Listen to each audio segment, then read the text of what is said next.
So pull up a seat and let's talk dogs.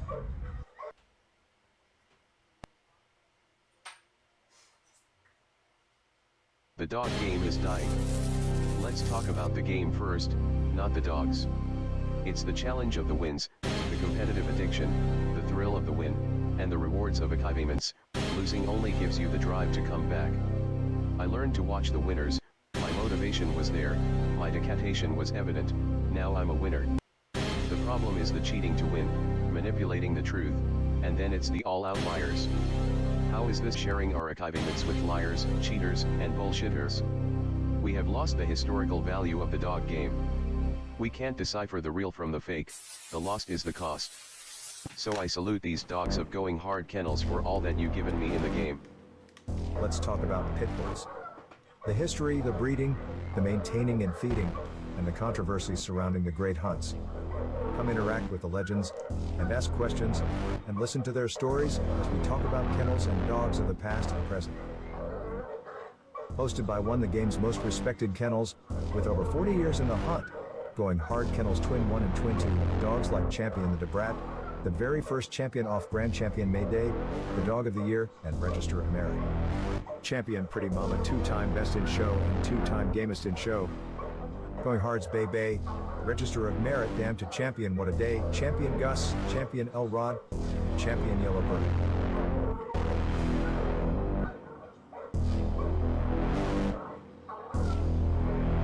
So pull up a seat, and let's talk dogs.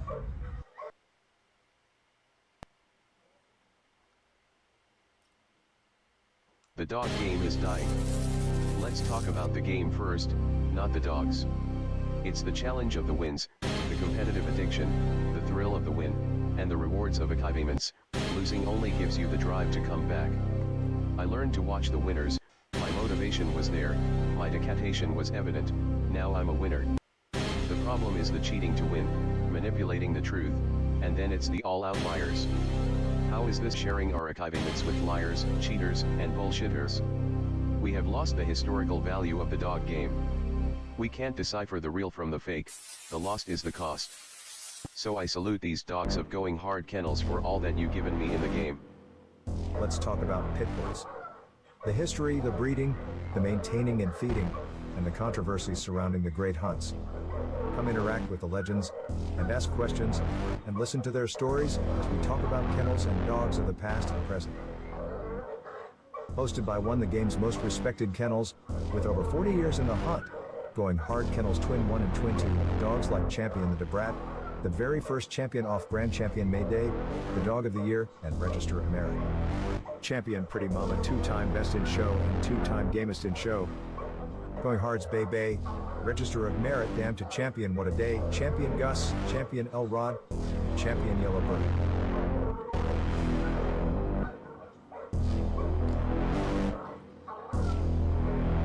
So pull up a seat, and let's talk dogs.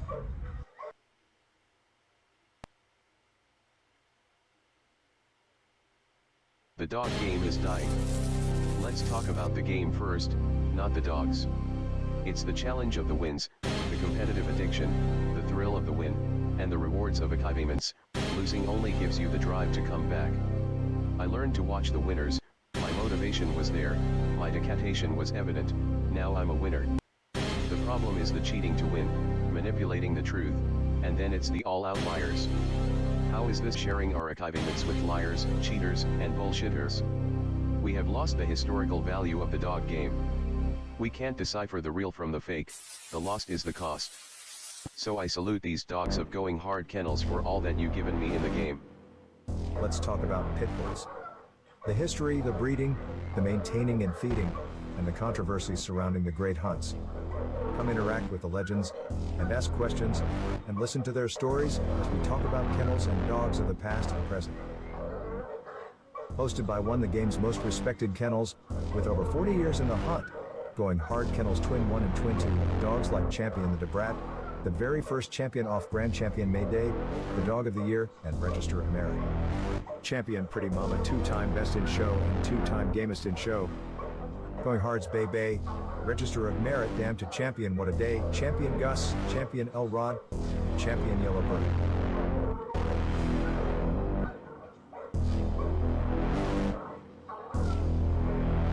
So pull up a seat, and let's talk dogs.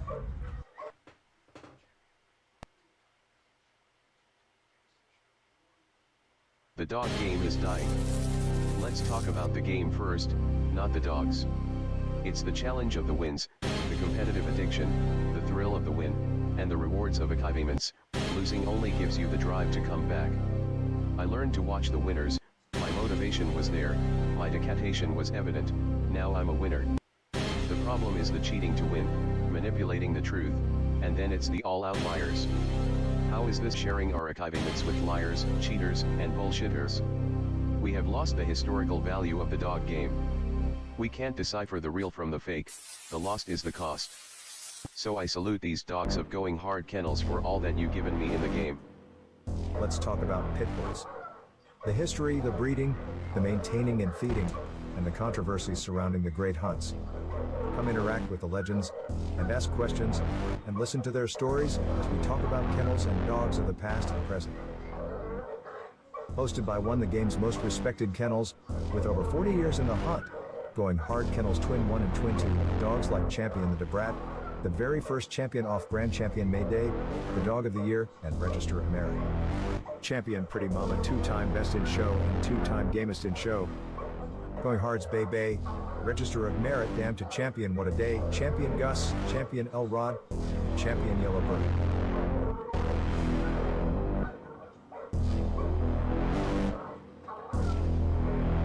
So pull up a seat, and let's talk dogs.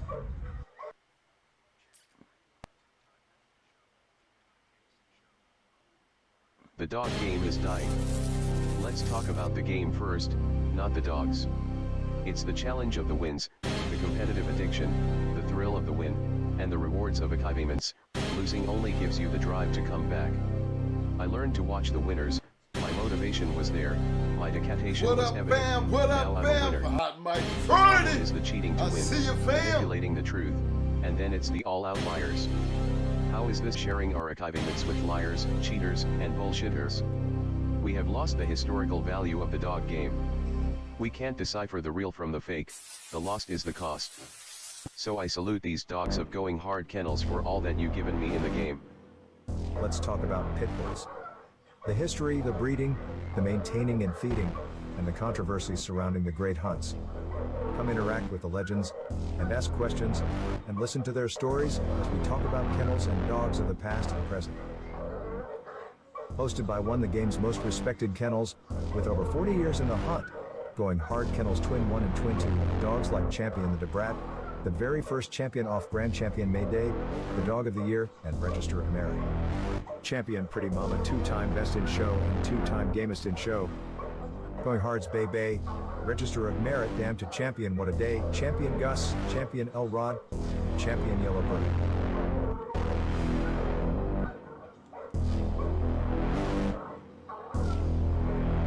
So pull up a seat, and let's talk dogs.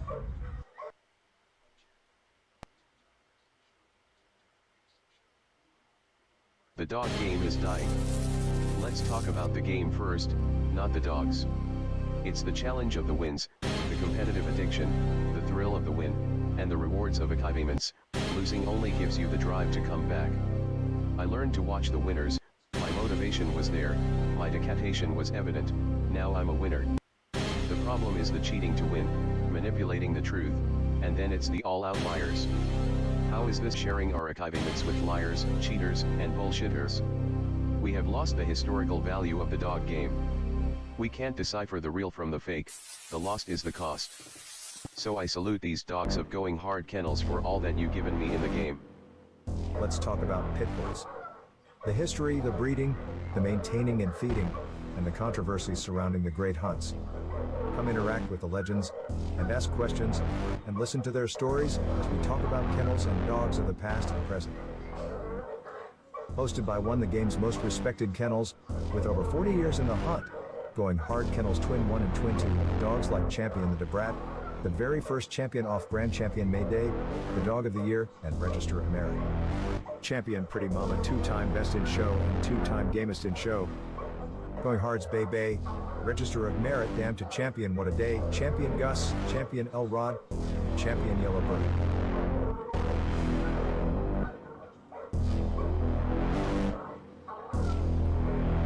So pull up a seat, and let's talk dogs.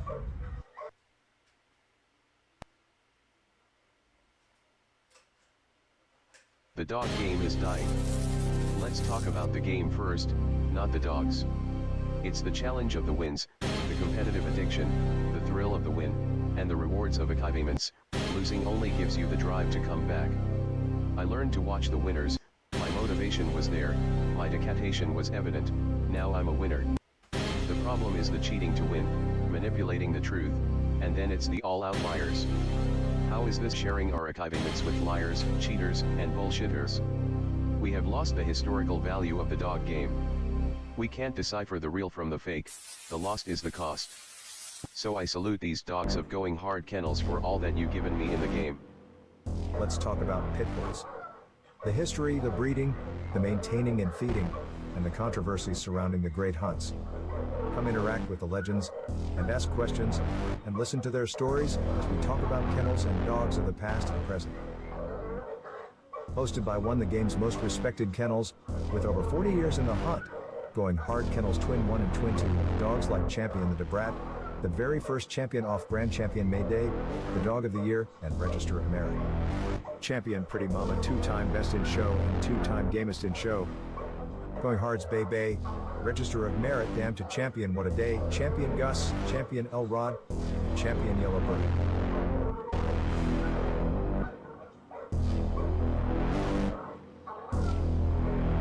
So pull up a seat, and let's talk dogs.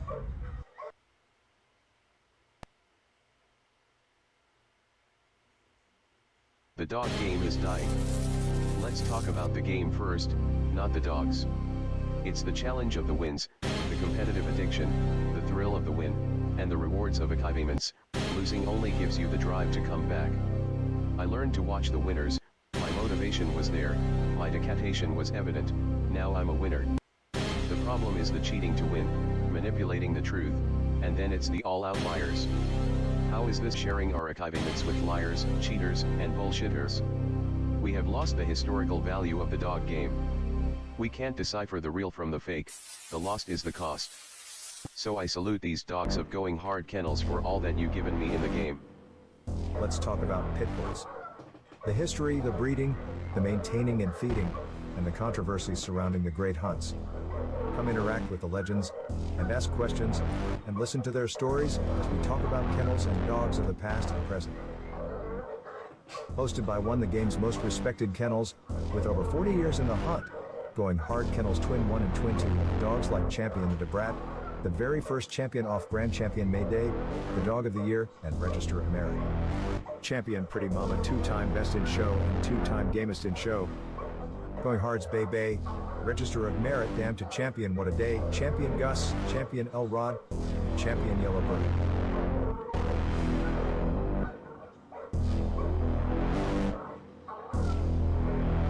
So pull up a seat, and let's talk dogs.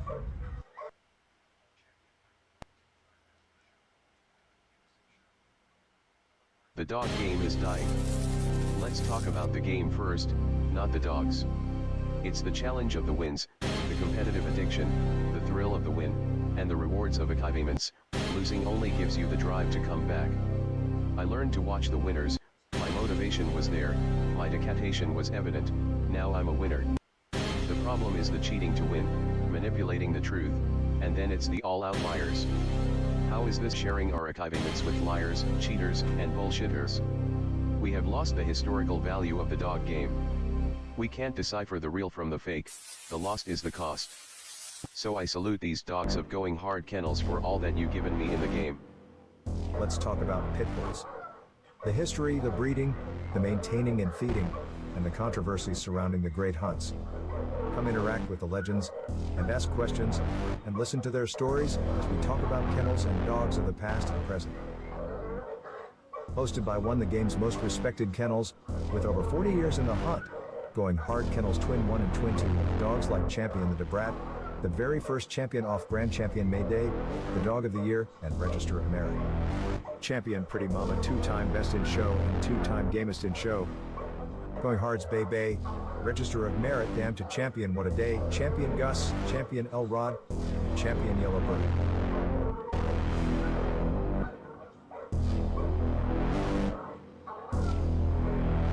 So pull up a seat, and let's talk dogs.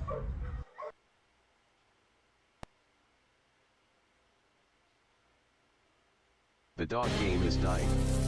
Let's talk about the game first, not the dogs. It's the challenge of the wins, the competitive addiction, the thrill of the win, and the rewards of achievements. Losing only gives you the drive to come back. I learned to watch the winners, my motivation was there, my dedication was evident, now I'm a winner. The problem is the cheating to win, manipulating the truth, and then it's the all outliers. How is this sharing our achievements with liars, cheaters, and bullshitters? We have lost the historical value of the dog game. We can't decipher the real from the fake, the lost is the cost. So I salute these dogs of going hard kennels for all that you've given me in the game. Let's talk about pit bulls. The history, the breeding, the maintaining and feeding, and the controversies surrounding the great hunts. Come interact with the legends, and ask questions, and listen to their stories as we talk about kennels and dogs of the past and present. Hosted by one of the game's most respected kennels, with over 40 years in the hunt, going hard kennels Twin 1 and Twin 2, dogs like Champion the Debrat, the very first champion off Grand Champion May Day, the Dog of the Year, and Register of Merit. Champion Pretty Mama, 2-time Best in Show and 2-time Gamest in Show. Going Hard's Bay Bay, Register of Merit, Damn to Champion What a Day, Champion Gus, Champion Elrod, Champion Yellowbird.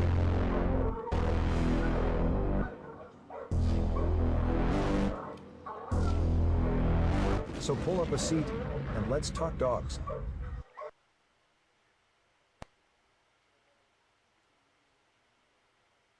The dog game is dying. Let's talk about the game first, not the dogs. It's the challenge of the wins, the competitive addiction, the thrill of the win, and the rewards of achievements. Losing only gives you the drive to come back. I learned to watch the winners, my motivation was there, my dedication was evident, now I'm a winner. The problem is the cheating to win, manipulating the truth, and then it's the all outliers. How is this sharing our achievements with liars, cheaters, and bullshitters? We have lost the historical value of the dog game. We can't decipher the real from the fake, the lost is the cost. So I salute these dogs of going hard kennels for all that you've given me in the game. Let's talk about pit bulls. The history, the breeding, the maintaining and feeding, and the controversies surrounding the great hunts. Come interact with the legends, and ask questions, and listen to their stories as we talk about kennels and dogs of the past and present.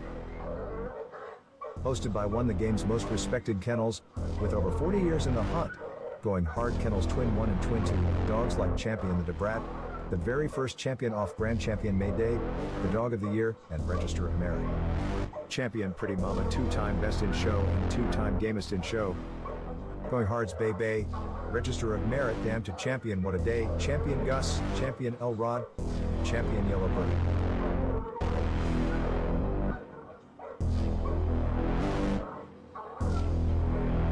So pull up a seat, and let's talk dogs.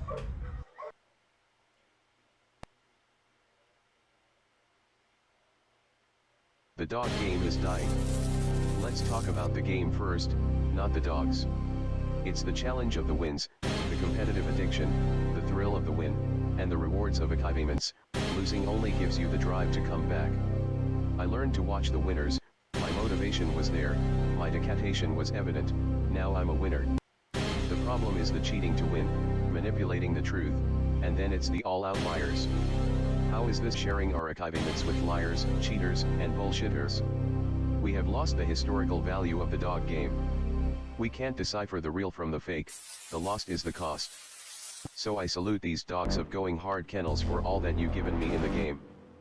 Let's talk about pit bulls. The history, the breeding, the maintaining and feeding, and the controversies surrounding the great hunts. Come interact with the legends, and ask questions, and listen to their stories as we talk about kennels and dogs of the past and present. Hosted by one of the game's most respected kennels, with over 40 years in the hunt, going hard kennels Twin 1 and Twin 2, dogs like Champion the Debrat, the very first champion off Grand Champion May Day, the Dog of the Year, and Register of Merit. Champion Pretty Mama, 2-time Best in Show and 2-time Gamest in Show. Going Hard's Bay Bay, Register of Merit, Damn to Champion What a Day, Champion Gus, Champion Elrod, Champion Yellowbird.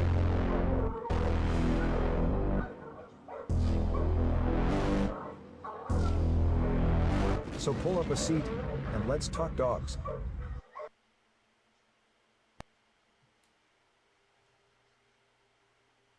The dog game is dying.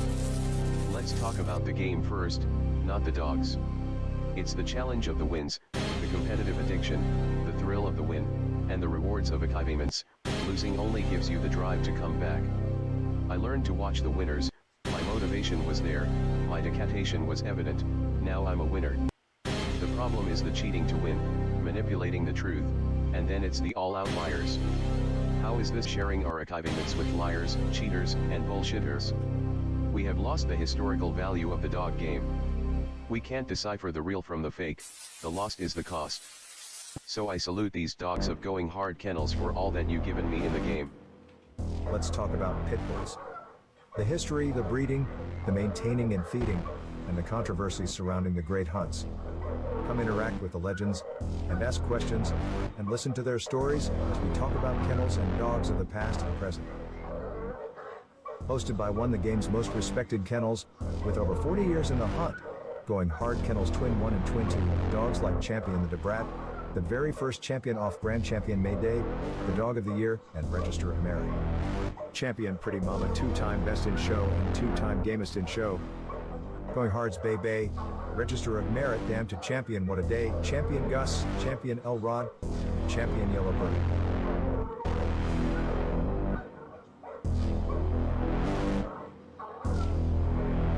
So pull up a seat, and let's talk dogs.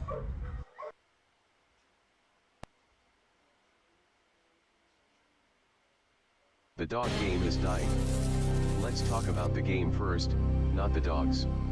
It's the challenge of the wins, the competitive addiction, the thrill of the win, and the rewards of achievements. Losing only gives you the drive to come back. I learned to watch the winners, my motivation was there, my dedication was evident, now I'm a winner. The problem is the cheating to win, manipulating the truth, and then it's the all-out liars. How is this sharing our achievements with liars, cheaters, and bullshitters? We have lost the historical value of the dog game. We can't decipher the real from the fake, the lost is the cost. So I salute these dogs of going hard kennels for all that you've given me in the game. Let's talk about pit bulls.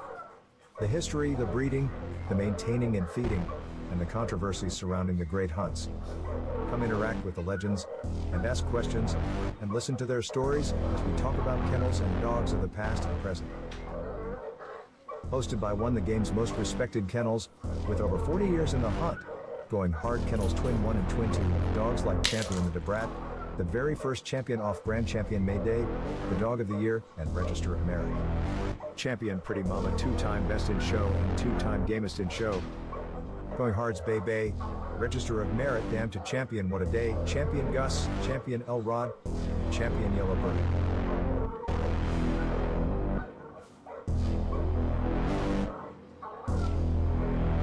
So pull up a seat, and let's talk dogs.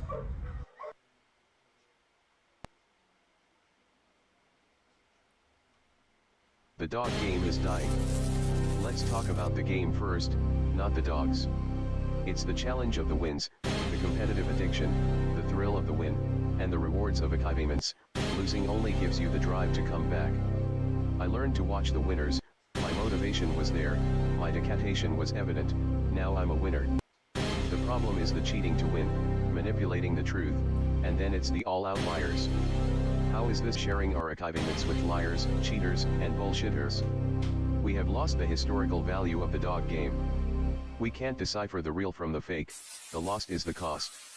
So I salute these dogs of going hard kennels for all that you've given me in the game. Let's talk about pit bulls. The history, the breeding, the maintaining and feeding, and the controversies surrounding the great hunts. Come interact with the legends, and ask questions, and listen to their stories as we talk about kennels and dogs of the past and present. Hosted by one of the game's most respected kennels, with over 40 years in the hunt, going hard kennels Twin 1 and Twin 2, dogs like Champion the DeBrat, the very first champion off Grand Champion May Day, the Dog of the Year, and Register of Merit. Champion Pretty Mama, two-time Best in Show and two-time Gamest in Show. Going Hard's Bay Bay, Register of Merit, Damn to Champion What a Day, Champion Gus, Champion Elrod, Champion Yellowbird.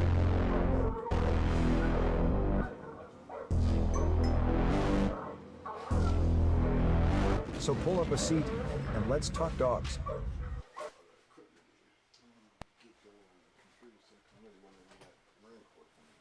The dog game is dying.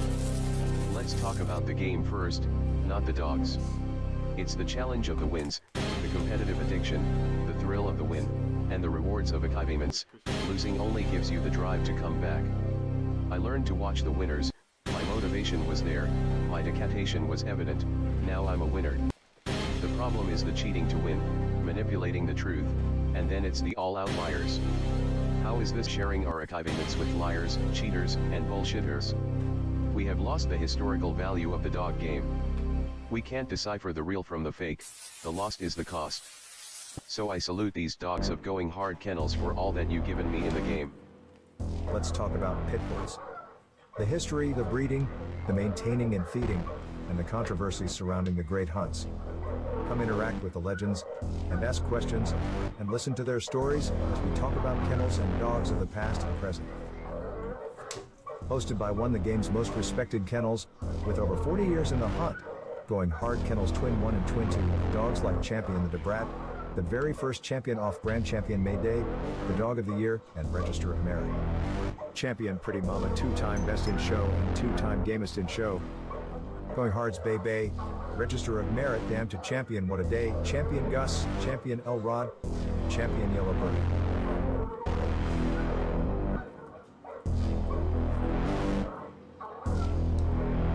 So pull up a seat, and let's talk dogs.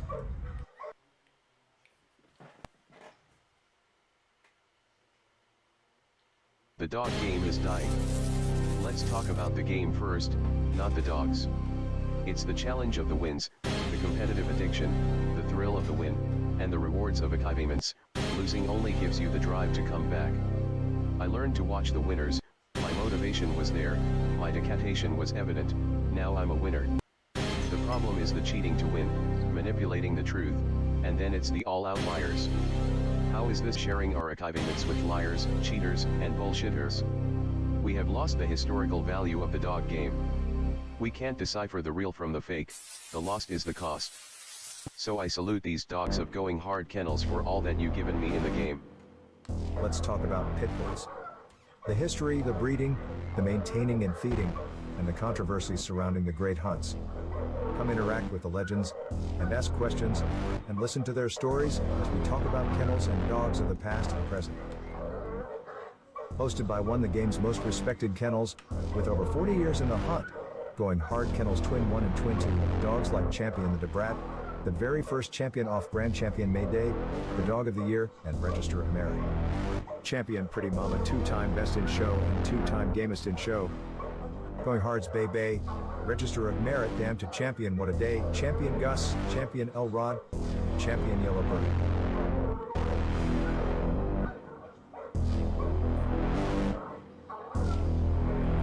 So pull up a seat, and let's talk dogs.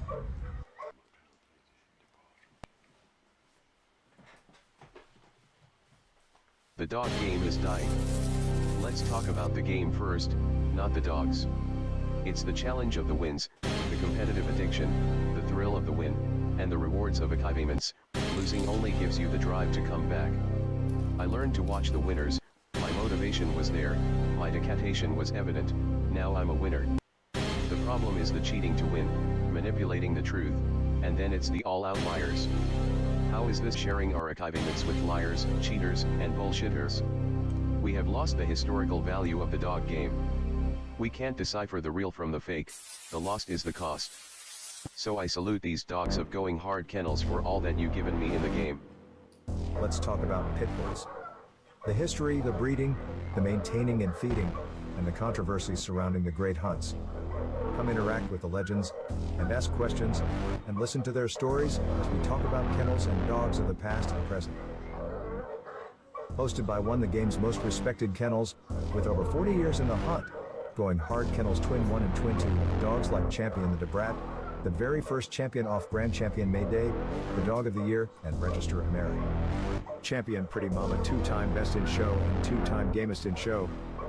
Going Hard's Bay Bay, Register of Merit, Damn to Champion What a Day, Champion Gus, Champion Elrod, Champion Yellowbird.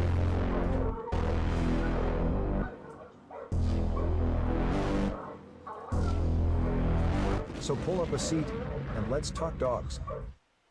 What up? What up? What up? Appreciate everybody coming out, hanging out with us on this Hot Mic Friday.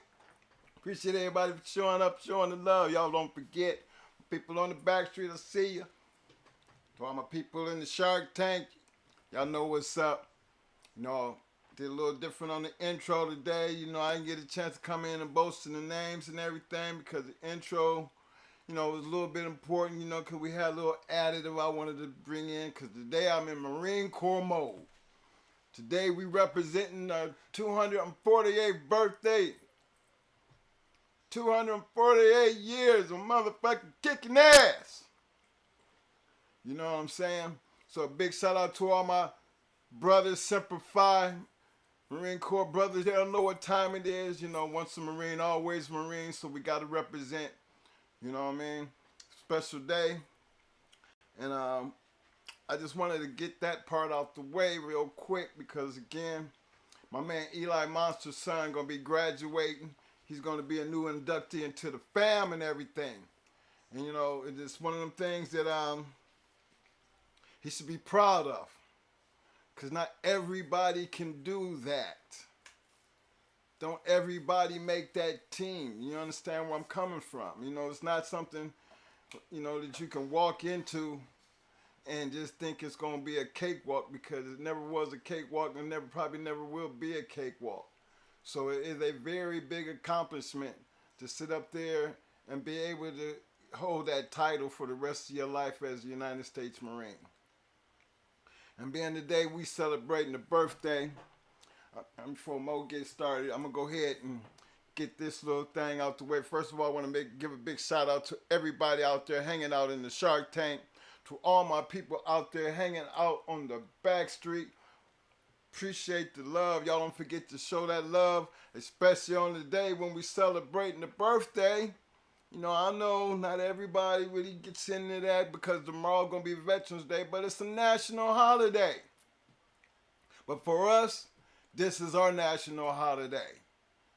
248 years of representing this country, being the spearhead, you know what I mean, kicking ass and taking name. You know, do you ever get away from that? You can't never get away from it. You know, once you are tagged with that title, it's not you used to be, you know, a Marine. No, you're going to always be a Marine, and you're going to always represent that status. So, and for no other ado, you got me plugged in here. Let me get this out of the way.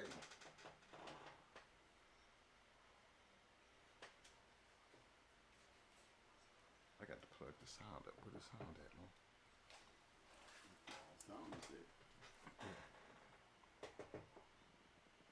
Let me just do something a little louder.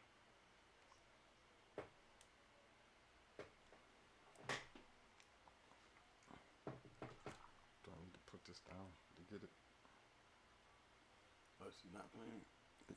No, can I hear it though? Do I need to bring my thing in? Yeah.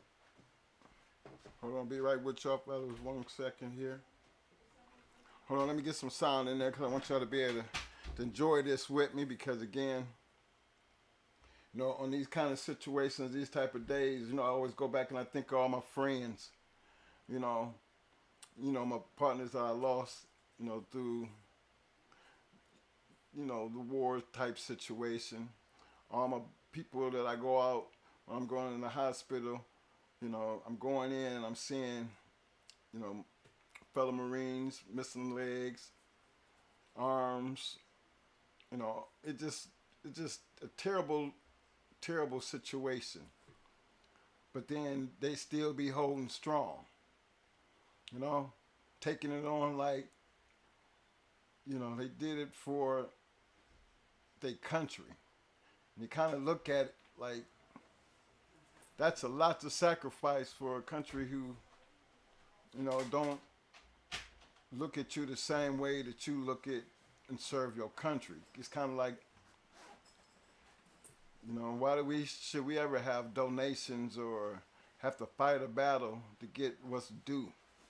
You know, so that's a long, drawn out process that I always stand on, and I'm always going to represent simply because, you know, I hold that like I hold these dogs. I hold it close to my heart. You know, one of them special things that, you know, you get yourself wrapped up in. And as you notice, I'm representing today, as always, my Marine Corps. I ain't doing the GH.CH today because today I'm doing Marine things. You know what I'm saying? So let me get this sound hooked in here so we can get some noise going on here.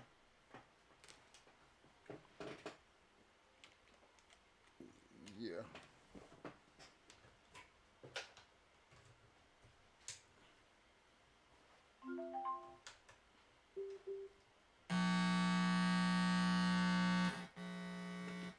There you go.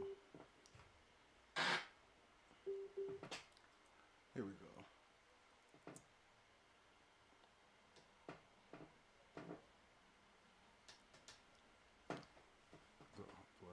Do I got it up yet?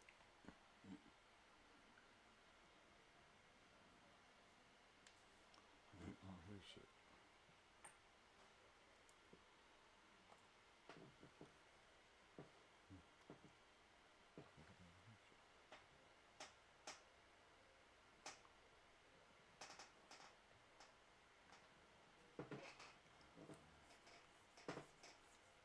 Why don't I hear it again?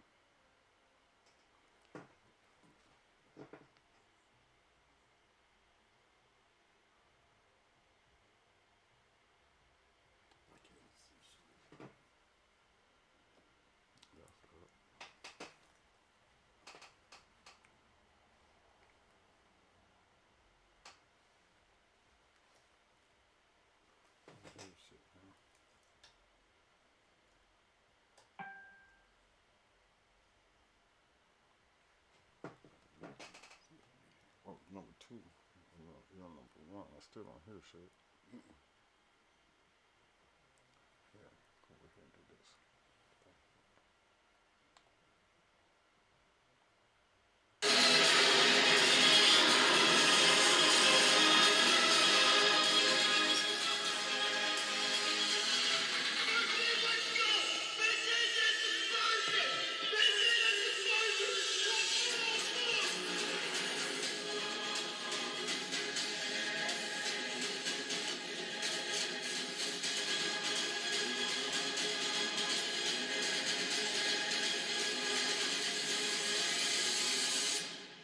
I was gonna die with my boots on. Let's do it.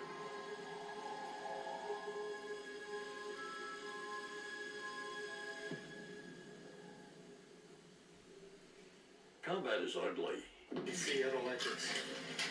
Can't hide it on FASTLANE. He's gone. You know, he was laying, because he was laying right there. He's not there no more. He was laying up. I shot him like 5 times, but I can't. If you think combat is great, then you haven't been there. So we were taking fire all day long. Lieutenant Calvin bent over to grab his radio. A tracer round came through the left armhole of his flak jacket and out the right armhole and just barely penetrated the skin. Crazy thing is that when he was a young enlisted Marine, he got a tattoo on his back that said Marine. The tracer underlined the word Marine. That's the kind of story that people won't believe unless you show it to them. I've been shot a few times and blown up and stabbed. I owe my life to Navy corpsmen. Those are unsung heroes. When you're in a battle and you're wounded, but you know you can still pull a trigger, the thing that keeps you going is the man to your left and the man to your right. Since its birth, the Marine Corps has sought to find those exceptional individuals who embody the qualities of toughness, grit, honor, courage, and commitment. Qualities required of a professional war-fighting force that is not only capable, but willing to do the hard things on behalf of the nation. Victory in every time and place does not happen by chance. From the unforgiving jungles of the South Pacific to the snow-covered mountains of Korea, to the bloody streets of Hue and Fallujah. Marines have prevailed because they had moral courage, steel backbones, and a ruthless commitment to a tradition of excellence. And with preparation comes confidence. The more prepared you are, the more you rehearse, the more you drill, the more confident you get. And so we're ready to go. The Marine Standard is the only standard, and discipline is the currency of our Corps. This is the bedrock of our ethos, and what makes us unique from any other fighting force in the world. Discipline and being lethal, I see it every single day, from the fire team to the squad to the platoon level. When the Marines are running up recon, running through the low trail, going to the dojo, making themselves more lethal and fit, and that directly correlates to when we go do, ranges 400 or do a company cook assault. That's only going to continue to bleed on when they go overseas and take care of business. Today, we continue to prepare for the next fight. And while the faces, weapons, and formations are new, the fighting spirit of the individual Marine has never changed. When the nation calls and the order is given to send in the Marines, every friend and every foe understands that help or destruction is on the way. Right now we have more capabilities than we ever had in the past, from weapon systems, platforms, and technology to able to be lighter and faster and more lethal.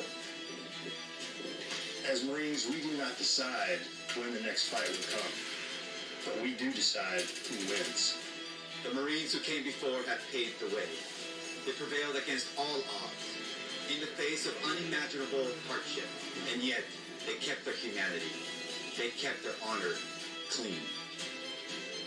The character of war will change, the battlefield will evolve, and the equipment will modernize. But the warrior ethos of our Corps stands firm.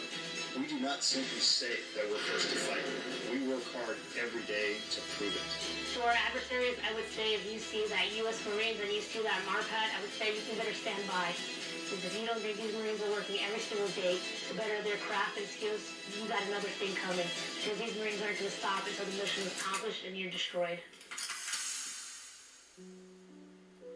It's funny when you're a Lance Corporal and you got combat action, Navy Unit Commendation, Marine Corps Expeditionary Medal, and a Sea Service, and they look at you like, where have you been? Nowhere. I just went with a Marine Corps second. We are people who are dedicated to the service to others. If there's somebody that's in trouble, a Marine is not going to turn and walk away. They're going to do whatever's necessary, to the point of giving their life. Admiral Chester Nimitz said about Iwo Jima, uncommon valor was a common virtue. The stories I hear at reunions should be on Silver Star citations. The Marine Corps history is very important, and I'm glad that it's still being taught. I'm glad that my fellow Marines that didn't come back are being remembered, are being discussed in squad base till this day. Marines are tough. I think there's something about a young man or young woman who comes into the Marine Corps that they perhaps were born with and didn't even know it. You can do it. You can do it all. You are capable more than you think, and there are so many people in the Marine Corps who want to enable that. You're now fighting for your brothers and sisters. What was common then, and from what I can tell, what's common now, is the camaraderie. You watch my back, I'll watch your back. Don't want to let people down on either side of you. There's no better thing than camaraderie and talking through it and sharing certain pieces with individuals, because it creates a bond that is unbreakable. Everybody wants to be a champion. Everybody really wants to be part of the best. Marines, you are the strength of our Corps. And your actions determine the fate of millions of future warriors and their ability to stand on your shoulders. I know that you're ready. As we come together to celebrate our 248th birthday, I encourage every Marine to reflect on our history and think about the moment when you ask yourself, do I have what it takes? You are on the journey that few have dared to be. Take pride in what you represent. You are the pinnacle of professional warriors and the model for others to follow. Sergeant Major Luis and I are proud to stand among you, and we'll be with you every step of the way. Happy birthday, Marines, and Semper Fidelis. We're Marines till we die. And we require 2 week notice for that.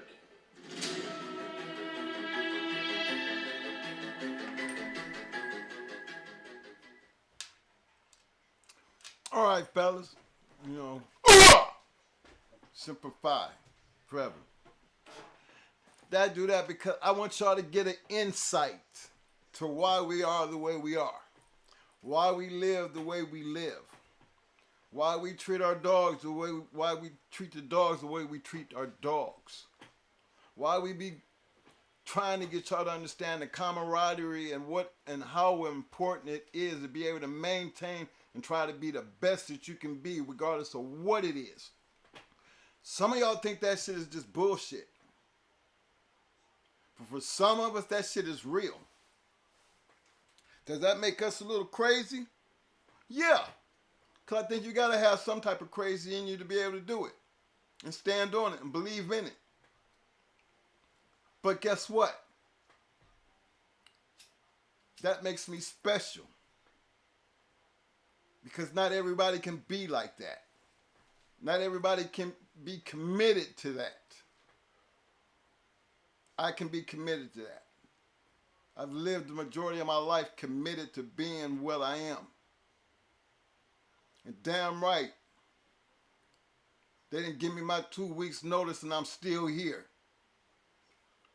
You know, that's living, willing and wanting to live because my job is not done. When the good Lord is ready for me, I'm still requiring that 2 week notice. So that just to give y'all an insight on how special, you know, it is to be a part of something and to be able to stand on that and understand you can take that in every aspect of your life and make it work. The discipline, the willing to help people, the honor, the respect, the truthfulness of just being real about who you are, even when it comes down to these damn dogs. And ain't no faking the funk over here. Everybody strives, should strive, and want to strive to be a champion. How many times you done heard me sit here and say that? How can you be in here and not want to be the best at what you're trying to do? Because if you ain't trying to do that, why are you doing it? Especially with the risk involved. Understand the risk involved? Our life, the risk of risking our life, and still try to be the best that you can be to risk your life because you prepared yourself mentally and physically to attack a job and be the best that you can be in doing that job because all you want to do is be successful. Even if it takes to climb that hill, even if you're outnumbered, regardless of what it is. That is what makes us who we are. That is who we are, fellas. Now, people can talk shit about that all they want. I mean, hell, who give a damn? Not everybody can do it, but the thing is, you know what I mean? You know, like they say, to your opponent, give them fair notice. Let them know that when they're coming in, they ain't going to be bullshitting. They done put in that work. They done put in that time. And you better be ready because all hell going to be breaking loose because they kicking ass and taking no names. So, I celebrate our 248th birthday And like I said, I will always represent to the day I die. Same way I feel about these dogs. I will always represent this kennel and this our dogs until the day we die. And we share that with you guys. We share that camaraderie because that was a part of our life to intertwine with who we really were and who we really are as people. Not just Marines, but as men. So y'all got to pull in how we coordinate it and why we do things the way we do, because this is who we are, and understand that. That we don't have time to be bullshitting. There's no need to be trying to be something that we not. You know, it's trying to give back. Remember, we said this from day one. We're trying to give back to the game what the game gave to us. There's nothing wrong with that. Because if everybody could get on that same level and be real about it, this game would be so much better. Because then you would be able to tell who real and who ain't real. That's all. When your life is on the line and you want to be fake about it, you just better remember, you better look to the left and the right and hope like hell they don't see that fake ass shit. Because if they're dependent on you and they know who you are, you ain't got to worry about the enemy getting you. You better be worried about the man in the left and the right of you. Because if he can't depend on you, then you taking up space from somebody else who does. And we know how to deal with that. It's called total elimination. Make room for the next man. And that's just how this game works. You can't be in it for the right reason, get out of it. Because you might come across some real shit and you're going to find yourself in some real shit. That's all. So appreciate y'all spending that time with me. Let me get that out the way as I celebrate to all my brothers who serve. Like that. Because right there, simplify, you know what I mean? That's where it's happening. And that's for always. Always. Faithful. You know? On you, Mo.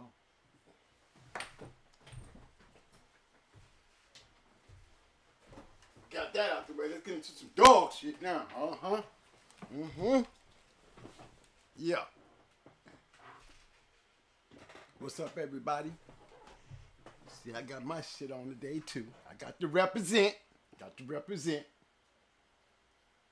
But y'all, if y'all noticed, you know, that shit worked hand in hand to me.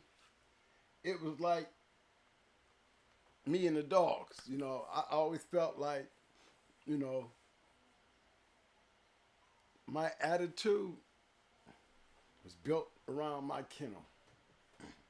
The dogs and the expectations is damn near like them people looking at us as we was young recruits in their Marine Corps. You know what I'm saying? We being young and they straightening us out. It's like me looking over my yard, like the very first video, every chain space, there's a value to it. Everybody's not going to have that opportunity. You know what I'm saying? You don't have to ding no bells or none of that. If you don't stand up, you won't be up. We ain't got no room for that kind of shit. We took our bumps learning. And the guys that we're going to have on here tonight had a whole lot to do with it. You know, we say our mentors, you best believe, you know, they ain't, nobody forgot about them. As long as we out there, I ain't gonna let nobody forget about them anyway. They stand on their own accord. They stand on their own accolades. I never was able to get up to their level. Very close. They could probably say, yeah, you have, boy. You can smell the air, and it's up there smelling like it's smelling with us. You there. So they always step up to let that be known, and I always thank them for that as well, you know. Hey, now, how we going to get everybody in here? Do I need to call them? Because they all standing by. You want me to do the calling? You want to call them and just give them the number? Do it that way. Okay, what you want? Say it right now. Get them on the. How you feel about the merging on your phone? I can merge on my phone. Okay. Here, you want me to do the ring? Yeah.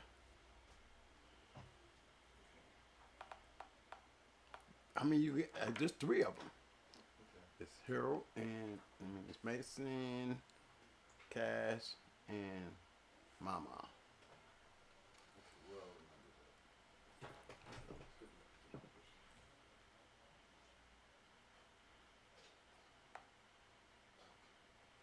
Hold on, everybody. Let me get these phone calls together here.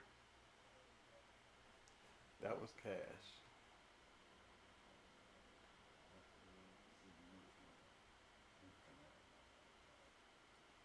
And then Mama is right. He's in the messenger.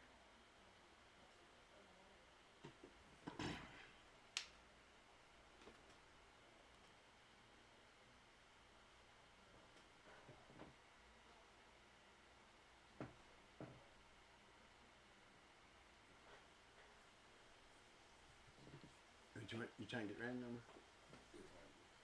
You go.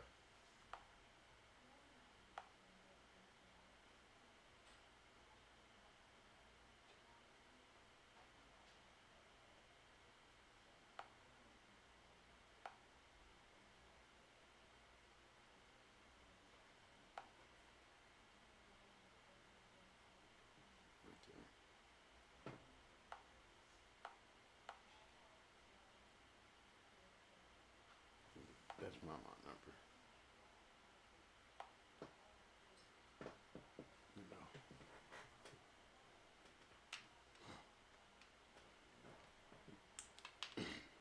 Yeah, fellas. Today's Friday. I hope y'all gonna have a good weekend. Y'all got an extra weekend with that holiday, don't y'all? I know it. I mean, I think they didn't go to work today, did they? They had by that Friday was dead day because the bank was closed. I knew something wasn't right. I thought that they didn't get no days off for the Marine Corps birthday, but I guess they taking that and using it on the Veterans Day thing. Oh, I gotta get my glasses on.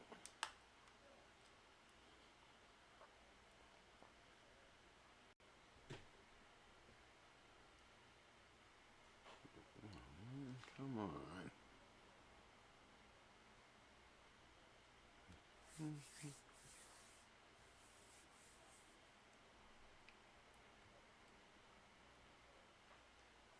Now this computer wanna be slow.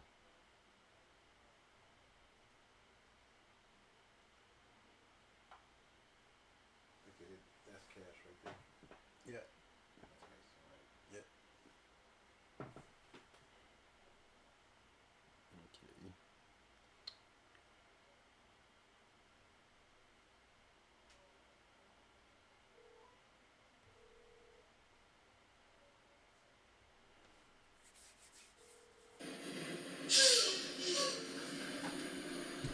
Hello, fam. All right, man. Hold up. I'm finna. All right, guys. Mike, get ready to get everybody on the line. Today we're gonna have Triple M. I finally got my boy Ohio Cash to come on and join us, and Mao, my other homie.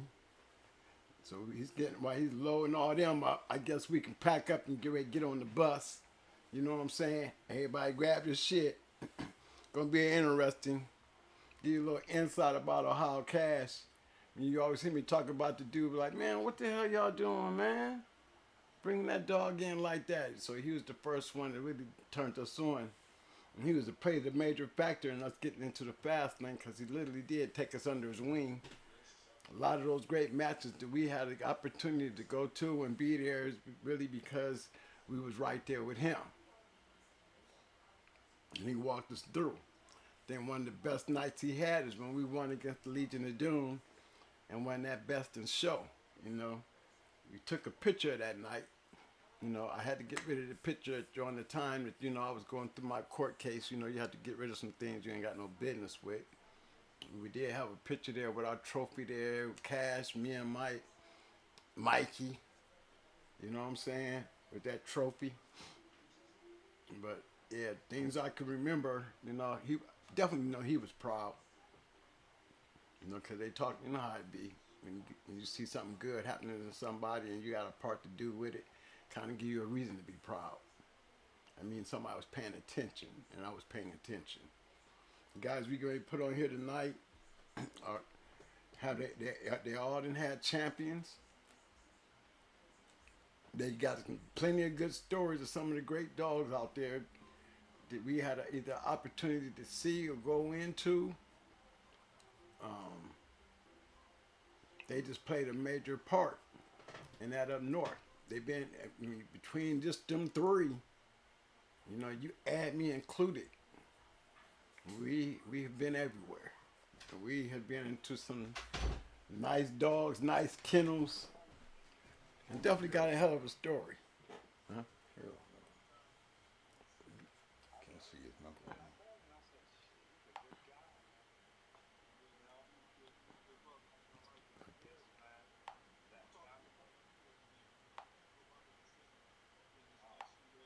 I always hit the number like that.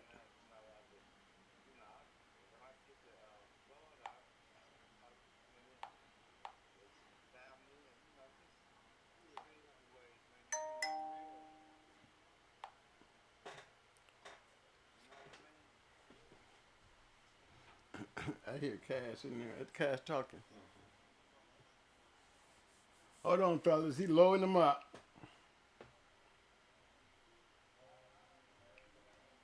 But yeah, we're going to be showing some pedigrees. I'm going to get Randy to talk about Champion Stein and Grand Champion Stubby. I even got some. I think I have some. Let's see where did I put those at. Yeah, I do got them. Got some pictures of them and stuff.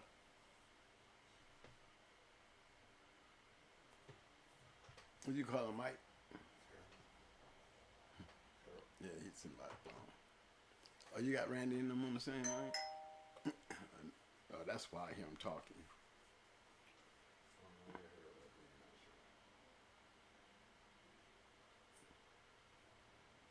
I just got on the phone with him too.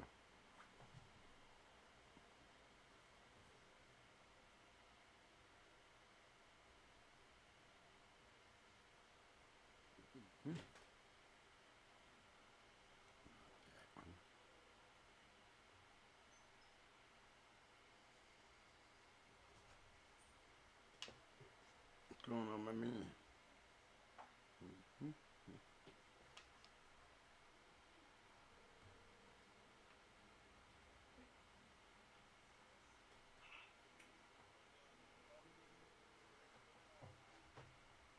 Right. There was some head dog. Yeah, Kenny gave people that was Robert Tico. Hey guys. Hey, I didn't like his daddy, Robert. Yeah, he gave his people that. Dang, I'm trying to think of his name. That's his name. You from that? I'm trying to think of that man's name. I'm trying to think of his name. Yeah, no man. Hey y'all on live. Y'all, hey, say hi to everybody, guys. Y'all on live. We got Ohio Cash and my big brother Mau on the mic right now. Hey, go ahead, everybody. Let them know what's up, fellas. Hey, what's going on? How y'all? How everybody doing tonight? It's Mau. Okay, hey guys, make sure that we got a good sound, guys. Hey, y'all give a thumbs up if y'all can hear them real good. I don't want y'all to miss nothing tonight. Hey, give me you want to check the board, see if everybody can hear. Hey, Randy. Yeah. Go ahead and do a shout out, Cash. I'm gonna have you up next. Me and Randy been chopping it up before a split second there, but my sound ain't real loud. I can't hear real loud. I got to turn it up loud. I don't know what it is. Okay, but we can hear you good. Okay. Okay, sir. We can hear you real good. I don't know what's wrong with this. Oh, I can hear. Okay. Okay, it's a little better now. Okay. Yep. Can everybody hear Mike? Thumbs up. Yeah, I can hear. Okay. I can't hear him though. No, I can't hear Mike. Oh, okay. Oh yeah, I'm just sitting here talking. My phone. No, y'all, it's all good. We can hear everybody. Hey, Randy. Yeah. Hey, Mama, I'm going to start off. I got this picture of you and Stein. I can't see it. Okay. Okay, but I'm just going to put it up. Okay. You ain't, I guess you, Yeah, I'm already familiar with the picture, so yeah, I don't have to see it. okay, cool. I got the one with him in the front yard with, the side view. Yeah. Yeah, well, that Biles?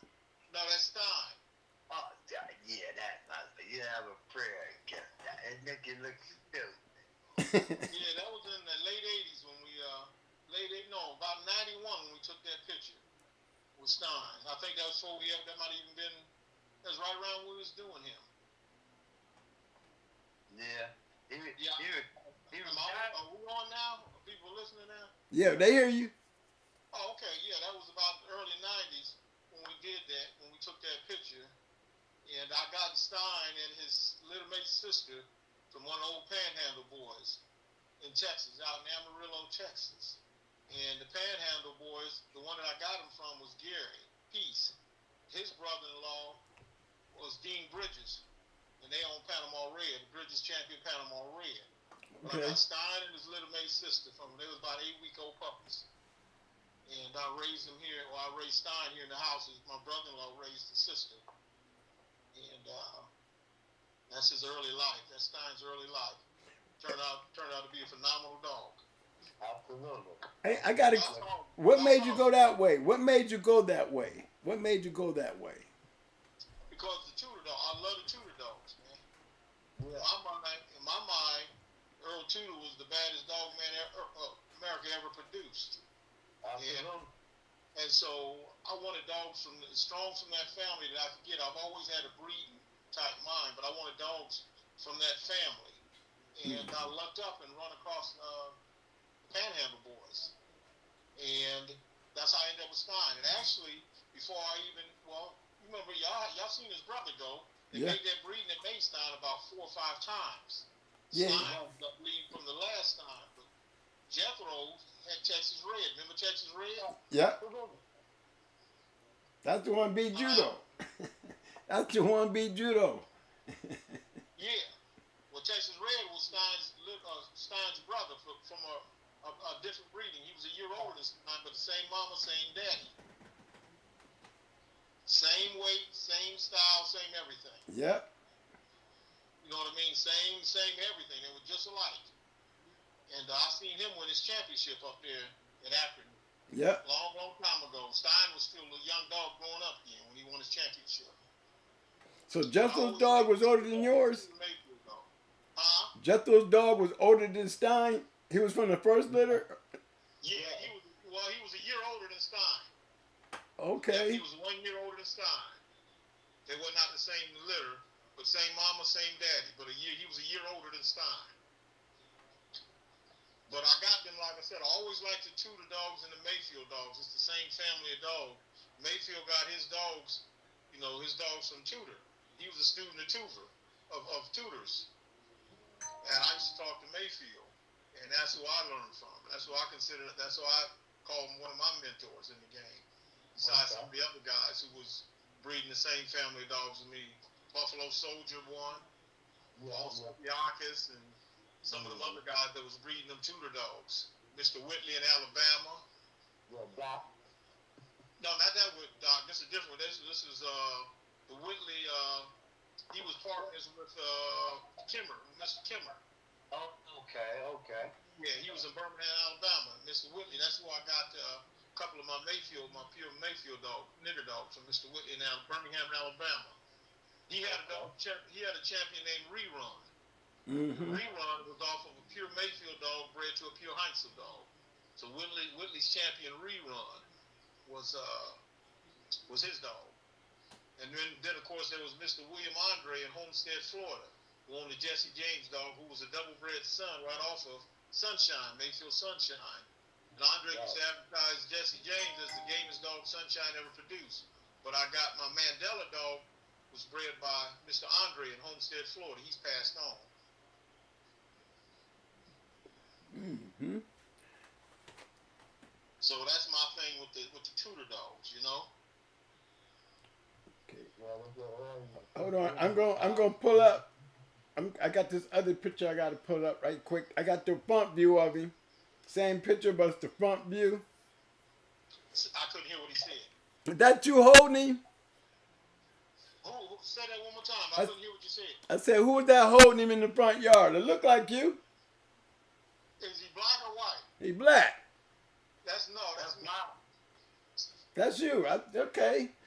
I'm laughing at you. You're younger you. Yeah, like I said, that was about 30 years ago. Yes, sir. Right. Hey, now, my other question on that is, when you bred him, when you bred Stein, right? Yeah. What was you looking for when you made that breed that produced Grand Champion Stubby? I'm going to pull up his pedigree while you're talking, okay? We had Stubby's mama, a Nookie girl. And I don't know, Cass, you was probably there, but I don't know if you remember, but I masked her that night up in Akron in the Jethro. That's how I met Jethro. And I lost Jethro. Yeah, I lost Jethro with Nookie girl. Stubby's the mama.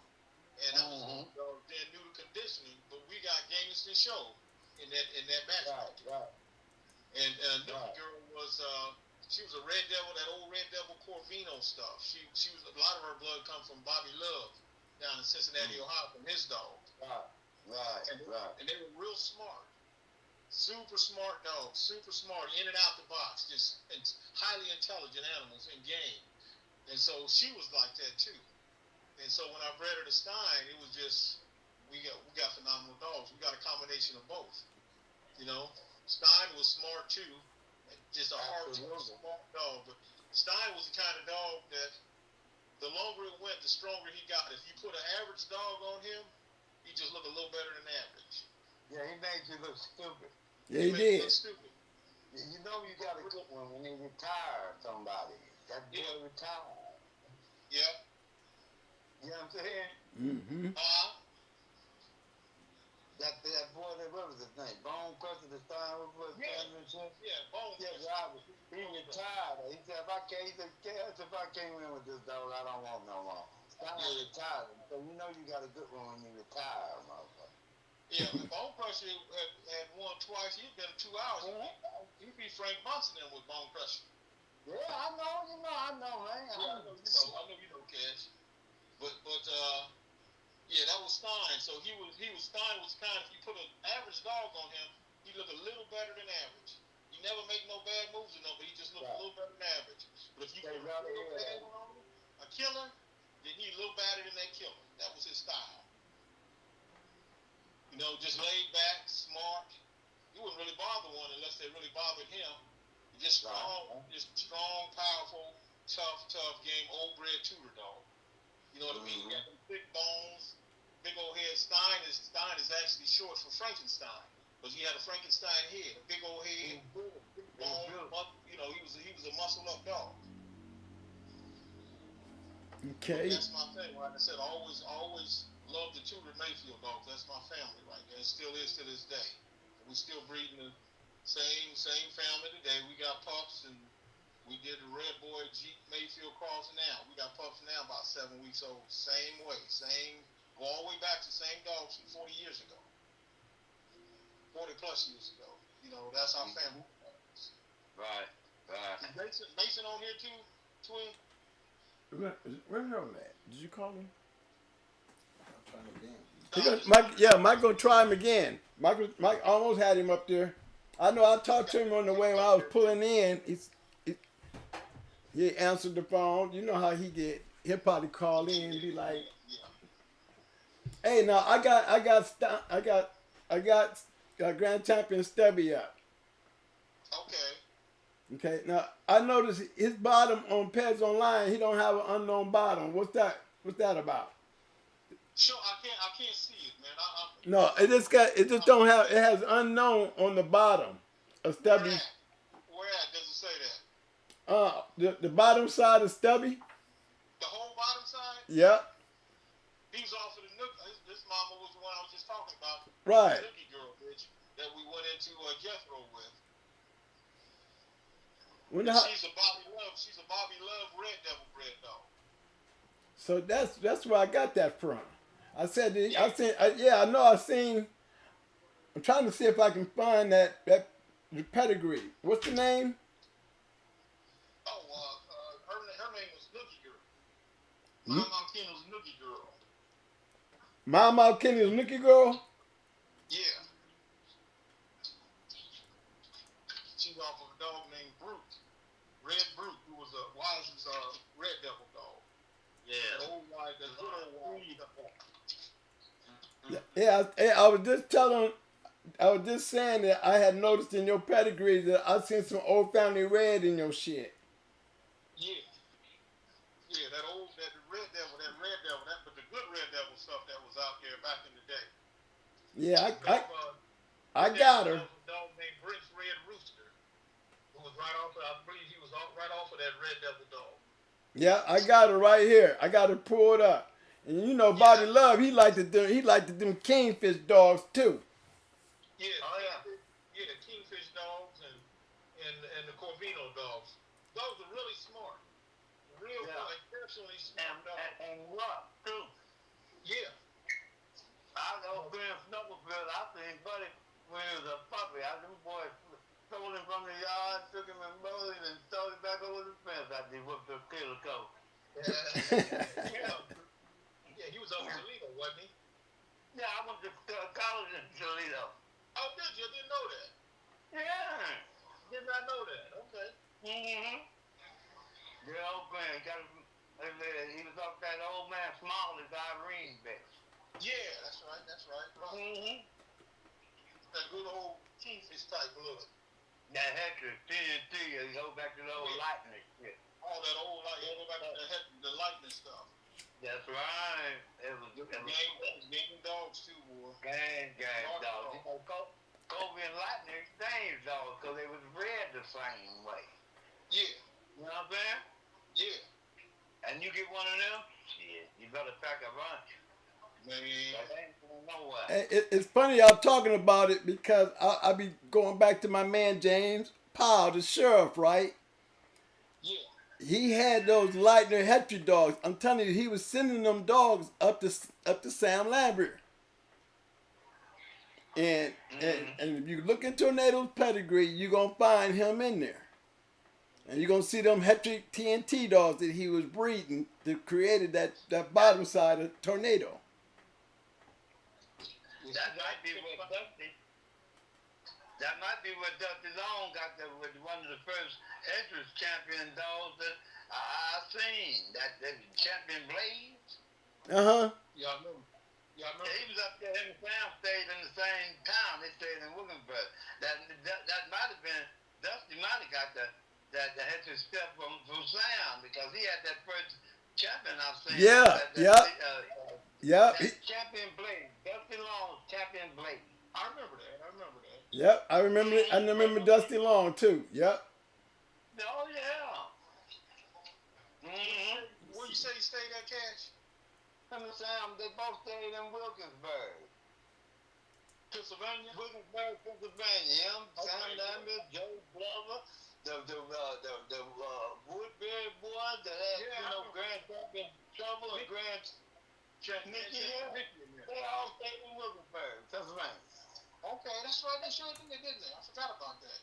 Funny how I remember my hey man, shit, you know. Yes, sir. Yeah, outside out, good people, good dog man, good family man. A lot of dog men up in Pennsylvania area and Pittsburgh area. Whole lot of yeah, man. Tough. Of course, Ozzie Stevens. Everybody know Ozzie Stevens, but there was a whole lot of other brothers and people there that was. Oh, you went 9 way. That's where Volkan Lezinski was from up there. Yeah, yep, so was. Yeah, that's where Walt was from. Yeah. I can't think of other. They just got another guy. You remember Duck and Jay and them dudes? I talked to recently. Huh? Talked to him recently. Did you really? Craig and all of them, man.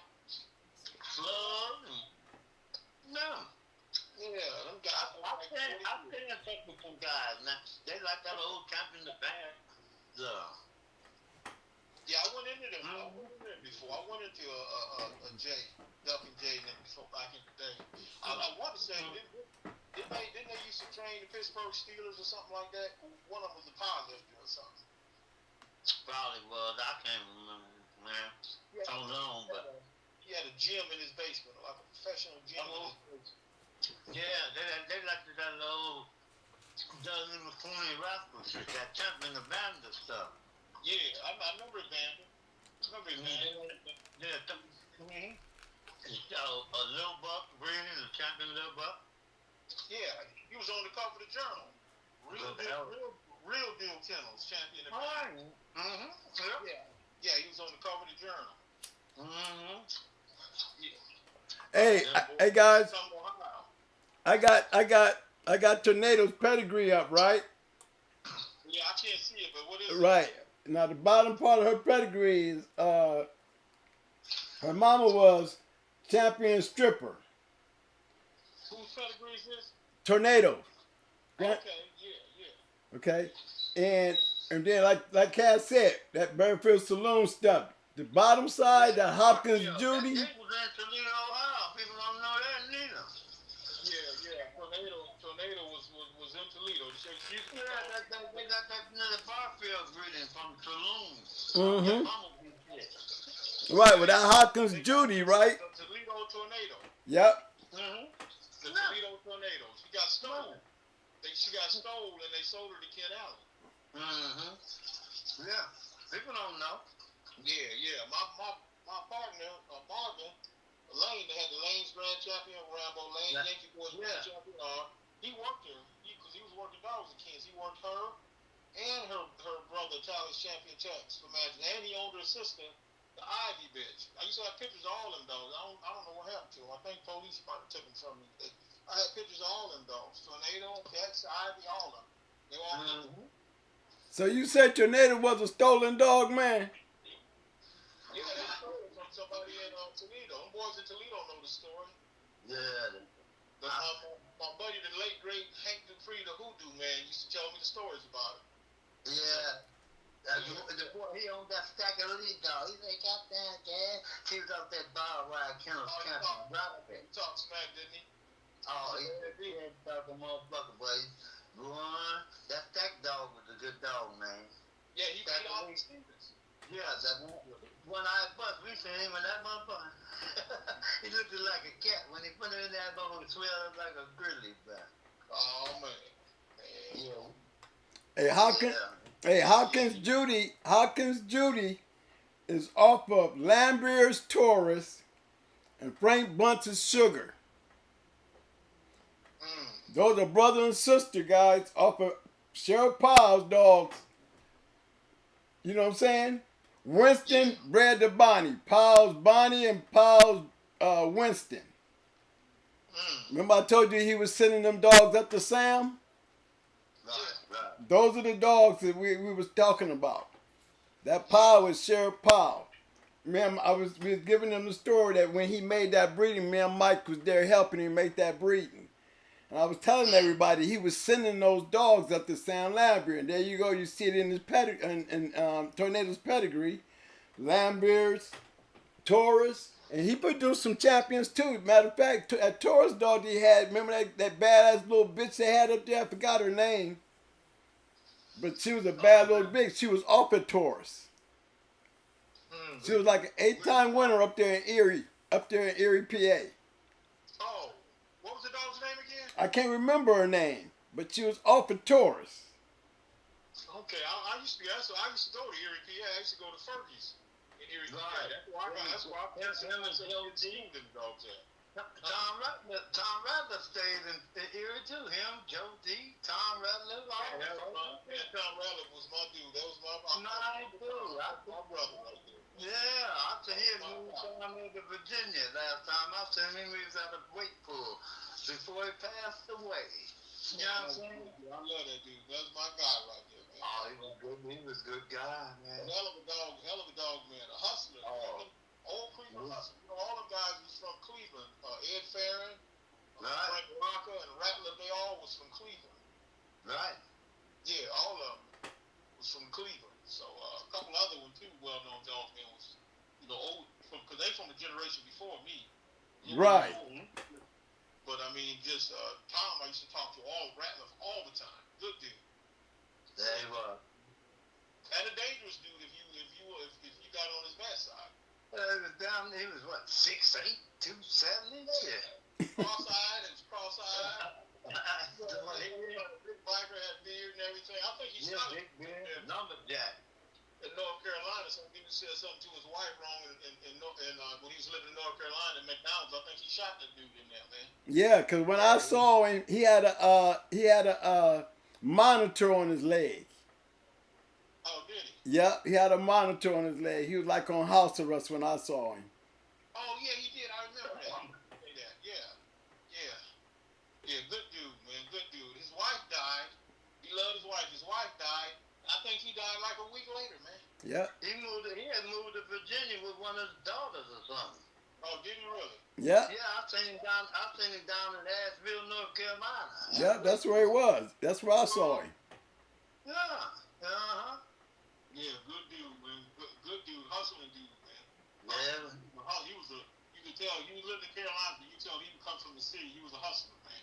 You know what I mean? He had all kinds of hustles going. You know what I mean? Just smart, man. Had that magazine going. It was a good magazine. Yeah. The old copies of it. I think I got some around here somewhere. Really good, outstanding magazine. Matter of fact, I used to write for this magazine. Yeah, what was it called? You remember? Oh, man, you asked me too quick, bro. Okay. I can't remember what it was called. I got some old copies here, too. I know I do. I can't think of what that magazine was called. See, a lot of people didn't know the Autumn DOGMEN like Ed Farron and all them from Ohio. I told them a lot of them badass dogs was coming out of Ohio. Art, Zebo, all them dogs all up in Ohio. Kingfish. Oh, man, you can go across the state, man, and name from Toledo. You had Double O, the Hoodoo Man, Hank Dupree, Big Ren, who come up under Hoodoo Man. My man Zale, who will run with the Abrahams up in Toledo. Then you had down at Dayton, you had Ramrod and D. Miller. Them was my dudes. Yeah.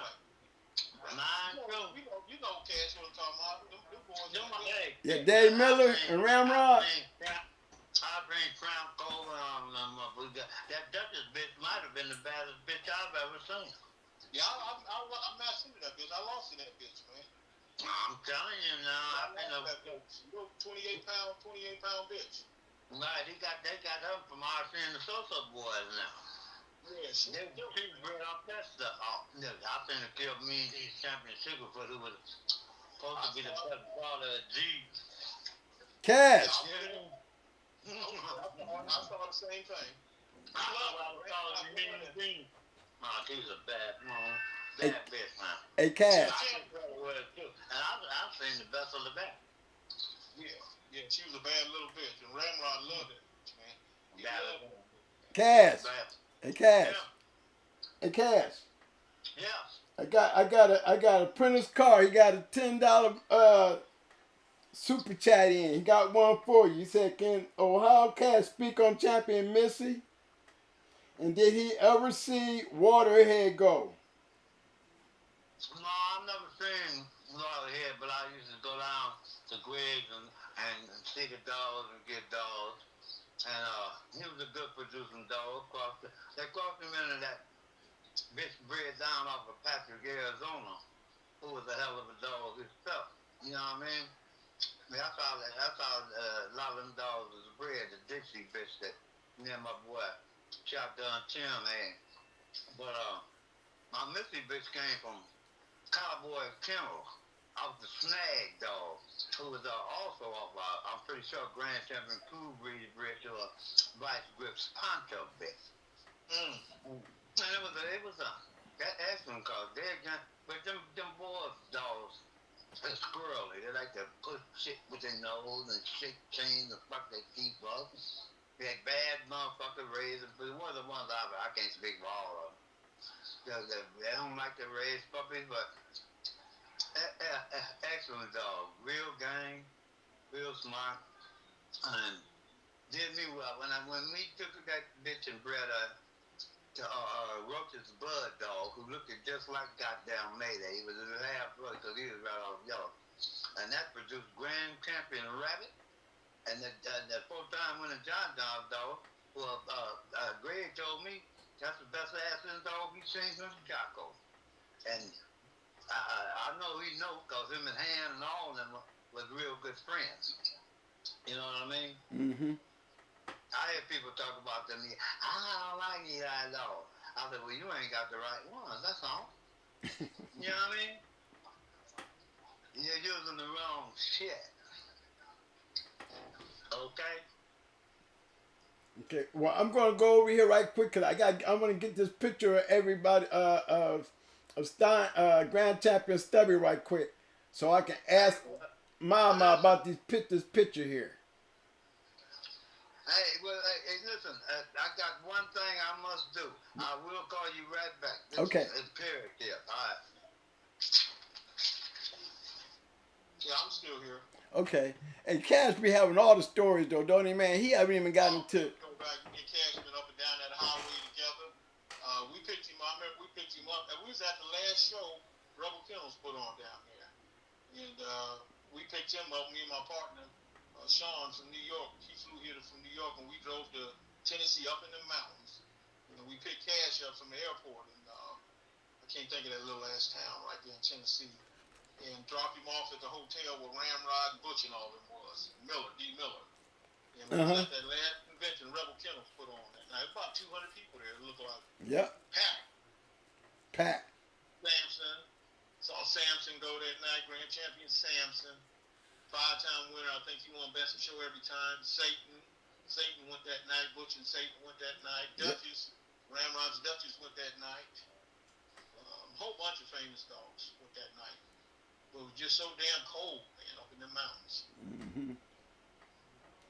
Hey, I got Grand Champion Stubby up here. Who's all these people? That's the big guy, the big dude. You see the big guy with the tattoos? I ain't looking at the picture, but I know what you're talking about. Yeah. 'Cause I got him right here in my house. That's Big Jim, one of my partners. He's a world-class power lifter. One of them guys bench press about 500 pounds. He raised stuff. He got him from me as a pup, raised him, and he matched him a couple times, and I matched him. Between us, we matched him 5 times. That was after that picture right there was after his championship. One morning here, we beat Eric. You know Eric up there from Cleveland? Yeah, Eric. Yeah. Yeah, that was we beat Eric that morning. That was in the morning, early in the morning, and we took that picture right there. And that's me, and that's me to the right. That's my son in the front, the young guy with the hat on. That's my son who just passed about a year ago. He was about 12 at the time. That's me right behind him. Four people in that picture is dead now. The one in the back, all the way in the back, you can barely see. That's my man from Youngstown. Ike, we call him. Kenneth Ike Coleman.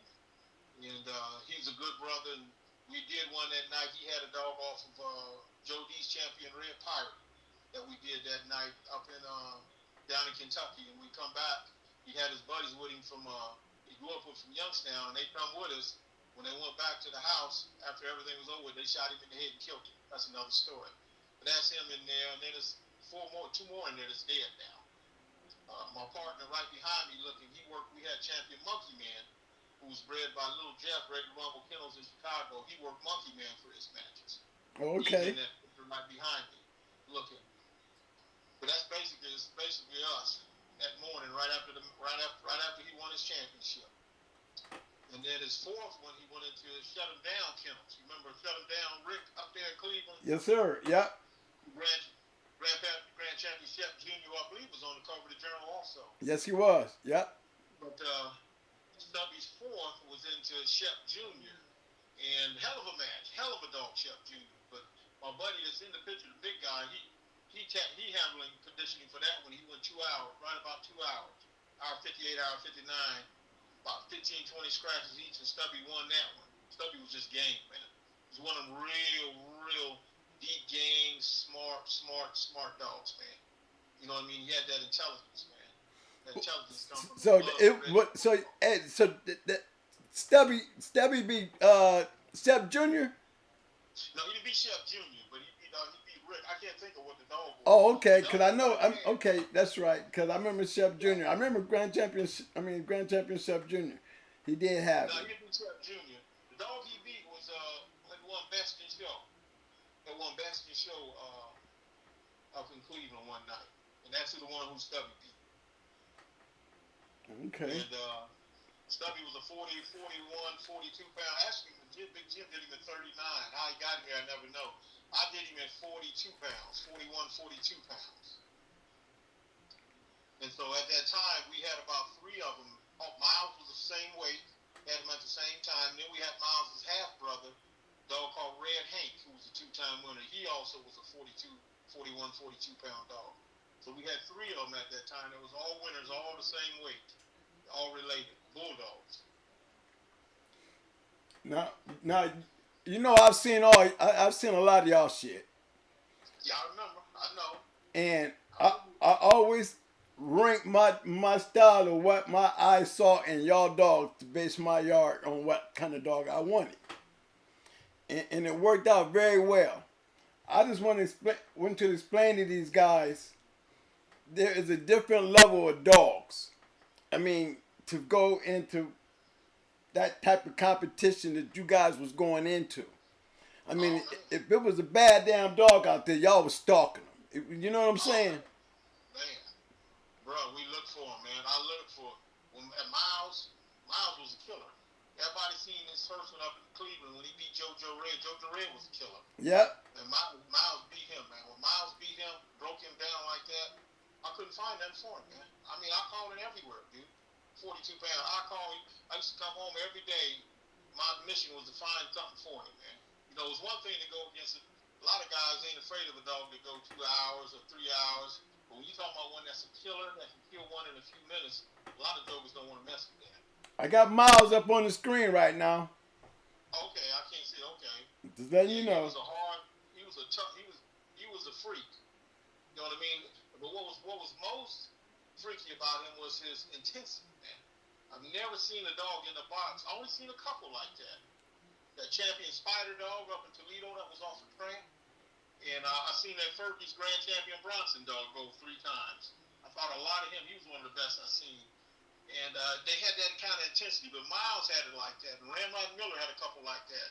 I don't know if it comes from the Jeep side or not, but that's their common denominator. But he was super intense in the corner. I mean, just scream and holler, man. Besides the mouth and everything else he had, he just had an unbelievable intensity, man. Just rage. You know what I mean? He wanted to murder what was across from him, man. And he could bite, man. He could bite. He killed a dog one time in 2 minutes, man. Now, everything I say, I meant to say this from the beginning. Everything I say is history. I don't do nothing. I ain't not advocating nothing illegal. Not telling anybody to do anything illegal. We talking about history and what happened in the past. And I know you guys I listen to you guys every week, bro. Yeah, we've been on the bus already. I listen every week. And I know there's disclaimers already out there, but I'm putting my own saying I have to do that because of what they tried to do to me before. So I don't do anything illegal with them. I'm not advocating anybody do anything illegal. I'm talking about history. So I want to get that out the way. You know what I mean? Yes, sir. We get on that bus. I get them on that bus, and when we go back traveling back into our time. So that's in our time. Our time. So our time. We free now, so we can talk about it, and that's how we gonna give it to them. So yes, sir, bro. Hey, I'm gonna. He was a phenomenal dog. He was pure Mayfield on the bottom half and pure Jeep on the top side. His Jeep side was Smiley. Smiley was off of Jeep bred to his daughter. Smiley was the best producing son of Jeep out there. Tell him again. They don't give them brothers that credit for it. He produced 4 or 5 champions in one litter. They don't give him that credit for it. He had champion, that was on the cover of the journal. Hellcat. Hellcat. Yeah. On the cover of the journal. There was like 4 champions in that litter. But that was his top half. But his bottom half was that pure nigger stuff. You see that nigger gene. See, that's the pure gene. You know what I'm saying when I say that's the pure gene? Mm-hmm. I got the pedigree up, so they looking at it. Go ahead, talk about it. If you study bulldogs here in America, you know, like I said earlier, to me Tudor was the top man. There's been a lot of guys who bred this Tudor family, including myself, William Andre, Rod Kirshner, Don Mayfield, Wendell Stewart. There's been some other ones that's bred this family. But if you study it, Tudor took the best of all the strains that went before him. You know what I mean? He took the best of the Leitner, or the Feely, or the Colby, everything that was before him. Man, mind you, he started in like 1915, 1917 matching dogs. He took the best of all the strains. He matched them all, and when he bred them together, when he put them together and did his own breeding, Divo came. 75%, 80% of everything out there right now go back to Tudor's Divo. Everything go back to Tudor's Divo. You say Eli is probably Tudor's Divo. Carver stuff, Rascal dogs, all that stuff go back to Tudor's Divo. Well, if you understand breeding, the reason Divo was so pre-potent and such a great producer is because he was a culmination of all the stuff that went before him, right? Mm-hmm. The purest and the cleanest Divo dogs in the world is the nigger dogs, the alligator dogs. The other Divo strains, even Eli himself is a Divo strain. But the purest and the cleanest is the nigger dogs, the Mayfield nigger dogs. And that's why you asked me earlier about them dogs. That's why I flew with them dogs. Because they were so purebred, man. And so when we bred Esther, my Mayfield bitch, my pure nigger bitch, to Smiley, we got Miles. And we did that breed twice. We had, off the second breed, we had another one. His brother, who was just as bad. But I ended up going to a club fed. So that's another story. So we didn't get to do it. I sold it. But phenomenal dogs, man. Just phenomenal dogs come from that nigger family, called the Jeep family.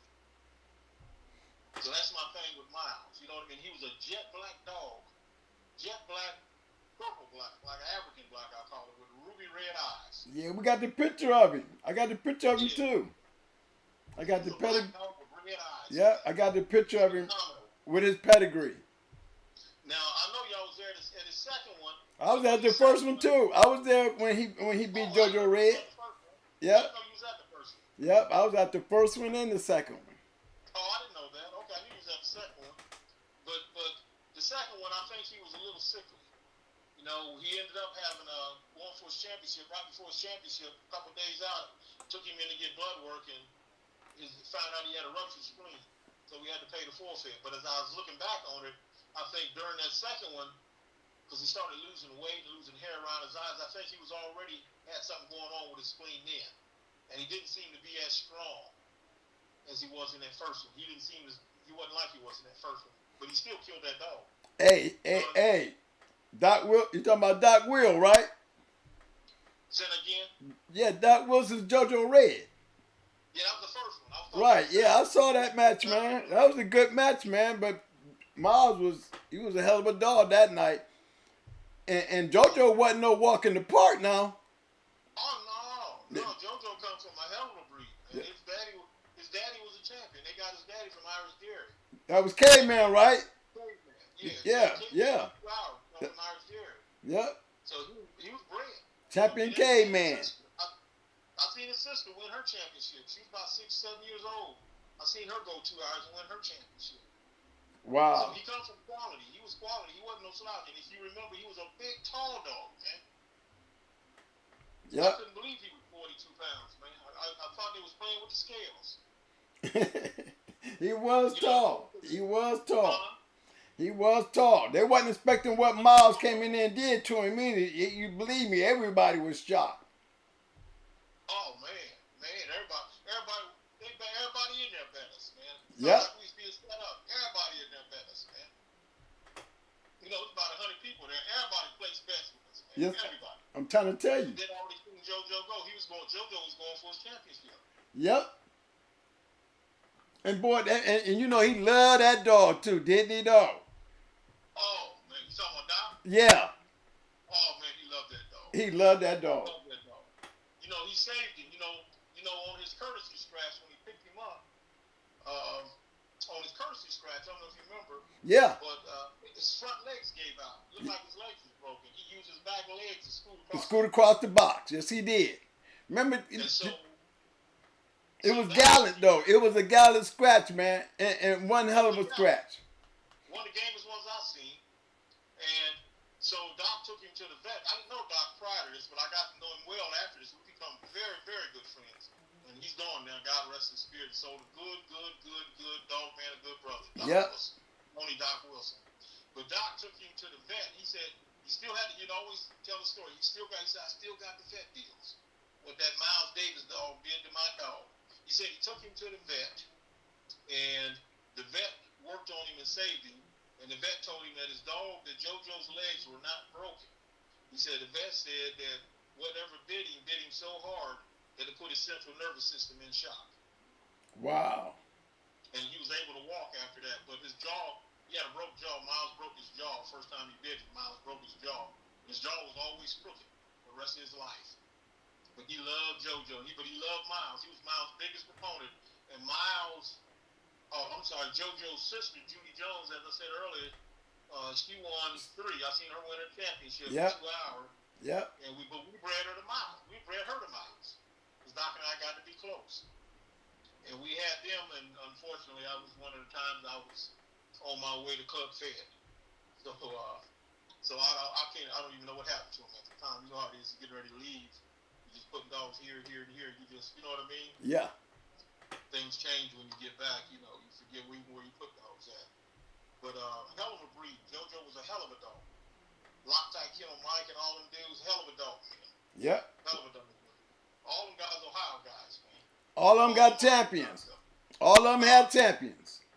All of them. Bob Hines in Cleveland. Yep. Even Fat Stan's crazy ass. Fat Stan. Even Fat Stan. Fat Stan, man. But your city, y'all, Tip was my partner. Tip, Butch. Yep.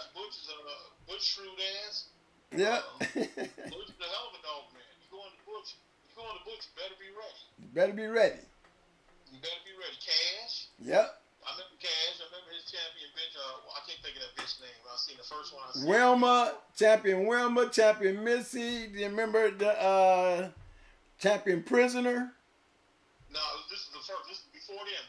Her name. Was it the little brindle bitch? Wasn't that Wilma? Oh, or Gal? It's gonna come to me. Champion. Damn it, it's gonna come to me. She was a bad little bitch too. Damn. But I seen her win her championship up there. I thought it was Wilma. Jethro was a hell of a dog, man. Yep, Jethro was another one. Yep, because Texas Red is the one that beat us when we took judo and put judo on him. Oh, I didn't know y'all went to Texas Red. Yeah, and Cass told us that, man, you got the dog at the wrong weight, man. Yeah, this dog was a 35-pound dog, man. And we had put him on Jethro. We had brought our dog up to Jethro's weight. You know, it was us learning our lesson. But the same dog that we picked up went and beat the So-So boy, that Jughead dog, going for his championship. Right? Okay. Yeah, that was the dog we beat right down there in Akron. They came down. The boys up in New York. Oh, what part of New York? Where them guys just come down there? Yeah, they came down from like Rochester. Yeah. I can't remember the guy's name. Chambers, Rochester. Yep, am I right? The Chambers. Yeah, I remember them. Yeah, they came down with a dog, and we went back out with judo at 35 and stopped him in like 30 minutes, man. You know, it was Cass, and then we turned around and went and beat the Legion of Doom and got that best in show. Cass was just a happy man. You know, he telling everybody, them my boys. I raised them. I brought them boys up here to this point. You know, he'll brag about that shit. You know, he said Pope taught us the papers, but I taught him the game. Say, what did you say again? He said Pope might have taught him the papers, but I taught him the game. You know. Yeah, speaking of that, I miss him too. That was my guy, Pope, right there, man. Oh yeah, but I mean, I don't know where Cass went, but you know, Cass, he know everything. As we can all, you know, and I told the people, I said, look, man, we can never get him on the show. We can do a couple segments with him. Yeah, I was gonna ask him if you remember when we saw Miller Lights. You remember Miller Lights? Yep. Ramrod's Miller Lights. Yep, I seen him. Yep. Miller Light, he was off of, he was off of Jeep, but he was bred just like Tramping them. They did that breeding that made Tramping them twice. Right. Miller Light was from the first time. I seen Miller Light win his first one like 30 minutes, and then they matched him, and he went like 2 hours and won. So now they got him matched in Kentucky, right down at Cotton's place, I believe, if I remember right. And he's going into Robert T. Jr. Right. Robert T. Jr., I think, was a 2-time winner. So, you know, Miller Lite was one of the typical-looking Jeep dogs. Buckskin, strong built, muscular body, you know what I mean? 2-time winner. Been 2 hours, you know, and so we get down there. Me and Cass went down there together. Me and him, Tip, he might not remember. I remember. Tip and somebody else. And so we standing there. They watch Robert T. Jr. first, the guys from Tennessee. And they bring him out. And I look at this dog, Robert T. Jr., little bitty black dog, straight ears sticking straight up, had his tail in his ass. You know how they look when they just been washed. He was shivering and shaking, looked scared. Right. You know what I mean? So we were looking. He was right in that corner. We was right in his corner, right? Right at that time, some big old hillbilly looking dude come walking up this with a cowboy hat on. He said, "Hey," he said, "I'm giving 2-to-1 odds on that dog right there." He's like, "Huh?" He said, "Yeah, I'm giving 2-to-1 odds on that dog." Talking about Robert T. Jr. I said, "Mother dude must be crazy." And this is the pre-hustle days before I was hustling, so that money was everything. I had my bill money on me, gas, electric, and phone money and all that. And me and Cash did the same thing. I remember Cash said he had money from his sister just to have some money with him. And so this guy giving 2-to-1 odds. We said, bet. Right? So they finished up. I'm already counting money in my head. So they finished washing up Miller Lite. They bring Miller Lite to the pit. As soon as Ramrod step over the pit wall and turn around and face Robert T. Jr., Robert T. Jr. swelled up like King Kong, man. Like King Damn Kong, man. He went across that pit and beat the living shit out of Miller Lite, man. I was sick, man. Me and Cash was sick going back, man. Tip just laughed at us, man. We was sick, man. I done lost all my money, man, my bill money, and Miller Lite just got trounced, man. He was never ahead, man. You know what I mean? Robert T. Jr. went on and won 5 times, if you remember. Yeah. Become grand champion Robert T. Jr. And he beat that dog. Remember, they matched 2 grand champions. They beat the dog off of Garner's champion Spike that was on the cover of the Journal. Can't think of his name now. He was a grand champion. It wasn't Migraine, was it? Say it again? Migraine? No, this is off of Robert T. This is off of grand champion Spike. Oh, okay. I'm sorry. A dog, yeah, off of Garner's grand champion Spike. He went the dog off of him. This dog was a grand champion, and he was on the cover of the Journal. He was right off the Spike. I can't think of his name. If you say it, I'll know it. Okay, well, I'll go look it up right quick while you're talking about it. But I think the 2 grand champions, him and Robert T. were both grand champions. They went into each other. Robert T. Jr. beat him, if I remember correctly. That's right. Robert T. Jr. beat him, but Robert T. Sr. was the one that lost to Duke, right? He lost. I can't remember who he lost to. Was it Duke? He lost to another grand champion. I forgot Robert T. Jr. lost to another dog, and everybody used to get them mixed up. T. Jr. or T. Senior? Junior, he did lose. I didn't know he lost. Yeah, both of them lost. Yeah, one of them lost to Duke, and the other one lost to a grand champion. I forgot his name, but I can pull him up and be able to tell you. Yeah, I seen Duke go. That was Scruthers. You talking about Scruthers Duke, right? Yeah. Yeah, I seen Duke go. Okay, I'm looking. He was a hell of a. He went the same. One of them might have been the same night Bronson went up here in Ohio. Yeah, he went the same night that Bronson went in the tadpole. Okay, Bronson went to tadpole. It was that same night. Yep. Duke went first. No, it wasn't Lloyd's Doc Holiday. I'm trying to pull up the grand champions off the Spike so you can catch and remember. Yeah. Okay, I got. I want to say Indian Sunny owned the dog. I want to say it was Indian Sunny's dog. That he beat? That owned the Spike dog. That had the Spike dog. Okay, well, okay, I got grand champion Naylor. No. You say it, I'll know it. Okay.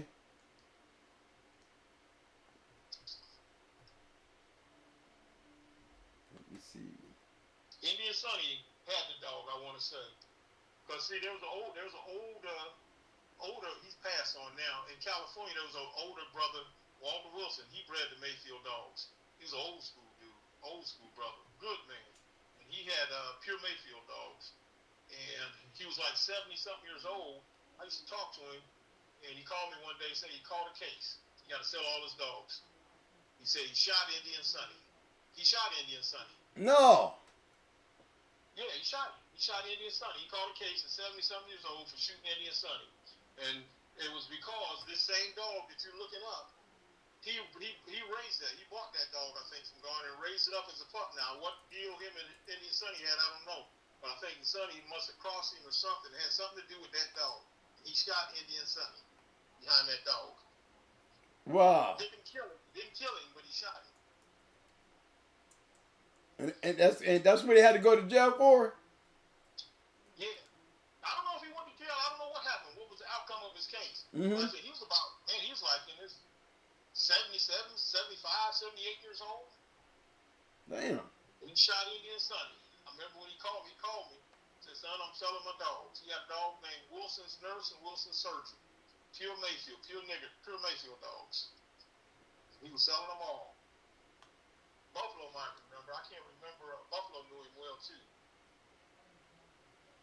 Okay, now they got. Let's see. We got a. Let's see the best dog. Let's see, the champion Ninja, grand champion Migraine won a classic. 3 hours and 10 minutes over the champion Gomez dog. He lost to Tito's champion Ninja. Standing on all fours. Now, to me, that Robert Tito lost to Duke, right? I didn't know he lost to Duke. I didn't know he went into Duke. Yeah. Did not know that. Because there's two Robert T's. One of them is Robert T. Jr.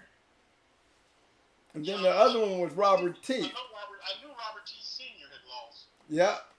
But Robert T. Jr. lost to champion Ninja. Did not know that. Yeah, but he was 9 years old when he lost. Yeah. He was grand champion. He was a 9-time winner and he lost one. But he lost it at 9 years old against Tito's champion Ninja. Huh? Does it say who Robert T. Jr. beat?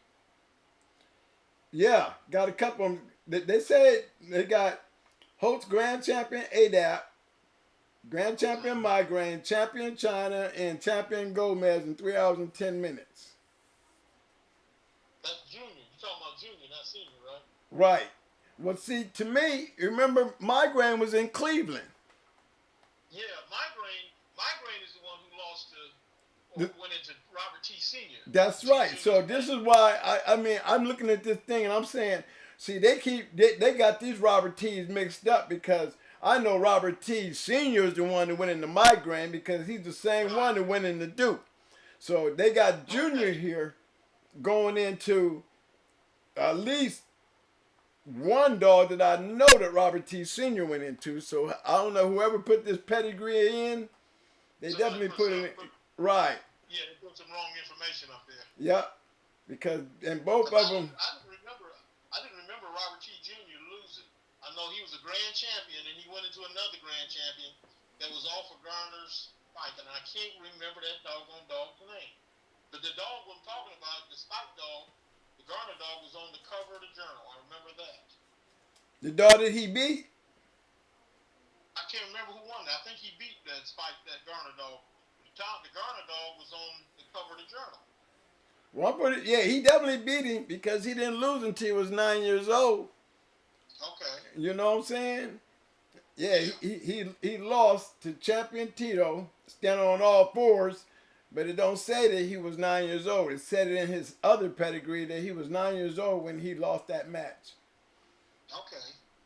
Why would you match a 9-year-old dog, though? I have no idea why anybody would do that, dude. I know I would have never done that. I give everybody a chance to see that so they can see what we're talking about. See that grand champ? I got Robert T on the pedigree up here, and I'm pointing out that said he beat Holtz, grand champion ADAP, a 5-time winner, grand champion Migraine, when he didn't beat Migraine. That's Daddy beat Migraine. Then they got champion Ninja. They got champion Gomez in 3 hours and 10 minutes. Then it says Robert T finally lost to Tito's champion Ninja when he was 9 years old. That's Robert T Senior. That's Robert T Senior. That's not Robert T Junior. Okay, because Robert T Senior lost to Duke. Yeah, that's Senior. You know what I'm saying? Yeah. It wasn't Robert T Jr. And Robert T Senior is the one that went into Migraine. Right. I don't think Junior lost it. I don't think he lost it all. Not that I remember now. I don't remember him losing. Yeah, he lost. The Ninja Robert T match. Yeah. Yeah, it did happen. Okay, you talking about? Okay. Yep, the Robert T Jr. Robert T Jr. See, they keep getting them mixed up, cause Robert T Jr. did lose. He lost at 9 years old. So you know, remember that's a couple years, you know, that he was a grand champion. He didn't lose his grand champion until he was 9 years old and somebody was stupid enough to match him. But he lost to that. He lost to Tito's Ninja though. Okay. Because Robert T Senior, we all know in Ohio who he lost to. He lost to Luther Struthers, Doom. You know, Legion of Doom, Doom. Yeah. They were both 2 grand champions that went into each other that night. Yeah. Yeah, Legion of Doom's Duke. Right, and that's the same Robert T that lost to Duke is the one that beat Migraine that night. Which was a hell of a match. Because remember, Migraine was a bad motherfucker too. He was a grand champion. Who, Migraine? Yeah, Robert T Robert T Sr. was beating a lot of champions, man. Yeah.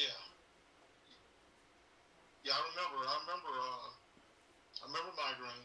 Yeah, I don't remember Robert T Jr. That's the one I don't remember.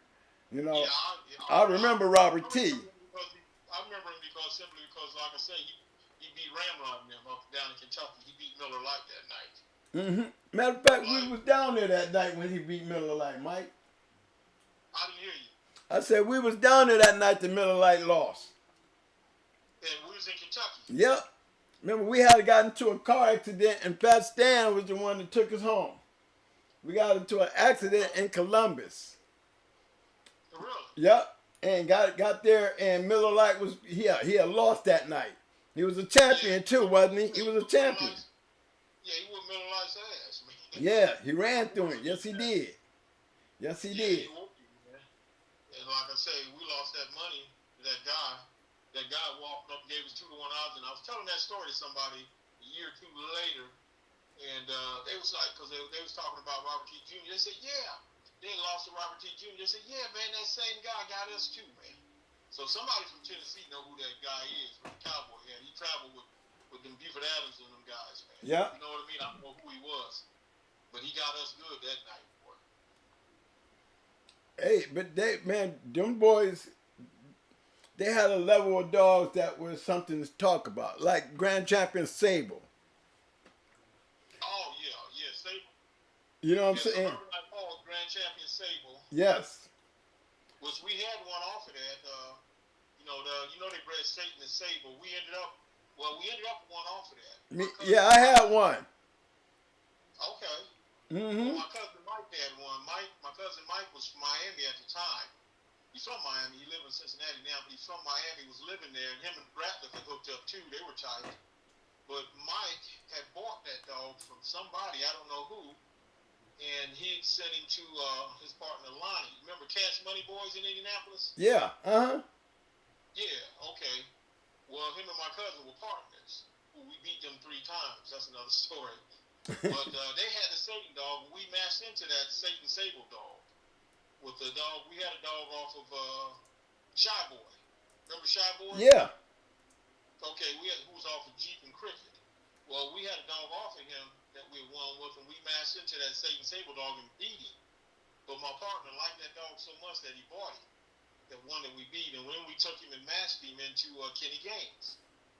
Matched him into that champion Buddy dog that Kenny Gaines had, which at the time it was Buddy's first time. But we lost to Buddy.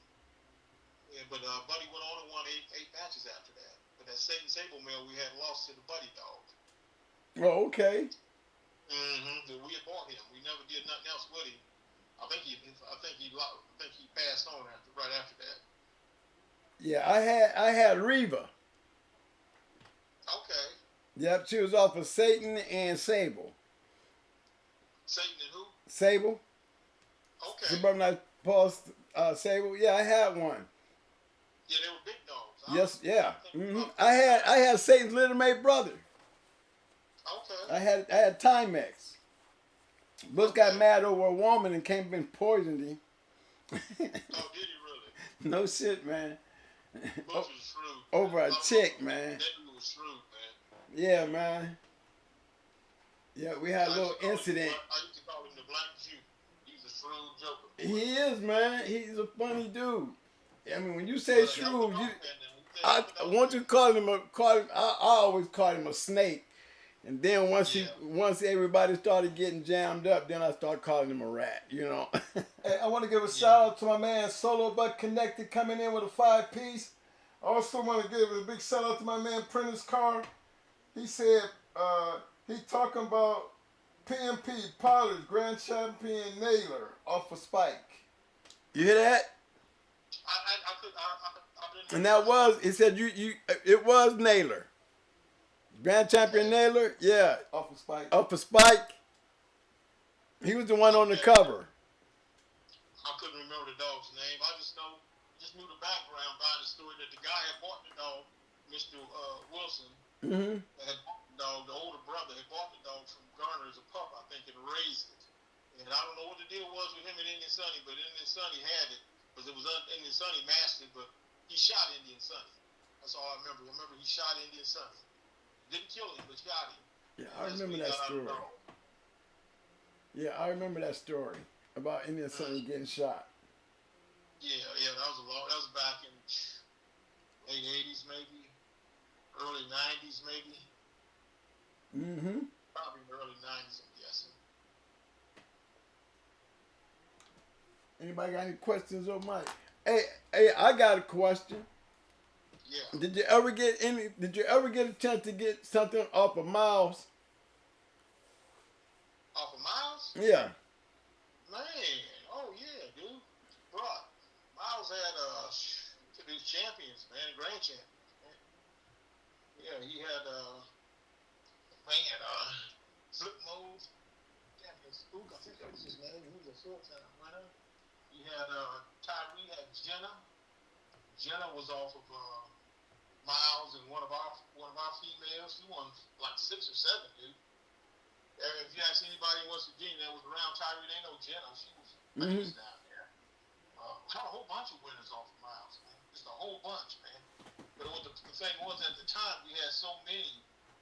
We had Miles at the same time. We had Stubby at the same time. Right. We had him at the same time. Stein was still alive.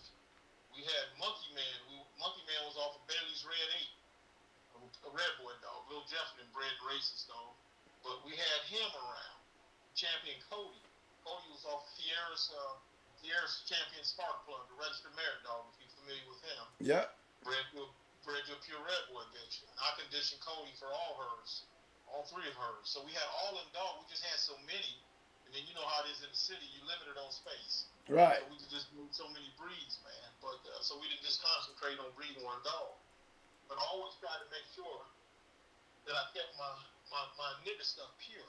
That was my number 1 goal because it was like it was the incubated oven that I put everything through, cook it and to bring it back out. You know what I mean? Mm-hmm. So that was my family. That's what I focused on the most was that.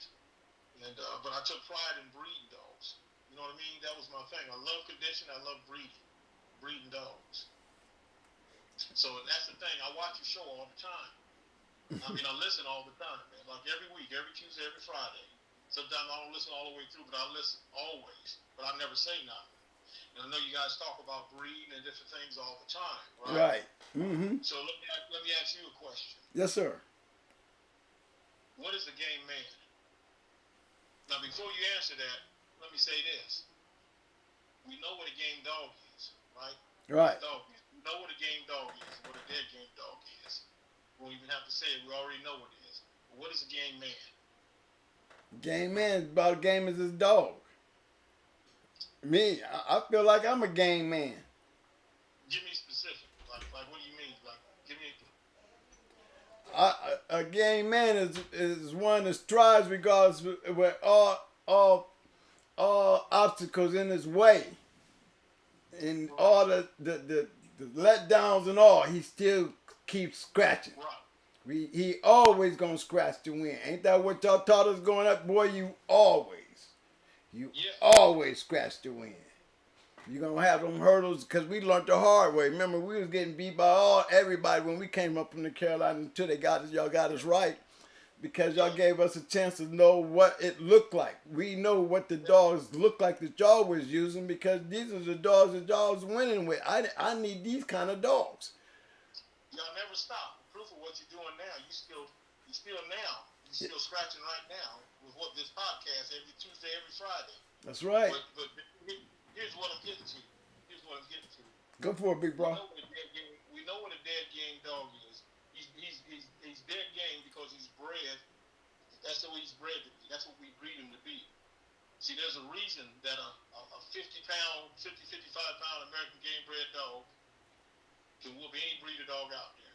Even dogs that's twice as big, 3 times as big, 3 times as strong, but they can beat them. And the reason that they can beat them is because of the spirit that's on the inside of them. See, they have a different spirit on the inside. They're not the biggest. They're not the stronger. They're bigger and stronger dogs, twice as big, and they can make them piss and shit on themselves and run and scream and howl. Mm-hmm. It's because they have this spirit on the inside. And my point is, that's what they bred for. That's what we try to breed them for. But a man, a human being, our purpose of being born and bred is to be close to God. A dead game man is a man that lives close to God. Okay? And do the right thing every day. You live close to God. That's a dead game man. You live close to God. That's the only reason we were created. That's the number one reason that we as human beings were created, to be close to God. Okay? Mm-hmm. So that's what a dead game man is. And we've had examples, modern examples. To me, Martin Luther King, was a dead game man, as was Nelson Mandela. All of them. If you read their writings, you can see they had that spirit. And see, my point is, we all talk about, we do the shows, listen to the shows, and everybody want to be a better dog man. Well, this is a spirit game. Those are spirit dogs. We're spirit people. So, in order for us to be better, we have to get in touch with our spirit. Be a better dog man or woman, you have to get in touch with your spirit. And when you get in touch with your spirit and you get in touch with that God force that's on the inside of you, you start studying life. You start studying health and nutrition, conditioning, things like that. It's going to make you better. It's going to make you a better dog man. You want to be a better dog man or woman, be a better you, be a better human being. Be better for what you bred for. Be dead game for what you bred for. That's what a game man is. A man that lives close to God. You follow God every way, every day in your life, everything you can do. It takes over your life and consumes you. If you're not a dead game man, you got no right to go out and kill a dog, call this dog a cur, and shoot him and kill him. And if somebody don't understand what I'm saying, it's okay not to understand. It's okay not to understand. You just haven't clicked on yet. We're all supposed to click on the life, especially as we get older. Mm-hmm. When you start getting older in your 50s and 60s, you start thinking. I heard Mike Tyson say this on a podcast one time. I think he's super intelligent. He says you get older in your 50s and your 60s, you start thinking about the spirit world. And the next life is this life after this life. And it's true. But you have to look at that from the spiritual standpoint. This is a spirit game. These are spirit dogs. If you want to be a level above everybody else, get in touch with your spirit. Get in touch with the God force that's on the inside of you. And it'll make you start studying nutrition, like I said, nutrition and health and conditioning, and all the things that's associated, everything. Because God created us in His image and likeness. We're children of God. We should be, I call breeding creating also. We should be creators. We should be creating, man. How the Egyptians built the pyramids and they can't figure out how they did it today. Because they was in touch with that spirit on the inside of them, man. They built something that's lasting thousands and thousands of years that we can't even duplicate today. We got to get in touch with that in order to be better. If you want to be a better dog person, a better dog man or woman, get in touch with that spirit. Well, I must have been in touch with my spirit then, because I act just like my dogs act. You know what I'm saying? I said, I act like my dogs act. You know, I think my dogs is a reflection of me. That's a prime example. I mean, I think after you've been around them so long, you start to take on that nature, man. You know what I mean? Right. You start to take, and really, as you get older, I swear, as you get older, you really start to take it on. Because when you get getting older, you start to say, man, you don't give a damn what nobody say, what nobody else think negative about you. You understand what I'm saying? That's right. I mean, you know, you move on, you do your thing. Because that after so long, you see it's about, I always tell everybody, look up. You always got to look up, because it's about us and God. That's it. If you believe in life after there's life, then that means there's something you're supposed to be doing on this earth while we're here. We only get a short time here. You got to be the best you that you can be. If you be the best you that you can be, you'll be a great dog man or woman, a great dog person, because you're doing all the right things. And God blesses His children. You know? Yeah. I used to wonder why we was winning. But we won at one point. We won like 15 in a row, bro. We was beating everybody, man. And I was doing all kinds of crazy stuff in the street. I'm like, man, I was started to sit down thinking, why aren't we doing all this? But then I read a scripture in the Bible that God blesses His children, but He gives you that only so long. And then after you reach a certain age, He says, okay, that's it for you with this. So you better get it. You know what I mean? You better get it now. You better understand this now. I'm going to take you on home. You understand what I'm saying? So now that's why I don't be involved now. I'm not scared of police. I'm not scared of going to jail or prison or none of that. Still got a bunch of friends that, hey, I ain't scared of that. I'm scared of God. But He said, that's your time. Now, take it to another level. We're supposed to take it to another level. Mama. That's what it's, yeah. Now, you know, I mean, listening to you talk, and I was just thinking, like, even when you stepped in and you kind of took notice in us and we started seeing a lot of things, and you remember you used to always have these kind of conversations with us. Yeah. You know, pull us off to the side and say these little things, and it always didn't necessarily have to do with dogs. You know, I respected that so much. You know, Mo, he more on the dog side, but I was more on that side of that part of you. And when to hear you say that now, it is. Do we be sounding crazy when we be out here trying to do the things that you've done for us and the conversations we used to have? You see me, if you watch our show, you see I be trying to have them same conversations with these guys, right? Yes. And I just want people to understand this is where that comes from. Don't just think it's me. This is the man right here who took the time out and did that for us. And put not just about the dogs, but us as people. And y'all heard him say on one of the shows, he knew we had it caught on when we went off when the dude picked the dog up at a show we was giving and threw it on, and we was right ready to beat his ass because. I thought I was getting ready to blast him. Yeah, I remember that. I never forget that. And, but then it was all about a certain type of integrity that you was like saying, you're going to have better dogs when you become a better person. Right. And share it and keep God close to your heart. You know? Yeah. And I just be wanting, I mean, if you see the shows and we be trying to get this across to people, and I just want people to understand and know that the man that you hear talking today is the man down there 30 years ago was having that same conversation with us when we was young in this game. And I wanted you to know, man, that if you hear me talking like that, I'm on these shows, that's where this comes from. Because of you. And I want you to know that I appreciate you still saying the same things to these guys, because maybe they need to hear from other people and understand. And I like the way you put it, because you put God first in everything and always have. See, Yeah. I just keep God. You know, I live. You know, with that spirit thing. You know, remember I done died and came back, and I feel like there was a reason He let me come back. Sure.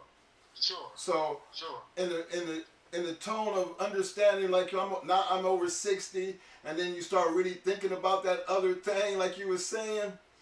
Yeah. When you've experienced it, and then you hear the conversation, it's kind of like, maybe this is why I push so hard when I talk to these guys, Mama.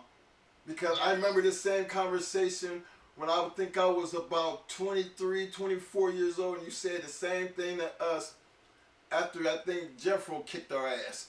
Yeah. And remember, I was fighting mad. I was ready to kick his ass, talking that shit. You know, Jeffro was talking slick. I couldn't deal with that talking shit for nothing in the world. I remember. He said, calm down, young man. Calm down. Hold on. And he took us in from there. You and Cass played a big part in your growth. See, that's the reason y'all have this show now. I'm thankful that y'all have this outlet for me and for others to learn and grow from. Maybe that's part of the reason God gave you that. I say you scratching more in the game now than you ever have to me. Yeah. Because you're reaching a wide audience. You understand what I'm saying? Every Tuesday and every Friday, you're reaching a wide audience. And so now it's up to you. What are you going to put in there? What are you going to put in to change some? What are we going to put in to change somebody's life and understanding and thinking? You know what I mean? Right. So that they go on, so that they be a better human being, man. That's all it's about.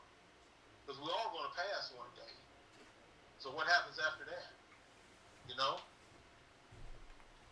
That's true. Got to live what you're living with and do it right now, because when it's all said and done, there will be a judgment day. Yep. We all got to face that one day. So, but y'all got a great, great opportunity now, what y'all doing with your show and everything, man. Now, I know you guys, it's, you got to come up with different themes every week and different things. And I was thinking, it might be a good idea to do a thing on, like bloodlines, man. Yeah. You know what I mean? Like, let's say, for instance, Red Boy. So, okay, we're going to do Red Boy today. Tonight, rather. And we're going to come up with some great Red Boy dogs and then put Red Boy's pedigree up there. Study Red Boy's pedigree and see how he's really bred. You know what I mean? And the dogs that occurred out off of him, the ones from 10, 20 years ago that were down from him, 30 years ago even, that were from that family. You know what I mean? Yeah. That's teaching. That's how that's teaching and learning, man. Well, I wanted to do that with your shit tonight. Because your shit is like, your Mayfield stuff and like stubbing them dogs is bred great. Yeah. Like I was saying, I mean, we've seen the Maximilian, you know what I'm saying? But I was just telling Mike, I was like, hey man, I was looking at Miles dogs, man, and you know what? Them dogs got some old family red in them. Yeah. Oh, yeah. I love that old family red. The old family red, see, that's pure family. When you start talking about, like, the Red Boy dogs and the Lightner stuff, you know what I mean? That's old family stuff right there. Basically, in this country, you had the English dogs and you had the Irish dogs. Mm-hmm. Okay, back I'm talking like late 1800s to turn of the century. You have to study, and I study pedigrees always, man. I got probably 1,000 magazines and books. I always studied breeding, man. I studied everything written on these bulldogs, man. But in the late 1800s, early 1900s, you had English dogs and Irish dogs. And people come from England, from Ireland and Scotland. The English dogs are what become the Lightner dogs and some of the Colby dogs, right? The Irish dogs, rather. The English dogs were Feely dogs. If you ever heard of Con Feely, anybody that hadn't, you should know. Should know who Con Feely was. Yeah, we did a show. We did a show on the Family Reds about 2 weeks ago, and I went over that with them. So yeah, we did. I did bring him up in the old Family Red Nose. So you had English and Irish dogs. Yes. And that's basically what they all go back to. The English dogs are a lot of what Tudor dogs are today. A lot of the Irish dogs are the dogs like the Red Boy dogs. The Red Boy family is alike. See, Red Boy and Red Boy, and I heard the show a couple weeks ago when we were talking about Red Boy's pedigree, and he's not a Colby bred dog. And I know there were red Colby dogs, but And I heard people who know more about it than myself speak on this. One in particular was Norrod, who passed, Mike Norrod. He was an expert on them Old Family Reds. That's He true. wrote an article about it, matter of fact, in the journal, about the Irish, about the Red Boy dogs actually being Leitner dogs, Hempfield Leitner dogs is what they really are. That's why they reproduce so strong and so well, because they're Leitner dogs, they're pure Leitner dogs. When I bred my Mayfield bitch into the Red Boy dog, I said I made a Tudor Leitner cross. That's what it was. That's why I knew it was going to click. That's what they were doing back in the 60s and the 70s. Carver's Black Widows and Tudor Spike. Carver's Black Widow, even though she was a black bitch, she was a 3/4 red-nosed Leitner bitch, a 1/4 Dibo bitch. They bred her to Dibo, a Tudor bitch. And that's what made all them dogs. That's what's behind Honey Bunch in them. That's what's behind Jeep in them. So if you have those dogs, you look back there, that's what it is. They're Tudor Leitner dogs. So I try to think of dogs breedings today. That's why I'm not crazy about scatterbred dogs.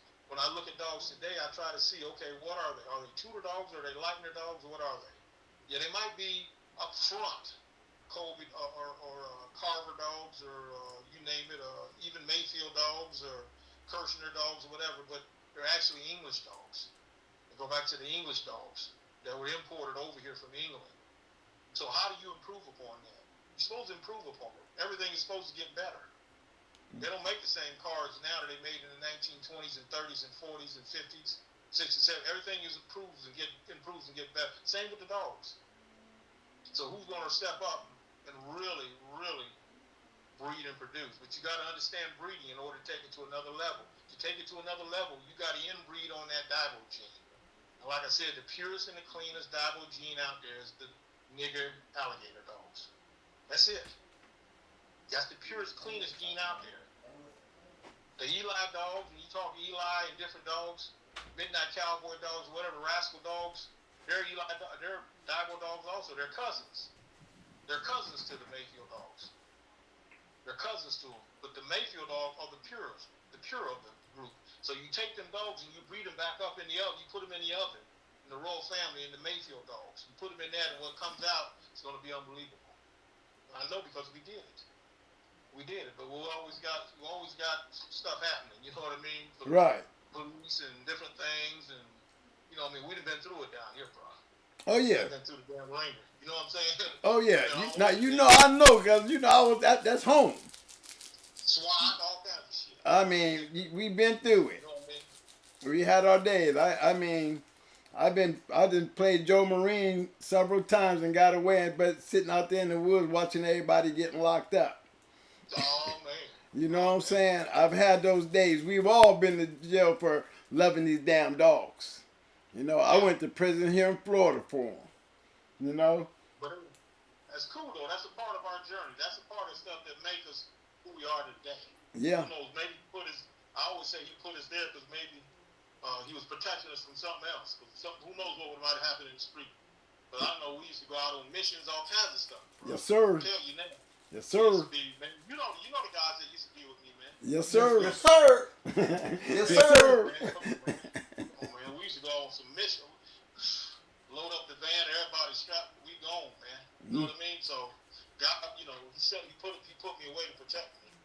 You know what I mean? From myself and from others. Man. Yeah, that's what I told my. That's right. I think that's what happened to me too, man. Because I was on that direction, but I tell you what, I was having fun the whole time. So you know what I mean. And then he took care of me when I went to prison. You know what I mean? That's what I'm saying. Same thing here. I learned a lot in them 2 years that I was sitting down. It's like he took me and did some things with me, man. And you ain't said nothing but the truth about that. I had the experience when I was in prison, and it was a good experience. You know what I mean? The word said God punishes those that are His. Yeah. He said if you hear, He's gonna punish you and correct you. He's gonna protect you through it, but He's gonna punish you and correct you. He said if you don't get punished for doing the wrong, then you're not His. So just like you parenting, you got a kid that's doing something wrong, you're gonna correct him. Mm-hmm. You're still gonna watch out for him. You're gonna correct him because they're yours. So that's what He do to us. He correct us. You know what I mean? So I took time when I was gone. I studied that word every day, man. Fasted and prayed. That's how I got strong, dude. I used to do 1,000 push-ups in there every day, every morning, in an hour and a half, it says 50. Then I got strong in it. You know what I'm saying? Yep, I did the same thing down here. I did. To this day. I got big in prison. I mean, you man, it's like I tell you, man. I listen to you, big bro, and everything that you're talking about, man. It's just I had to be paying attention because I went to prison, got that word. I got it from many places. I went to all of them. I wanted to see how all of them worship. You know what I'm saying? Just to see how it went, and it was like I was on a little journey, and I was doing the same thing, doing push-ups every day. You know, I used to do that do 300 push-ups under 30 minutes. Yes. You know, that's blood, sweating. You know, you got to be a bulldog to get down in there. You know, we got that bulldog mentality. That's what I'm saying. That's why he gave us this love of dogs. Us that are listening. Everybody that's listening, that love these dogs. He gave you that love for these animals. The gamest thing on four legs walking the earth, these dogs. He gave us that love in order that we can see what it takes for us to have that same gameness. But our gameness is not about how being able to outbox or beat somebody up in a physical fight. It's about living close to God. That's our gameness. And I learned that from Mayfield too. A man's gameness is his faith in God. That's what a man's gameness is, because that's what we bred for. I said that earlier. That's what we bred for, to be close to God. That's our gameness. So, if you want to be a better dog, man, be a better you. You know? That's where all that honor. We ain't got to lie about shit. We always telling these guys, you know what I'm saying? I come from a place that it's all about being real. That's what it's about, bro. That's what it's about. In order, you know what I mean? In order, like I said earlier, to take it to another level. Take it to a whole nother level, man. Get a whole nother level of understanding, man. But where did the competitiveness come from? You know, we always was hunting to go for the best. I be explaining that to these guys, man. You know, I appreciate every man that stood across from me and respected him. You know what I'm saying? Because how could you grow if you ain't got that other person across from you? Right. So I always show homage to everybody I face. You know what I'm saying? And because he love what you love, what we love. That's right. We're all a part of that. We're all a part of that same family. But we was different. You know, even the host, all of us in that one crew of guys, man, and that's a big ass crew. That we was the new style. You know what I'm saying? It used to be Rupert Adams and all them, and you know what I'm saying? And all them boys that had Art and Zebo, the Adams boys. But man, look, our era, we cranked it up. Man, come on, bro. It was so much competition. It was so many killers out there. So many killers out there. You say somebody got a killer. I mean, because people want you, man. There's some bad dogs and dog men out there. There was so many, man.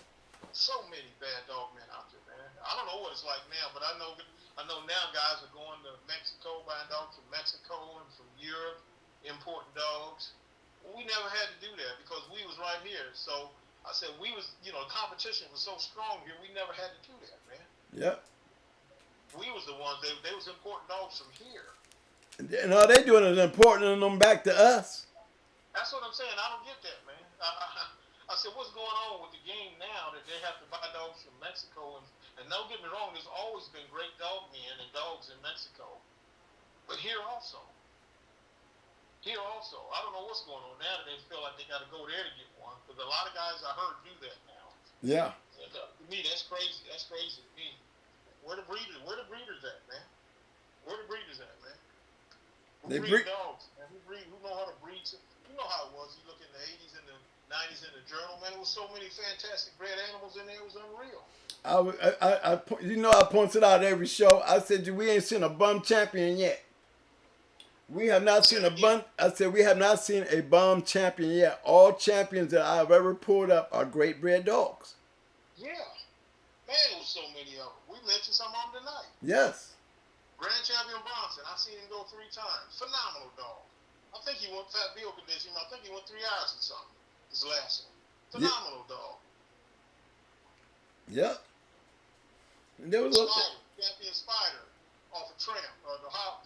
The boys up Toledo. They were the Ohio Players. The Ohio Players, yep. Phenomenal dog. But no, I seen him beat the Brooklyn Knight one night. Brooklyn Knights from New York. I seen him beat them. Matter of fact, I refereed it one night. Phenomenal dog, that Spider dog, man. Phenomenal dog. I seen Duke. I thought Duke was phenomenal. Oh, head dog. Smart as I don't know what, man. Yeah, that's me and Cass, we was up there when we saw Queen knock off Pepper. When I seen Radar Martell match was a great one. Who? Radar Martell. Remember McNasty and them had Abraham's Radar? Yeah. And I think it was the SWAT team that had Martell. But I know Martell was related to Pepper too. What that Sly dog? Yeah, them Sly. What was it? Sly dog. The dog named Sly. Yeah, I remember Sly. Yeah. I remember that dog. Yeah, all them dogs was off of him. Oh, okay. They was off of Sly. I remember him. Yeah. Oak Tree, Sly. Yeah. Oak Tree Sly. Yeah. I think it was like what? Flint, Michigan and shit. They was coming out of Flint or Saginaw. Yeah, man. Come on, man. If you could ride, there was so many bad dog men coming out of Michigan. It's unreal, man. Yes, it was. Come on, man. If you can rise up out of that and make a name for yourself, you was a bulldog man. Yes, sir. So many of them in Michigan, man. All you got to do is look at the journals from the 80s and the 90s, and they would have 7, 8 card shows, 2 or 3 of them in one journal from Detroit area, Michigan area. Hellified dog men up there, man. Too many to name. Just a bunch of them. Of course, we all know the Abrahams, but a bunch of them up there, man. Yeah. Yeah, we just know the common name: Big Route, Abrahams, and McNasty. Yeah. I seen Big Route one night. He got bit by the dog in the pit. That was that Abrahams. We had Big Route.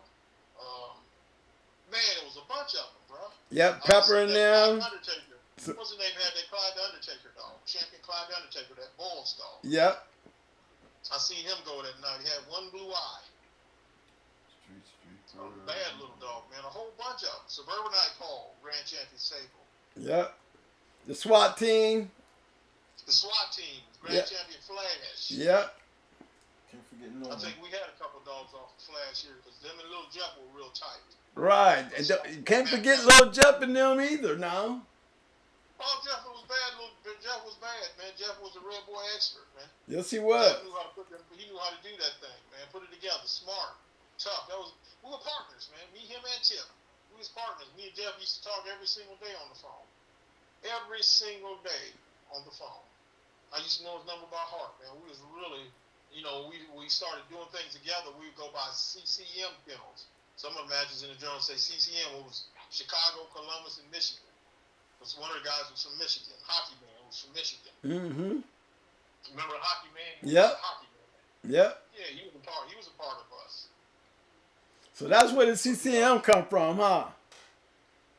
Yeah, we have. Okay, because it was Ready to Rumble, and then it changed to CCM. Yeah, Chicago, Columbus, Michigan. That's what it stood for. That combination, okay. Mm-hmm. That was a hell of a combination, because, boy, boys, y'all was y'all was hard. Them boys was hard to whoop, bro. Y'all went on a winning spree with that one.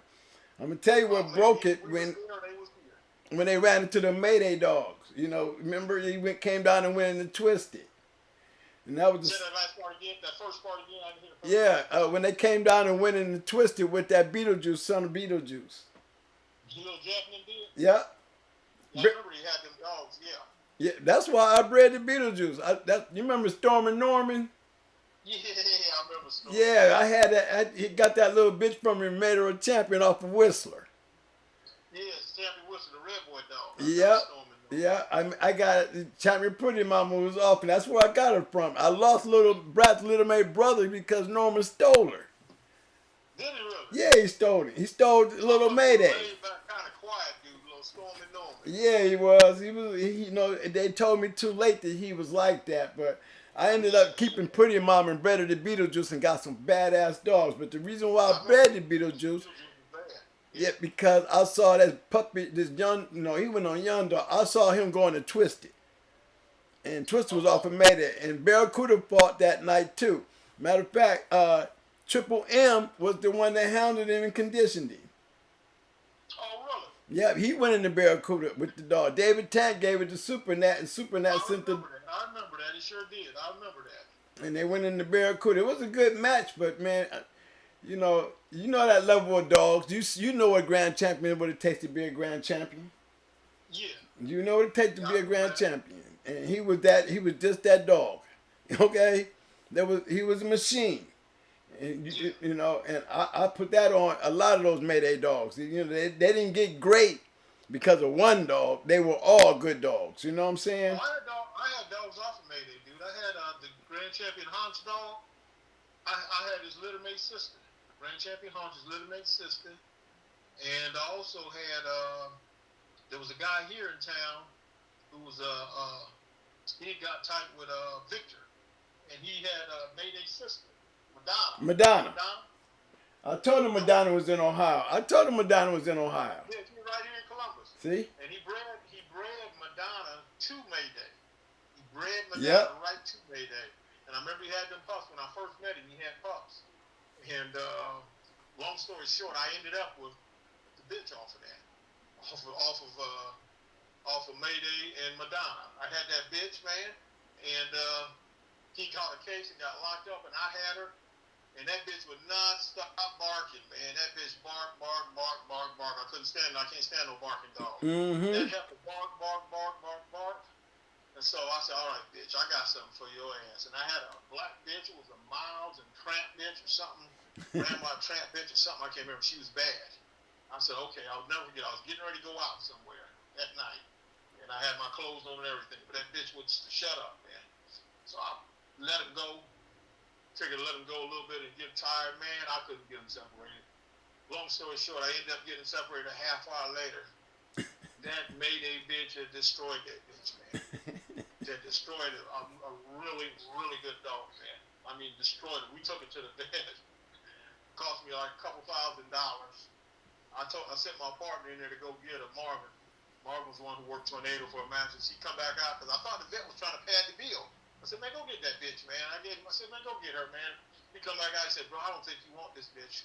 I said, yeah, go get her. He brought her out, man. They had to take all apart, amputate stuff, man. All just crazy, dude. That Mayday bitch, she was phenomenal, man. And she ate something and died, man. She ate some poison and died. I lost her. Wow. After that, but she was off of Madonna and Mayday. And I remember her name now. And this the thing.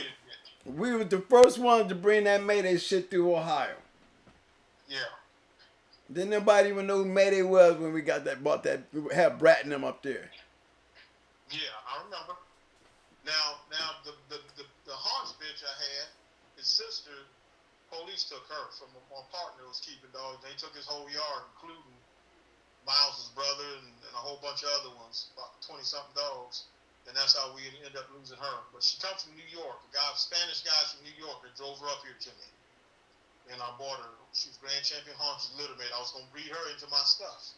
You know what I mean? She was a big bitch, too. About 50 pounds or so. What was Mr. Mayday? Who was him? Who? Mr. Mayday. So, yeah. Cash never did come back, did he? No, I don't know what happened to Cash. I called him, too, and he didn't answer. He didn't answer the phone. You know how Cash is. It's Friday.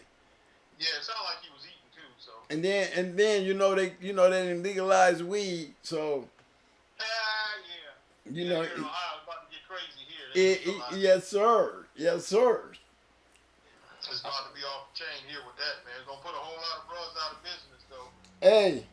If you're anything, it's going to take a lot out of that tax money them damn dispensaries is getting. Oh, yeah. Really going to get them. Okay? It's going to hurt them bad because the block going to be on fire. We're going to be probably getting discounts up there. The discount game going to be straight. They was campaigning against the legalization of that. Yeah, because they didn't want to lose that tax money because they be taxing the hell out of them up there. Oh, yeah, they're going to make that money now. It's going to be cool. Yeah. They have 6 plants. They say 6 plants per person, 12 per house. Yeah. Allowed to have 2 ounces on you. 2.5. 2.5. That's a lot, man, to be able to have on you. Yeah, I'm heading around the corner. I got a couple people I got to stop by. Man, They rolled me over. Yeah, man, I'm gonna go down the street here, man, with these 2 ounces and shit. We're gonna smoke them up. You gonna sell them or I'm going, oh man, I don't sell dope. I smoke dope. Okay? You can ride with that now, and now it's legal. Ain't that just something? And I'm down here in Florida where it need to be legal. This a terrorist state. You know what I'm saying? Yeah. Until we get it's a good place to be for me. Oh, with that warm weather, yeah, Rick, bro, it's definitely something important to be here. Because you see, I ain't been in no hurry to come home. Yeah, bro. Hey, but I got to ask you, on the competition note, okay, we were able to see a lot of great dogs. And a lot of bad dog men, right? Yeah. Now,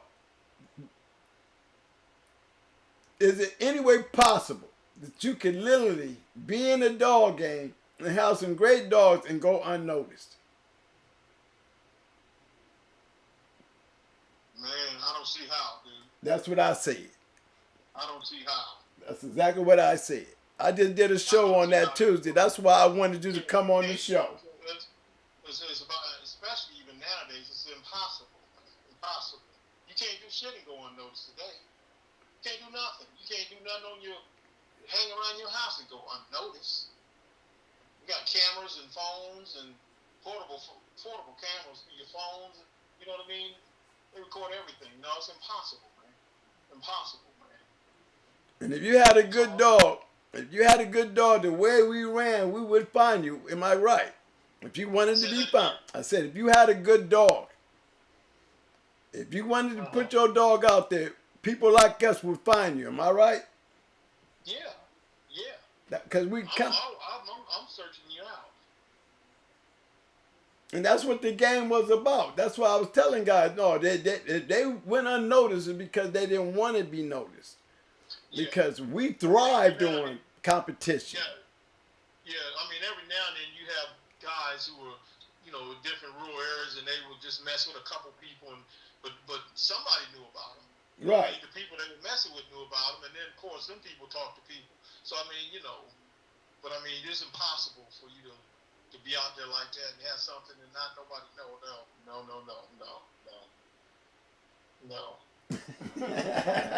That's impossible, bro. That's impossible. Hey, I know they believe in my chat room. I know they hearing every word you saying because I got on them last show. You know, I got on them about that last show. You understand what Hunters is? Hunters is always looking. This is why we ended up in so many places. You know what I'm saying? That's why our experience goes so far. Because, like you were saying, look at all the dog men that came out of Ohio. That became great dog men. Wildside. Rattler. You know what I'm saying? Yeah. You. Ramrod. Kenny Gaines. All them out of Ohio. D. Miller. Yep. You know what I mean? Miller and Ramrod. Was on a win streak, man. They beating everybody, man. They have more dogs off a Jeep than anybody. I bet at one time they had probably about 10 dogs directly off a Jeep at one time. And they were Jeep, you know, they were Jeep fanatics, man. We didn't like Jeep dogs. Me and my partner used to say, F a Jeep dog. But that's all they talk about was Jeep this and Jeep that. Yeah, because y'all wanted to kill that shit. Y'all really thought y'all could beat that. Y'all just wanted to beat the shit. Well, we bred one of Ramrod's double-bred daughters, a Jeep Stein. And we got fantastic couple. We only had like 3 or 4, but fantastic dogs off that, man. Fantastic dogs, man. After that, we started fooling with the Jeep dogs. And we bought Shy Boy. Shy Boy was right off a Jeep. Jeep in Shady Hills Cricket. Mm-hmm. Remember that? Yes, sir. Yep. And Shy Boy won twice, and we sold him a tip in FASTLANE. And we took him up the roadblock, McMaster's. And Maston, I can't think of that dog's name, that dog Magnum had. And Shy Boy lost about 50-something minutes, but he ran hot, never recovered. Was that Frankenstein that beat him? No, it was it was an Eli dog. His name was shit. You said I know it. It was he won like 4 with that dog. He won like 4. He become a champion. Damn, what was his name? Like there was another one. You said I know it. He's that McPherson's farm stuff. You remember that stuff come from Florida? The Eli stuff come from Florida. Yeah, well, it wasn't Texas. I mean, it wasn't Joey, but it was another one. I know it was. It was Frankenstein, and there was another one. I can't think of that dog's name. Man, I can't think of that dog's name. He beat Shaw Boy. And like I said, the Shaw Boy run hot, just never got started. Remember, we saw that match. Shy Boy. Now, which one of them matches when you got mad during the match? I'm trying to remember what match that was. Say that one more time. Remember there was a match you was in and things got a little heated. I'm trying to remember what it was. I'm trying to remember what it, huh? What you say about the match I again? said you had got something that jumped off and you got mad up in there. Oh. I think it was. I think what it was. I get mad a lot. I used to carry a pistol right in my back pocket. I was telling the guys, I said, now Mama, he the nicest guy in the world till he get mad. Shit. Oh, man. When that dude get mad, boy, y'all better look out. Yeah, I come ready. I be ready to go. The dog ready and I'm ready. Yeah, he is definitely yes, you're right. And when you're in that box, you do not be playing. No, I don't play. I be damn straight. I don't do no drinking, no smoking, nothing. You know what I mean? I've been conditioning for 6 weeks. The dog is in shape and I'm in shape, man. Well, like I say, we get on that one-on-one plane. He's feeling good and I'm feeling. He or she feeling good and I'm feeling good. Because we peaking together. Right. Peak together. I know it was about the way how everybody jockey for space, and dude kept trying to jock on you, and you was like, I saw you slide over the one time, and he did it again, and you was like, you ready to throw down these dogs. You want to get in here? You want to do this? You want to do this? Damn dogs out the way, and we don't do that. Yeah, ready to stop everything. Yeah, I was bad with that, man. Like I was like that all the time. Man. I didn't take nothing, dude. I'm trying to tell you. I was telling man, I was just telling him, I said, that's the nicest guy until you get inside them 4 walls. He is a totally different person. He didn't act like his dog. He like his dogs. And I'm not kidding. And he a big dude. He a big dude now. He a big dude. Like you said. I've always worked out. You know what I mean? Always. Still do. Even at the age I'm at now. I do push-ups still today. I do them today. I go to the gym, still work out 2 or 3 days a week. When I don't go to the gym, work out at home, doing push-ups and try to stay ready. I fast every day. I do what's called intermittent fasting every day. I go for 20 hours a day without eating, dude. I only eat once a day.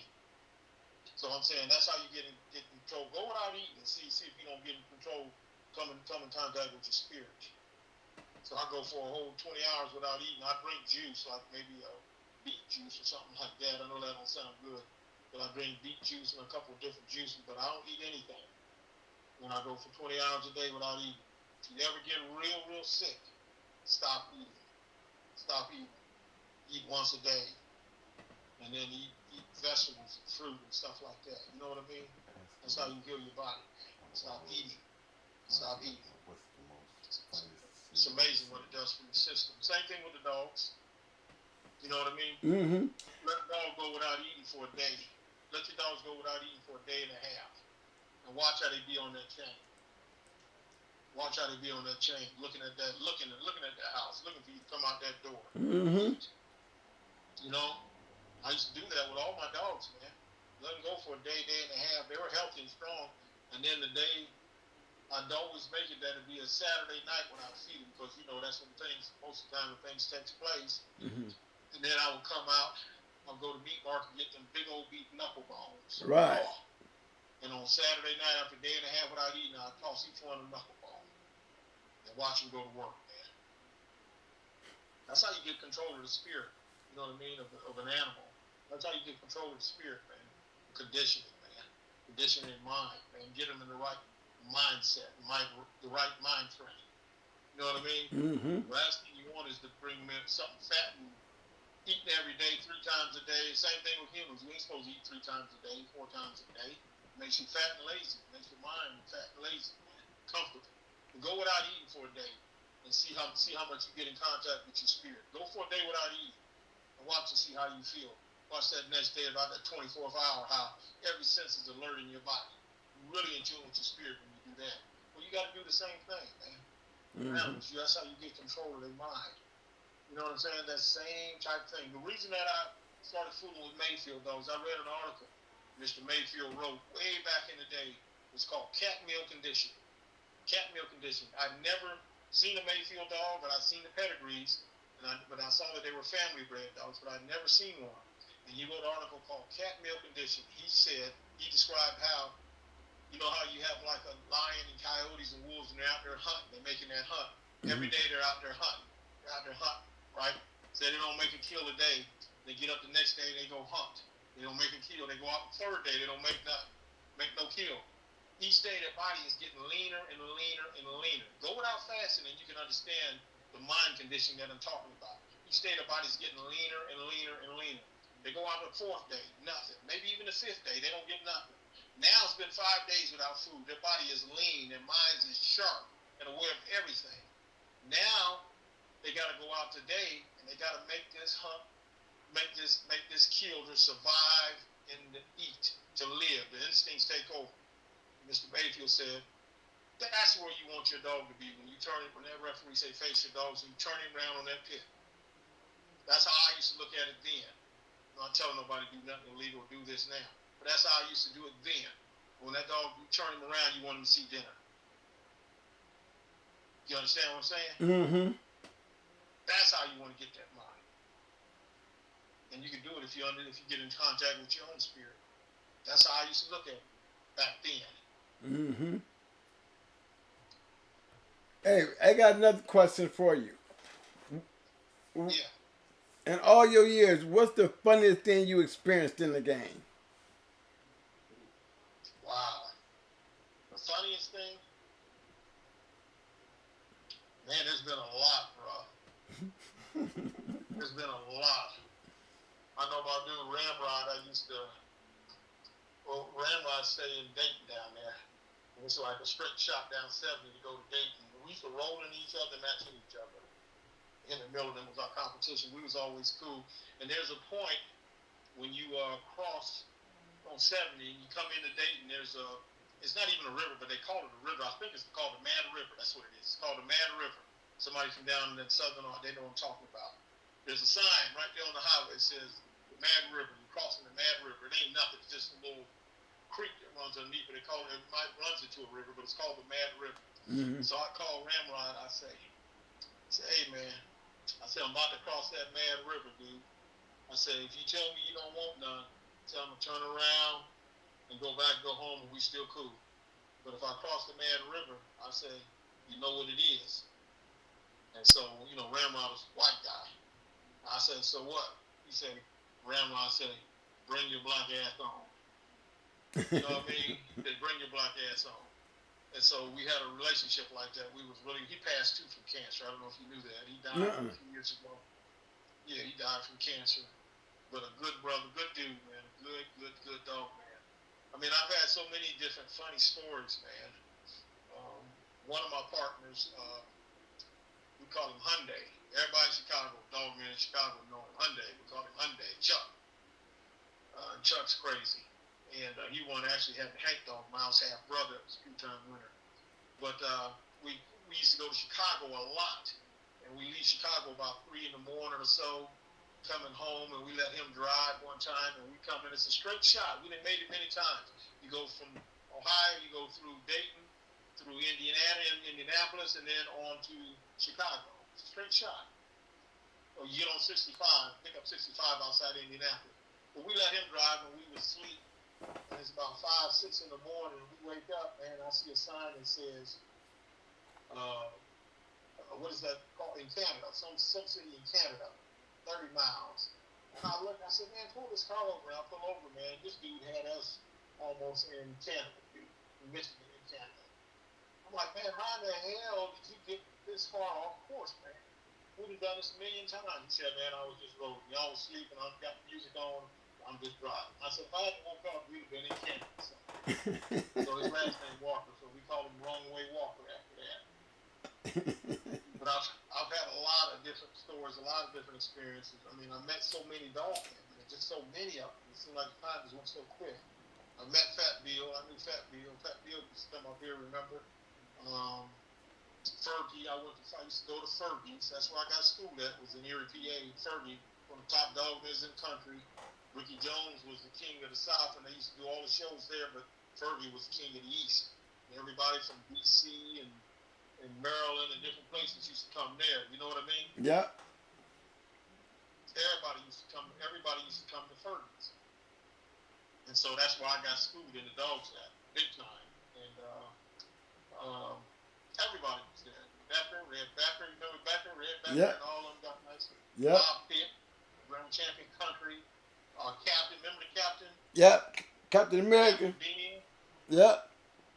Yeah, Captain Bean. I still remember him well. He was a nice guy. I always liked to bet. He didn't care who he bet on. He said, you bet this and I take that, or vice versa. He used to have a guy with him tattoo. Remember Tattoo? Yep. Tattoo. Tattoo. Best referee I've ever seen in my life. Danny Powell was his name. He's the best ref I ever seen, and I think he got killed. Visiting some dogmen in Germany or somewhere, and they shot him. Yep. It was like a little army, the little war was going on. Yeah, something was going on. They shot him and killed him. Yep. Remember, he was with Captain all the time. Captain Ben all the time. And Captain Ben was tight with Struthers. They were tight. So he was a part of when they were doing Luther. Yep. Yeah, he was a part of when they were doing Luther. Matter of fact, Struthers took me to my very first real match. That's where I went to. Matter of fact, it was at Fergie's. As a matter of fact, that's one of the ways I met Fergie. But Struthers took me to my first real match. Bill Struthers did. I don't know what happened to him. I know he retired from the dogs years and years ago. But he was a pretty good dude, pretty good dog man. Hell of a dog man. Yeah, he gave us a chance to go. Yeah, we got our chance to go into him and won Best in Show, thanks to Cash. But that was my first Best in Show trophy came from beating them one night at Butch's. It's a big old card. It's like a 4-card show. And we went into the Legion and won. So that was one of my big moments. Don't forget about Biorio, the Fonz, them Buffalo boys, Sean B, Andre Giroux, with Buffalo Soldier and all them up in that area. They were sneaking down that way too now, down in the PA area. Oh, did we lose him? You there, bro? We lost him. Hold on, guys. We must have lost him.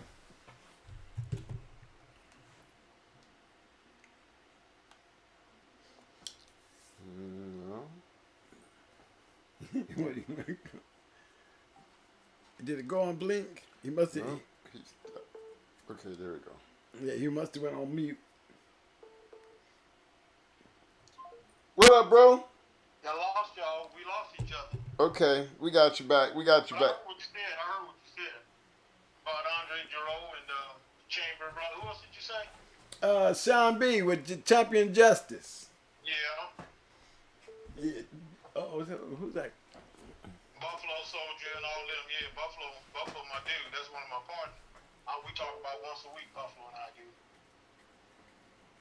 Yeah. How can you understand him? I didn't hear you. I said, how can you understand him? Who? Buffalo? Yeah. Yeah. He got his own lingo, don't he? Yeah, man. Good dude, though, but yeah, I could never understand what he be saying. Yeah, he got his own lingo. I've been on Buffalo about 30-something years. I've been kicking with Buffalo, man. He a true old dog. He true now. He a true old-time dog man now. He can tell you the history about Chicago and the dogmen in Chicago and stomping out. Like, I didn't even know stomping out was in Chicago. I did. I mean, you know who told me? Triple M, he had a guy on the phone with me who had Stompanato. Okay. And he was from Chicago. I forgot what his name was, too. I can't think of it on top of my head, yeah. But they said he had some money, too. He had some money. He used to run like a machine shop or something. Yeah, Chicago always been tough. You can never, all the way back to the early 1900s, you could never say you're the best in America without going through Chicago. All them old dog men from the East, from Boston, when Boston was big in the dogs, they used to come to Chicago. Because you had the Farmer Brothers, and Con Feely, and all them guys, all them great dog men there, man, in Chicago, man. You could never say you're the best without coming through Chicago, without coming through New York back in the day. You know what I mean? But particularly Chicago. And it's been like that. It's always been great dog men in Chicago. Always. Buffalo can tell you the history of a lot of the, especially the modern black, the black dog men and the dog men period in Chicago. Yeah.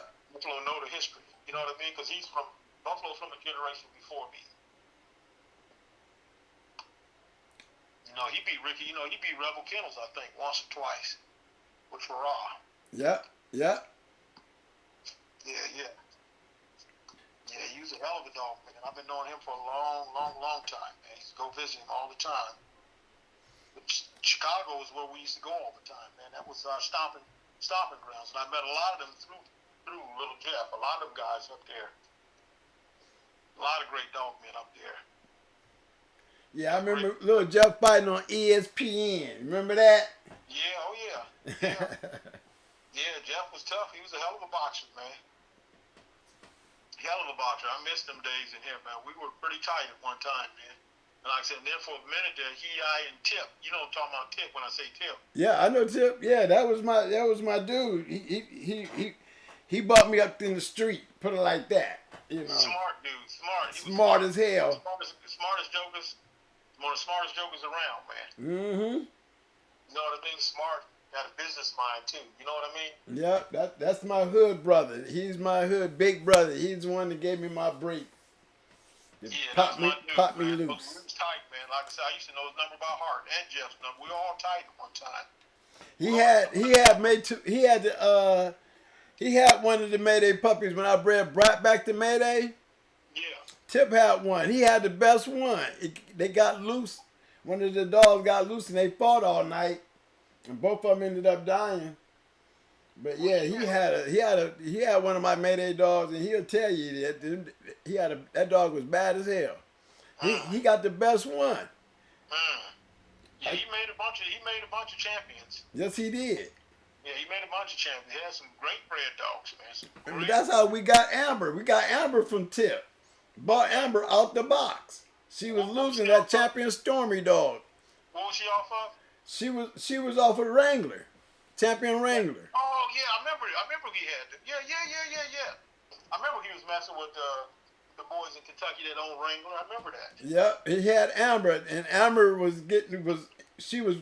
on a champion Stormy, scratching like hell. And game dogs off of that stuff. Yep, and the bottom was the same stuff as that Monkey Dust dog. Yeah. Yeah. Yeah, Monkey Dust. Amber's mother was Monkey Dust's Little May's sister, bred to Wrangler. Okay. And I think Wrangler, didn't he go like 345 or something like that? Yep, to a draw. Yep.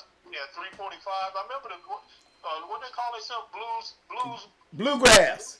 Huh? Bluegrass Kennels. Yeah, Bluegrass. Man, they had some bulldogs. Yep. And I remember a lot of that's where that old Cool Buck and stuff came from them. Gray Lester and them. I remember that. Yeah, I remember them. Yeah, we was in tap with all them. We bought her out the box, and that's Brat's grandmother. Okay. The dog we got from Tip that night got out the box. Yeah. We bred her the Grand Champion Ace. Okay. And I knew Super Nan. I've been to Super Nan's house before. Yep, we bred her the Grand Champion Ace, and then we turned around there and bred her daughter after we bred her. We were breeding Amber to Angels Apache when we saw Mayday and them up in Connecticut. Well, speaking of Supernet, you know the Supernet, that's where Charlie was, right? Yeah. Charlie, you knew that, right? Yeah, we was on his yard when we bred Amber the Ace. We was down there. We stayed 2 weekends down there with him. Well, he wasn't on the yard, but he was, and I laughed because I was listening one time and you was talking about drinking moonshine down, and I remember when we was down there, he brought out some moonshine too. But, Charlie was gone by then, but he had about 2 or 3 sons of Charlie there when we was there. As a matter of fact, we bought a dog. He had 3 sons of Angus there, 2 black ones and a brindle. Yeah. We bought one off of one of the black ones, female, if I remember right, off of one of them sons of Angus when we was there. But I remember Super Dad, because I asked him the story. You know the story about Charlie. You know Crensaw's champion Charlie. You know he lost the match, right? Yeah. Did you know about that? Yeah, but I didn't. I know it was something to that though, right? Crenshaw's champion Charlie lost to a son of Panama Red. He lost to Stein's uncle actually. He lost to a dog named Hot Shot that come out of Florida, South Florida down there. Walton and Stewart's champion Hot Shot. The guys from Florida know what I'm talking about. The old school guys at the least. He was right off of Hot Shot was off of Panama Red, bred to his daughter. And I know this is a fact because there was only like 10 people there, 15 people there. My cousin Mike, and then Fishman from Florida, who's still around. Me and him talked about this a few months back. He was there. Him and my cousin Mike was there together. But Hot Shot beat Charlie in like an hour and 10 minutes. And when they sent it into the magazine, instead of saying instead of Sporting Journal, instead of saying Crenshaw's champion Charlie, it said nothing except Spot. Didn't say who owned the dog or nothing. But it was Crenshaw's champion Charlie that he beat. Then somebody tried to come out and say, oh, it was a son of Charlie. No, it was Charlie. And I asked Supernat about it years ago about it. He said, yeah, it's true. Which I knew it was true anyway. You know, it was Crenshaw's champion Charlie. That dude, I forget his name, that handled Charlie. They borrowed him. Because at the time, Billy Stepp owned Charlie. Right. And Billy Stepp and Supernat were partners. Stepp owned Angus and he owned Charlie. But it's a true story. He lost to a son of Panama Red in like an hour and 10 minutes. But they wouldn't put it in the journal like that, you know. Another thing, well, you know, they were brothers that beat him, you know what I mean? Right. So they didn't want that publicity like that, man. But everybody knew it was true. It was called, the dog was champion Stewart's Hot Shot. Yeah, Walton and Stewart's champion Hot Shot. There you go. Yeah, I put his pedigree up so they could see him. Yeah. That's the dog that beat Charlie, y'all. Jeep's brother Charlie. They never printed it like that. They want people to see that. So y'all heard it first. Hey, I got a quick shout out here. Condolences to Harry Hayes. He says salute to GR.CH. Big ups to the chat and everybody. He said he laid his mother-in-law to rest today.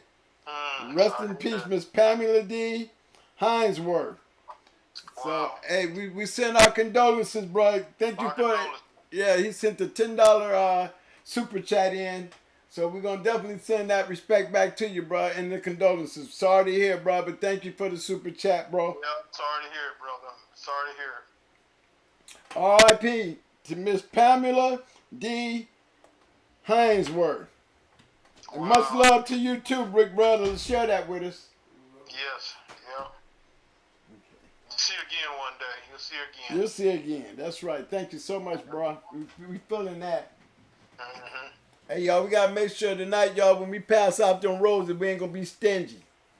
Today, when we throw roses today, we're going to throw them out to my brother who wants to come on here and let us know. So we're going to definitely make sure he gets received properly. Oh, I appreciate the opportunity to talk to y'all. You know what I mean? I've been writing a book in my mind, in my head. Everybody keep telling me I just got to sit down. And I said this winter I'm going to sit down and just do it. Just do this book, man. I got a book in me. Because I got so many stories, man. I got so many different stories about so many dog men and dog people and dog women that we've met, man. And you know what I mean? Just a ton of them, man. Just a ton of them, man.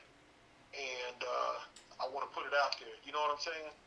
I want to leave something. You know what I mean? That word stay right. That'll stay here long after I'm gone, long after we're gone. You know what I mean?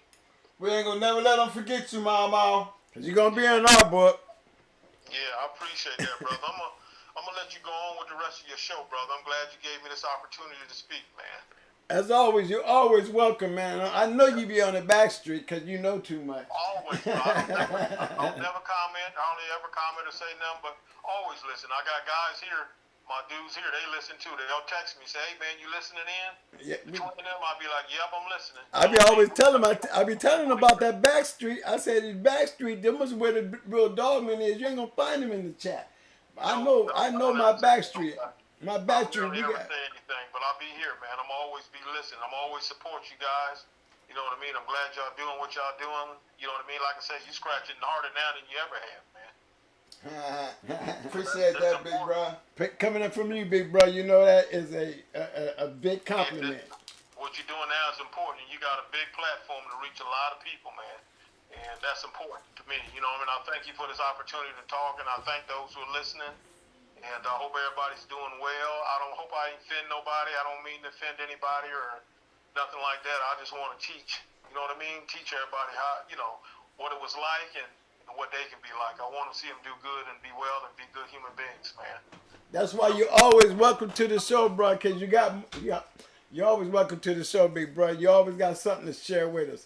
I mean, I could have just bought you in cash and just let y'all go because y'all was on something good. I'm going to get on him. Yeah, we got to get together again. Yeah, we got to get that back because, boy, y'all was going through it. Yes, sir. And that was, I appreciate you the opportunity. I appreciate everybody that's on the chat, man, that was thanking me. I appreciate the questions and everything. If ever anything I can do for y'all or for anybody else, just get a hold of me, okay? Y'all know how to get a hold of him. You got my email out there. You got my number out there. All you need to do is let me know. And I will pass it on to him. And believe me, like I said, we are the type of guys that are reachable. We are touchable. A lot of you guys, y'all be like, you know, I don't know how everybody else is, but the guys that come through this show, this is the real shit. These are the real dog men. Oh, yeah, man. We slept at, we were park dog, man. We lived this life, man. We lived it to the fullest, man. To the fullest. I can't even just, we lived it, man. We slept, ate, and breathed dogs, man, for a lot of years, man. My whole life was dogs. We were all around us, man, in the city. So I appreciate the opportunity again, man. I hope I wish you success, man, and I'll be back in touch with you, and we'll talk some more, bro. Thank you, big bro. Thanks, bro. Thank you so much. We'll talk to you later. Y'all brothers, be careful. Take care of yourself. If you ever need me, call me, all right? I always do, man. I'm always going to need you. Now, I ain't going to be greedy with it, though, all right? Just call me, brother. Oh, they killing us with the roses. They throwing them roses, big bro. I appreciate it, man. Y'all take care, man. Okay, thank you, big bro. All right. Hey, y'all, big shout out to my big brother, man. Y'all know what time it is. Throw my big brother them roses, fellas. I need them thumbs up, thumbs up. Them thumbs up. Thumbs up, thumbs up. Muscles. Muscles. Muscles. Now give my brother some roses. Roses. He need them damn roses. Y'all show my family love, man. Show that family love. Y'all know what I mean. I want to see it tonight. Y'all been acting stingy lately. Come on now. Tonight, we gave y'all some real shit. As usual. As usual. After what we did Tuesday, I needed to bring some new life up in here. You know? I had to get that new life up in here. But big shout out to my big brother, Mama. Every time he come in, we got to give him much love, man, because there's so much more. There's so much more. I'm gonna try to get him and Cash back together because, man, they could have did the show with us just sitting there listening to them. I was hating to see. I really didn't want to interrupt that part of the show.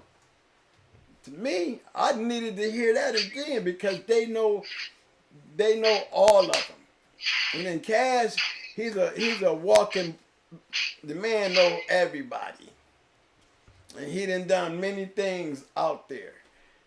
You know, and then like you said, you can see our camaraderie. You know what I'm saying? Look at how we all were. We got up, we did things together, we stuck together, we went together, we bat together. Every one of these guys know what it feels like to hold a great dog between their legs. Every single one of them. So it was a privilege for me to be able to stand there one day and do what they done. The day I hit that pinnacle and the breedings that I made, it was all based on what these guys right here taught me. These is why I call them. I might be older than them, but in this game, I'm baby boy. It was like being inducted into the mob. Right. You know, when all your big boys come around and come back and show you love and be like, you know, I kept my eye on you. And I mean, you just think about those things, man. They made me feel good to see they proud of us. You know what I'm man, saying? Because they seen us in our beginning. In the beginning, man. I mean, when we did we got so big, we started throwing our own shows, and my boys, they all showed up. You know, and I thought that was big. You know, that was like stepping up to another level when you throwing your own shows and you got the big boys coming to your spots, you know, and repping you. Hell, that was in Ohio, so you know we really had it going on when we came to Florida doing it, throwing our own shows. And back then it was 100, 200 people at shows, man. It was, I don't know. We used to pack them in, man. We used to pack them in, man. There used to be some big matches back then, man. Big time. So, I mean, he downplayed the JoJo. He downplayed the JoJo Miles match. Yeah, I think y'all got to understand how good JoJo was. JoJo was a badass dog. I'm telling you, the bet was not on Miles that night. The bet was on JoJo. And believe me, man, Miles shocked the house. He was breaking him. He was breaking. He didn't bite him, but maybe 3 or 4 times. I'm not bullshitting. JoJo was a badass dog, but Miles bit him like maybe 3 or 4 times in the whole y'all match. gotta imagine now, when you got over 200 people, I mean, these are dog men. You understand why he was trying to tell you it was hard for him to get anything after that. I mean, it was so goddamn impressive. It was so impressive. I mean, we was all like, damn. You know, he already had a name. So, you know, we talking about Mama now. So, you know, they was already on a winning streak and shit. Yeah, they was already. Now you got a monster like this, and who gonna be? Nobody got nothing to be giving away, man. Fellas, the crowd that we ran with, they wasn't nothing to be playing with, man. We ate good. Yes, we ate real good. We ate good. We really did. The people that we ran around with, man, and the dogs that they had, we enjoyed ourselves because we was definitely running around with the right people. Bro, still on. He didn't even hang up yet. I'll hang up. Yeah, we were definitely around. I mean, all the way down. I'm telling you, to Satan and down to Ricky Jones, having the opportunity to see those shows, and because we went everywhere. Just went everywhere, man. It was, I mean, he summed it up. You know what I mean? I would expect it to sound almost like we sound because he sound like us. No, we sound like him. Most of all the guys, we're gonna always sound like them because we was brought up like them. I mean, even though we older men and ex-Marines, there was a certain way to be able to get into something and play the game. You're only as good as the people who's teaching you the game. Right. So, gentlemen, you have to understand, you know, they molded us into this game, the game that they were a part of. You know, now you take your mom out, but then listen to who his mentors were. Come on now. Remember, legends make legends? Whether y'all want to believe it or not, Mama was a legend motherfucker out of Ohio. You know, you say his name right along with every damn body else. You know, it's just, how do you get like that? By doing what the people in front of you did. Look at the dogs they was using. Dogs he was using. That's when that shit is working. I'm telling you, still look at and the it keeps pedigrees. on working, and it keeps on working. And once you got it, it'll keep on working. It's just not going to change. Because the knowledge is something they can't take from you. You know? So I thought he was a great example that we needed, you know, to recover from what we seen Tuesday. You know, maybe bring somebody in here and explain why, you know, Tuesday was such a disappointing day for us. Because was no such thing, and it's never going to be a such thing that this game's going to exist and the great one's going to be somewhere that ain't nobody going to know of. See, us as black men, let me explain something to you.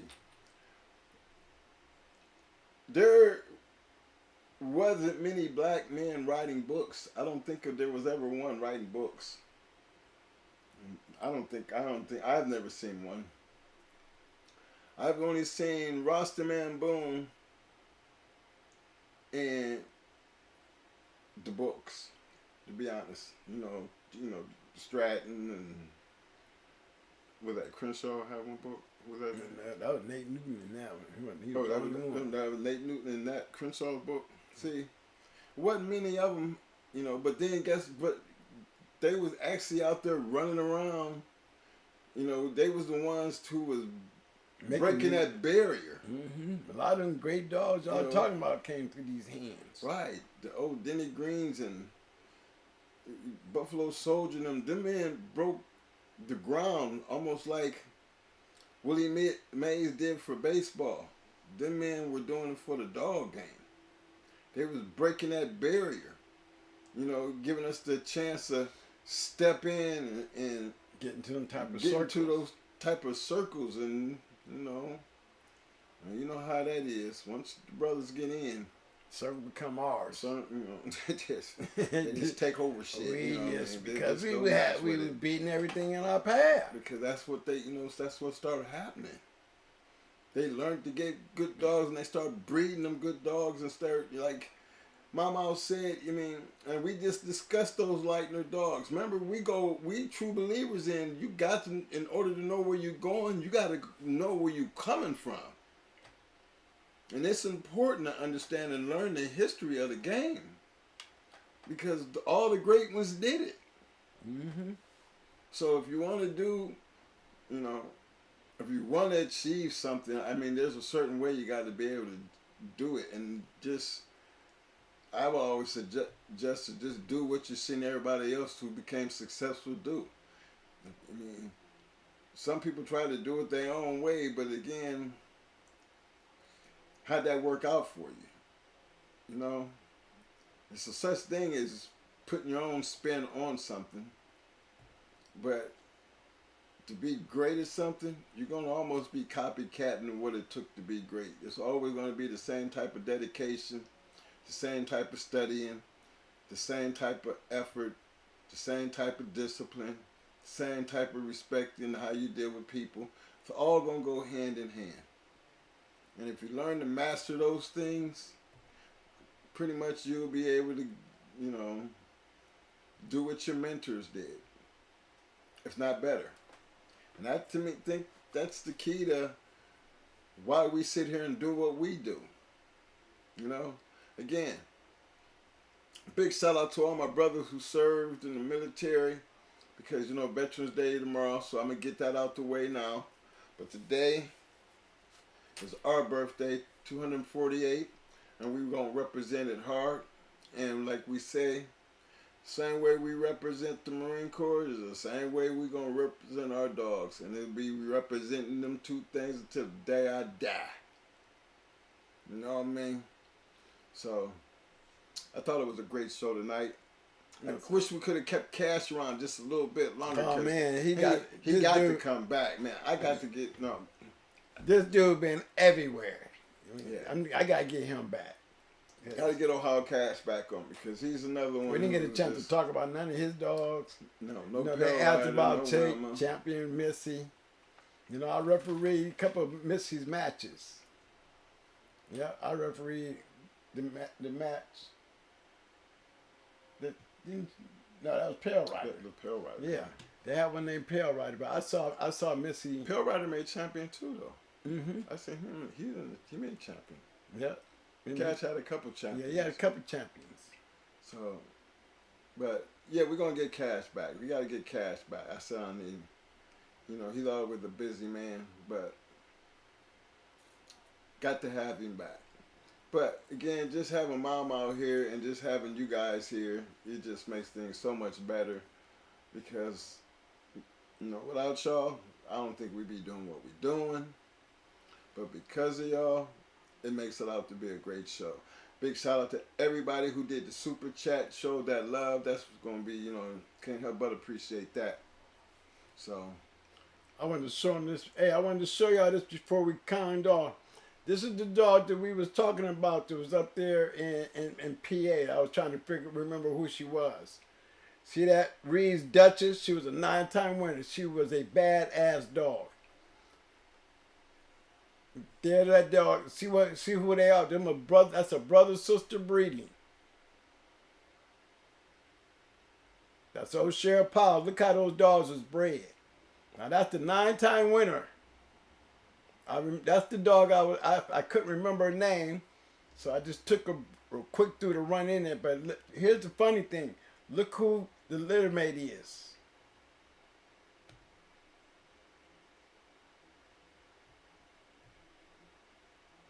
Who was Judy? That's the litter mate, right?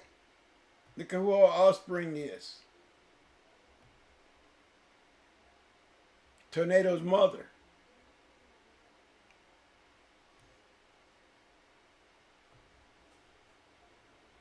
Just wanted to show y'all that. Yeah, that Hetrick shit, this is why they didn't mess with Powell down there. Them boys in Carolina, they didn't really mess with Sheriff Powell. They didn't like, you know, he had Levi there. We did Levi, but them Hetrick dogs, James and them didn't mess with none of them dogs, guys. I've seen a lot of them. But I just wanted to point that out, you know. Definitely wanted to point that out. I just couldn't remember her name, but I knew that she had a littermate sister that was bad as shit. And Cash, you know who I'm talking about. See, it was Cash. Cash was the one talking about it. Her name was Duchess, but that's the dog. Her littermate sister was a grand champion. Her name was she was grand champion Duchess.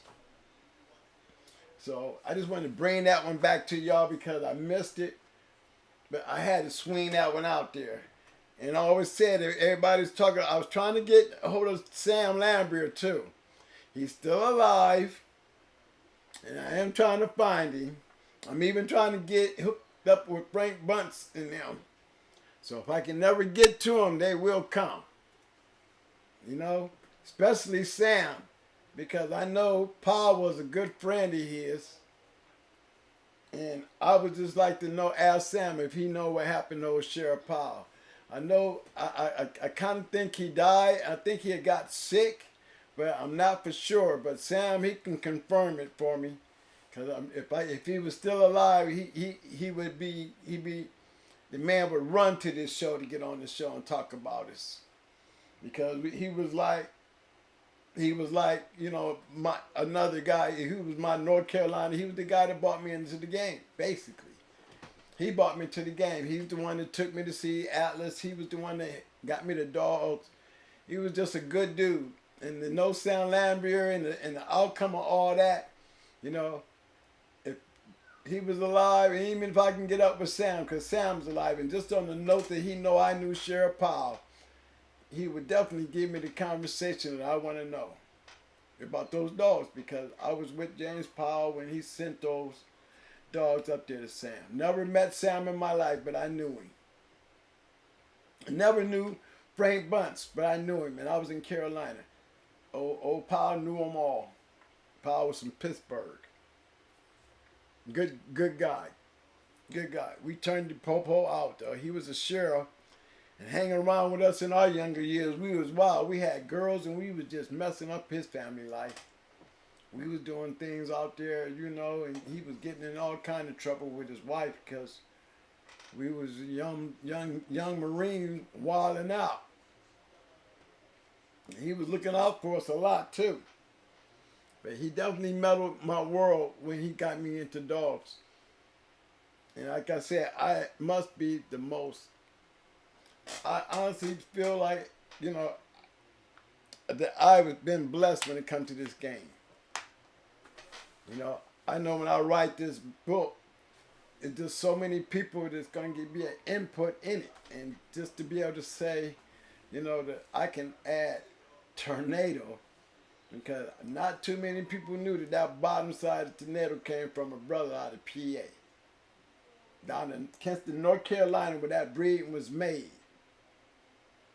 That breeding was made in Kinston, North Carolina. Right around the corner from where I live. I could cut through the backyard and cross the railroad track and be at his crib. So I just wanted to make that point clear. You know? Good show tonight, though. Real good show. I like Mama when he talks, but it was just, there's so many other things, man, that like, you know, that we shared out there in our journey. And like I said, when they talk, you won't hear me say much of nothing. You know? Now imagine when you sitting in a place where you got Abraham, McNasty, Mama, Ohio Cash. I mean, up in Detroit, you might be up there with Noonie. I mean, we all know each other. Armin, True Colors. It's just, these are the dogmen that I know. And not a one of them slow. Not a one of them is not worth talking to. Not a one of them who didn't have a champion or a grand champion on their yard. So, you know, it meant a lot to me to be able to get to that pinnacle where even though I had a few one-time winners and couldn't seem to get over that hump, you know, my chance of my day came. Yeah, I had winners. Yeah, I had best of show, but no, I want something that I can win like they win. And Mayday was that trick.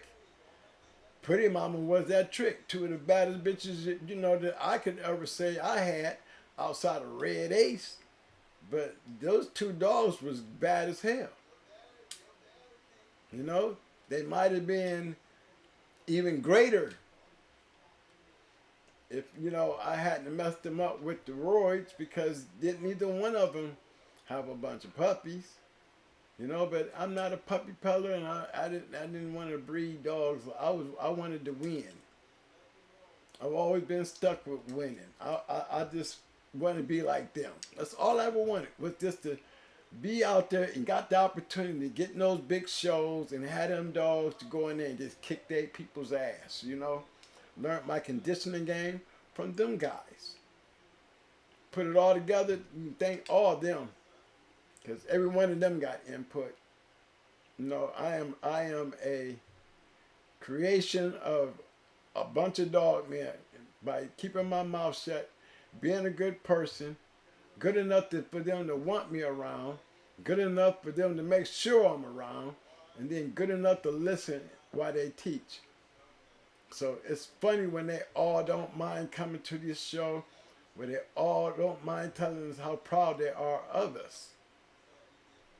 Well, Kyle Cass is going to get there, and you're going to think he's a father when he gets to talking about it, because he did change.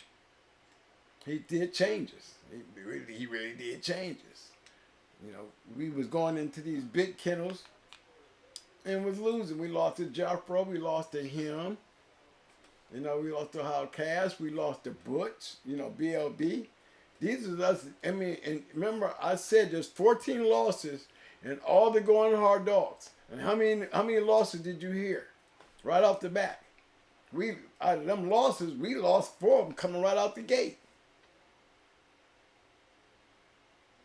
We was winning, but our first 4 we lost.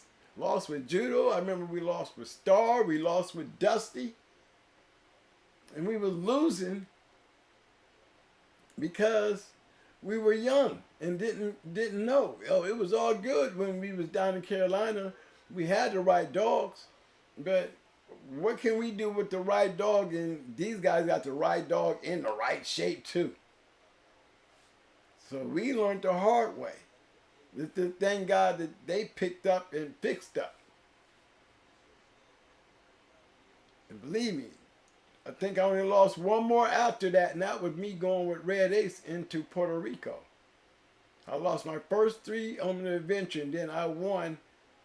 Well, I went like 5 straight between judo and Mikey, and they changed the path. And then I went with Red Ace, and then she lost. That was my 4th loss. Guys, I didn't lose again for a couple years. Didn't lose another match for a couple years. A couple years. The next match I lost was to Crossroad. Something like, maybe like 4 years later, I lost with Crossroad. Prior to that, the first time in the game, I lost 3 matches. First time. But we had Bruiser, Solo, Blood, you know, them Carolina dogs. We was winning with them. But we was winning with them being naive. Got up into the city where the real Bulldog was. You heard what Ohio was kicking into. And ran into the top 3 kennels, you know, like I said. Ohio Cash beat me with Dusty. Dusty went on here and produced one. That was the Rascal bitch. Judo, I went in the Steins, the older brother of that breeding, with a 35-pound dog. So his first match was an easy win. He earned it because we wasn't the right weight.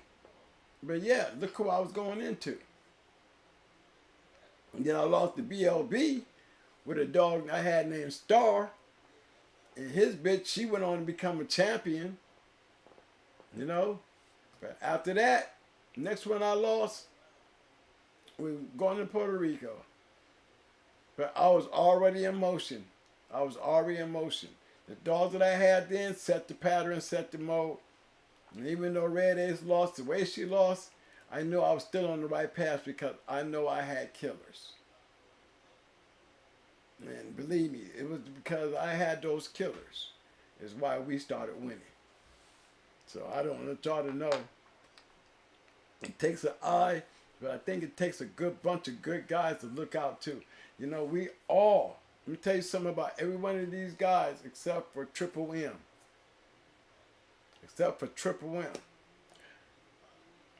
All of us has been rated. We have all had our dogs taken. We have all, Ohio Cass never went to prison, but I know me and Mama went to prison in our shenanigans over the dogs. A lot of, but you know, there's a couple of us out here, you know, we can't afford another dog fighting charge.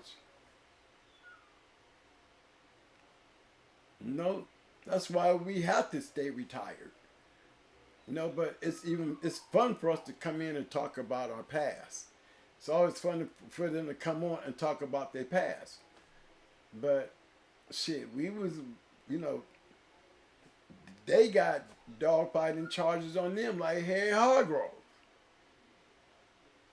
My KP, my silent partner, he been jammed up like 3-4 times himself. Shit, his last time he got jammed up, Frank Jacobs' wife told on him. Yeah. You know, Jacobs Assassin 2 and all them, yeah.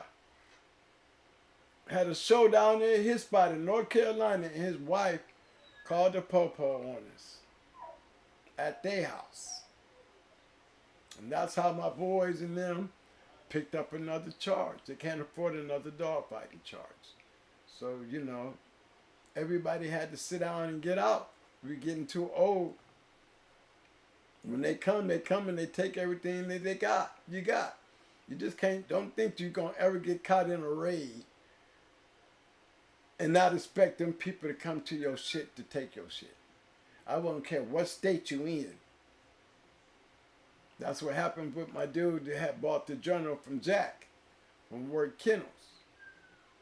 When he got jammed up there in 2002, it was 2002 when he got jammed up. In 2003, they was raiding his crib. based on that raid that he got jammed up at that dog fight. He thought that he left out of PA, that they wouldn't follow him back, you know, and he came back to hunt him. You know, he came back to hunt him. But there was a whole nother story after that. Okay, Mike, what's up, baby? I got you, baby. But hey, man, I really appreciate your guys coming out. You know what I'm saying? I really had a good time.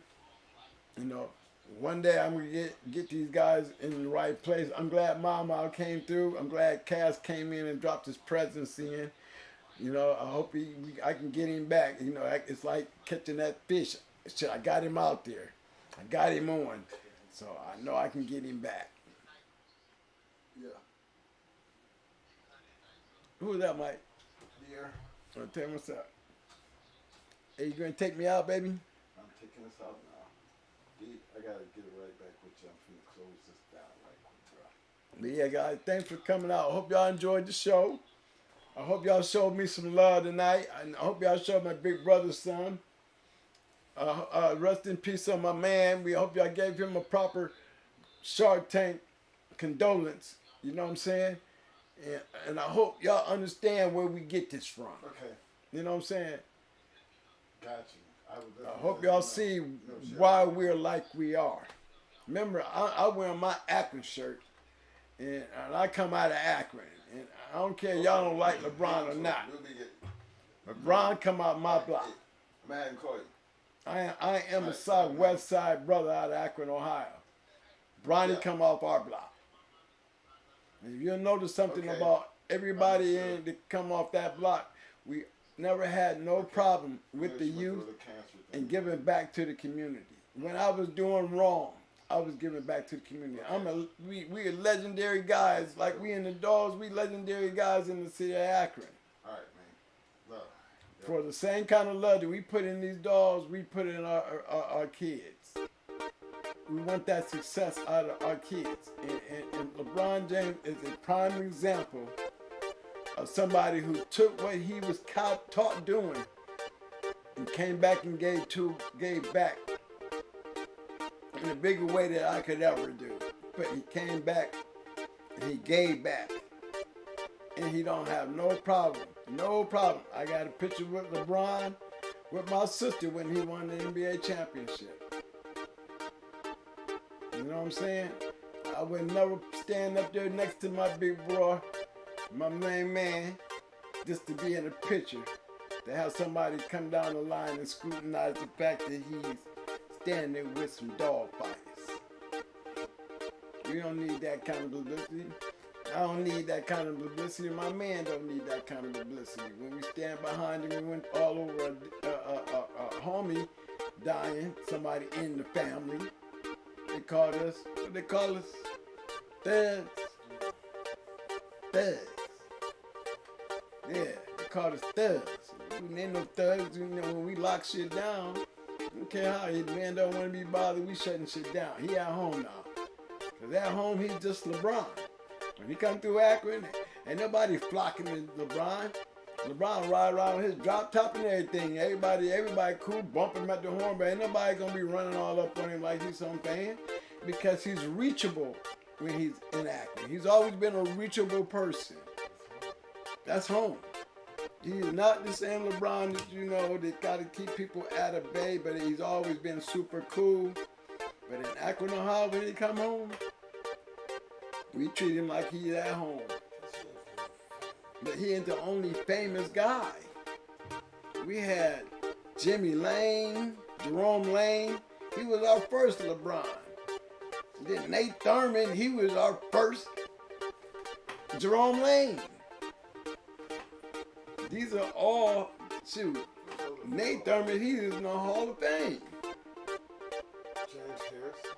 Yep, you got James Harrison from the Pittsburgh Steelers. You know? All out of Akron. Pitt.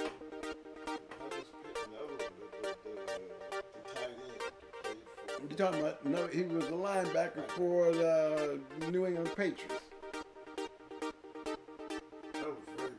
Yep, Mark Vrabel.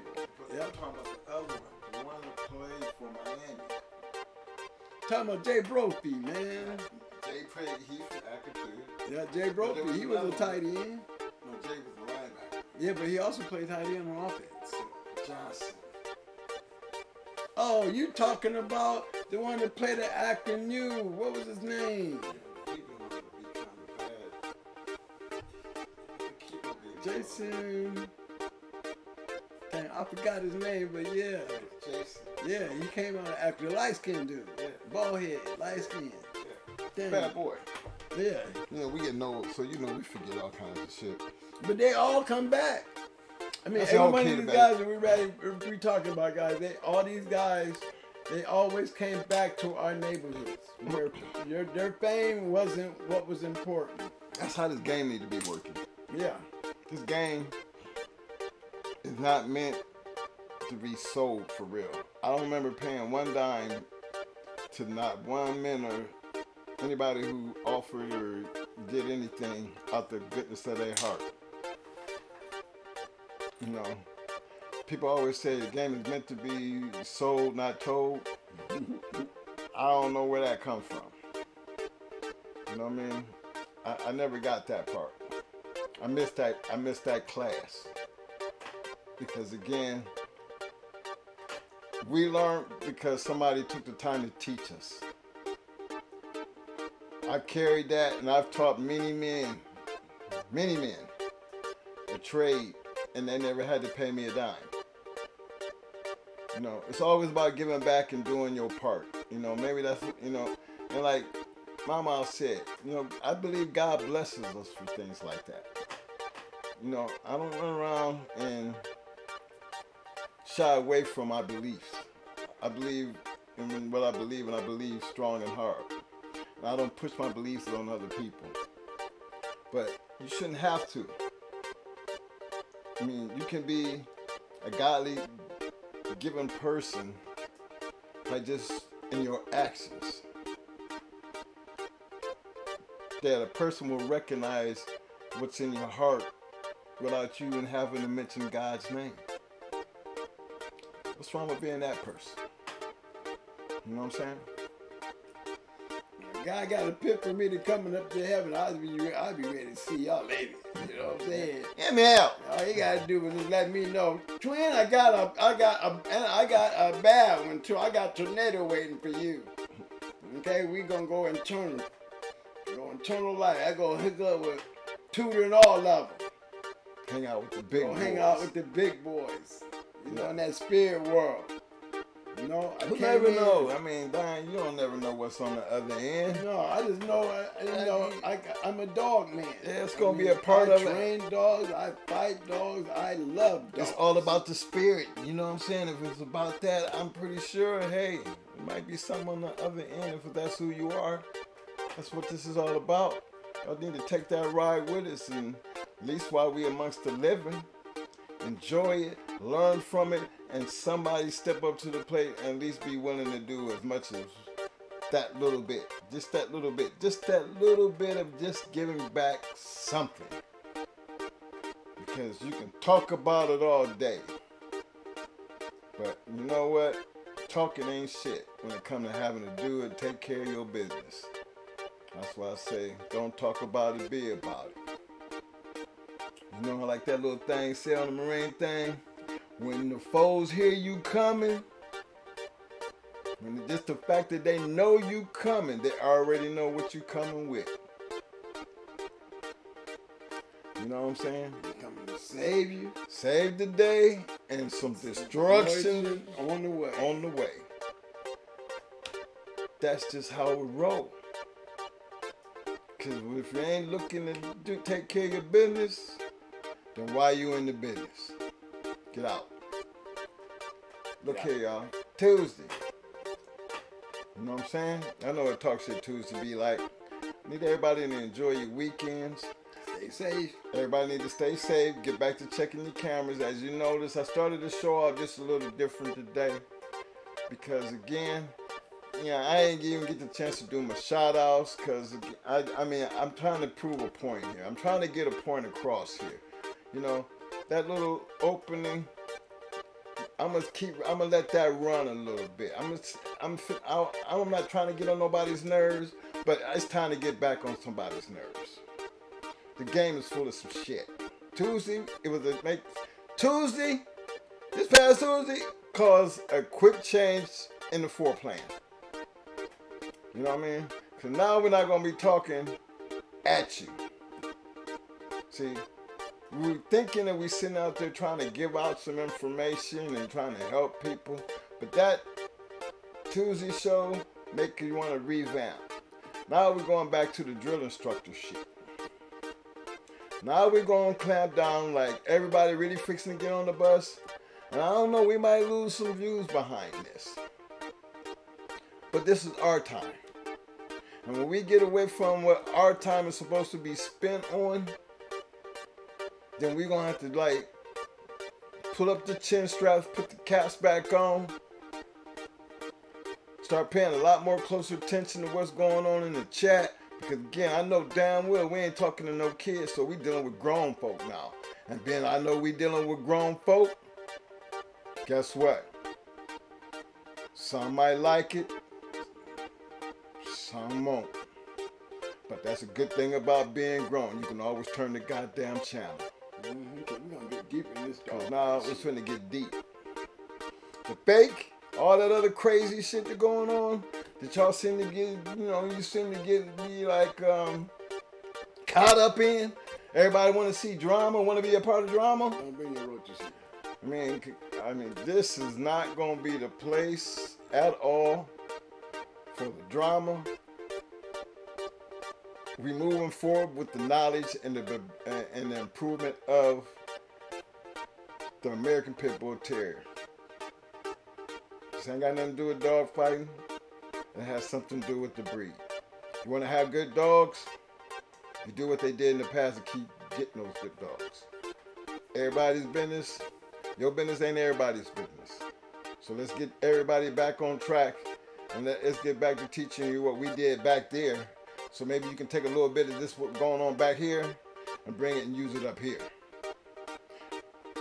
Faking the funk, talking shit, running your mouth, telling lies, trying to be something that you ain't, is not going to get you anywhere. And if that's the route you want to take, I'm first of all make sure it ain't going to happen in that Shark Tank, because guess what? If the tank need to be clean, guess what? The drill instructor had his own and the cleaning will begin. Sorry, gentlemen. This is not meant like it's supposed to be school or some type of classroom thing. But it is meant to be done with a purpose. And if we get away from that purpose, then I don't want to do this no more. And I don't think he want to do this no more. And I think Tuesday got us real close to not want to do this no more. So we really don't have shit to lose here. No? It's either we're going to make it like a Marine does. This is our goal. This is our battle. You got to pick your fights. And if we're going to scratch to win, we're going to always scratch to win, then goddamn it, guess what? It's fixing to be a fight. And anybody want to step in that ring and think they want to play want to play, just know we don't play fair. And remember, I'm too old to have to worry about dealing with anything. Remember, Mama, like I said, when you get up to a certain age, there's certain shit you just don't want to deal with. But then there's certain things I don't have a problem going out my way to deal with at all. I think it makes me feel younger. Because some people just really don't be knowing. But then guess what? I love that part about just doing what we do. Not knowing is not an excuse for breaking the law. You should have known better. But don't worry, by the time they get done with you, least thing you'll know. You know what I'm saying? What do you think, Mo? I don't know. I'm letting that dog fight. Just get it back here. Everybody got on the bus. Everybody be on the bus. Get on the goddamn bus. Yeah, get on the bus. We home now. We home now. Everything's back to normal. Get your shit. And we gonna holler at y'all Tuesday. What you think? Yes, sir. I mean, for the last, this S2W thing, man, it's kind of been like rough here, ain't it, man? Look, I used to be enthused about that always scratch the weird shit, but man, I don't know. Yes, something happened. Right. It just took air out of it. They don't understand the true meaning of what that shit means and everything that we do. That's why I'm glad to see the Marine shit up there today. Maybe y'all don't know us. Y'all have no idea. That's why I be talking about the clowns that think they can work in there and talk shit to us and you don't hear us saying nothing. No. But when we want to put our foot down, you see how we put our foot down. See, once y'all don't know us. You have no idea who we are. And we're trying to give you a little bit of it. Don't get that shit misconstrued or like we some. Or you all of a sudden want to be a badass. See, that's that thing I be looking at. We use fight dogs. Cur We ass. fight just as hard as our dogs. Bleed at. And believe me, my reach is long. Trust me, I don't talk that shit because I ain't about that shit. I'm telling you, I'm about that shit. You hear about the confidence? You hear they talk about the confidence? Nigga, stick your chest out and say, yeah, then bring it. Be glad to. Be glad to. We old now, but shit. Don't have no problems, bro. No problem. I'm always be one. It is what it is. I love competition. And then this bullshit right here. Come on now. Come on, I get serious. Let's go. I'm gonna fight dogs. You know what I'm saying? I'm gonna get on the bus, take y'all back there in the back, and we're gonna talk about fighting dogs. So we're gonna come home. Then we're gonna come home, drop y'all off, see y'all the next show, and always remember one thing when we do this. You got to always remember when we do this, because to take the trail that we take, you have to have something that most curs don't have. He said the word courage. Because one thing we gonna have, we game as hell. Because we always. We gonna always. I mean, God damn it, we always. God damn it, we gonna scratch the weed. Every damn time. Now, that's all you don't. Look, it's that simple. Happy birthday, Marine Corps. Semper Fi to all my brothers out there. Going hard. Marine Mama, Cash, all my boys on the back street. All my boys out there in the damn tank. Shark Tank, y'all know what's up. We gonna see y'all Tuesday. Don't you hit no buttons over there. I got new shit over there. I should run my own. Hey man, y'all have a safe weekend, man. And take y'all dogs, man. Check your yard. Make sure everything's tight. And believe in what you're doing. Believe in what you're doing. If you don't believe in what you're doing, get rid of all that shit and start over. Yeah. Yeah. Shit. Come on.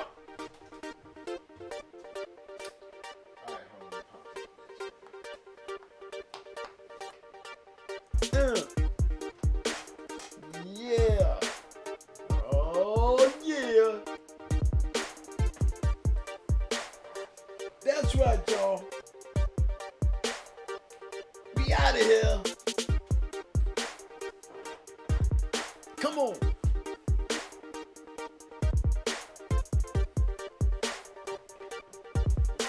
Whatever happened to my phone, money?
Hey, let me tell you, let me make this comment right quick. I got to intervene on that right there.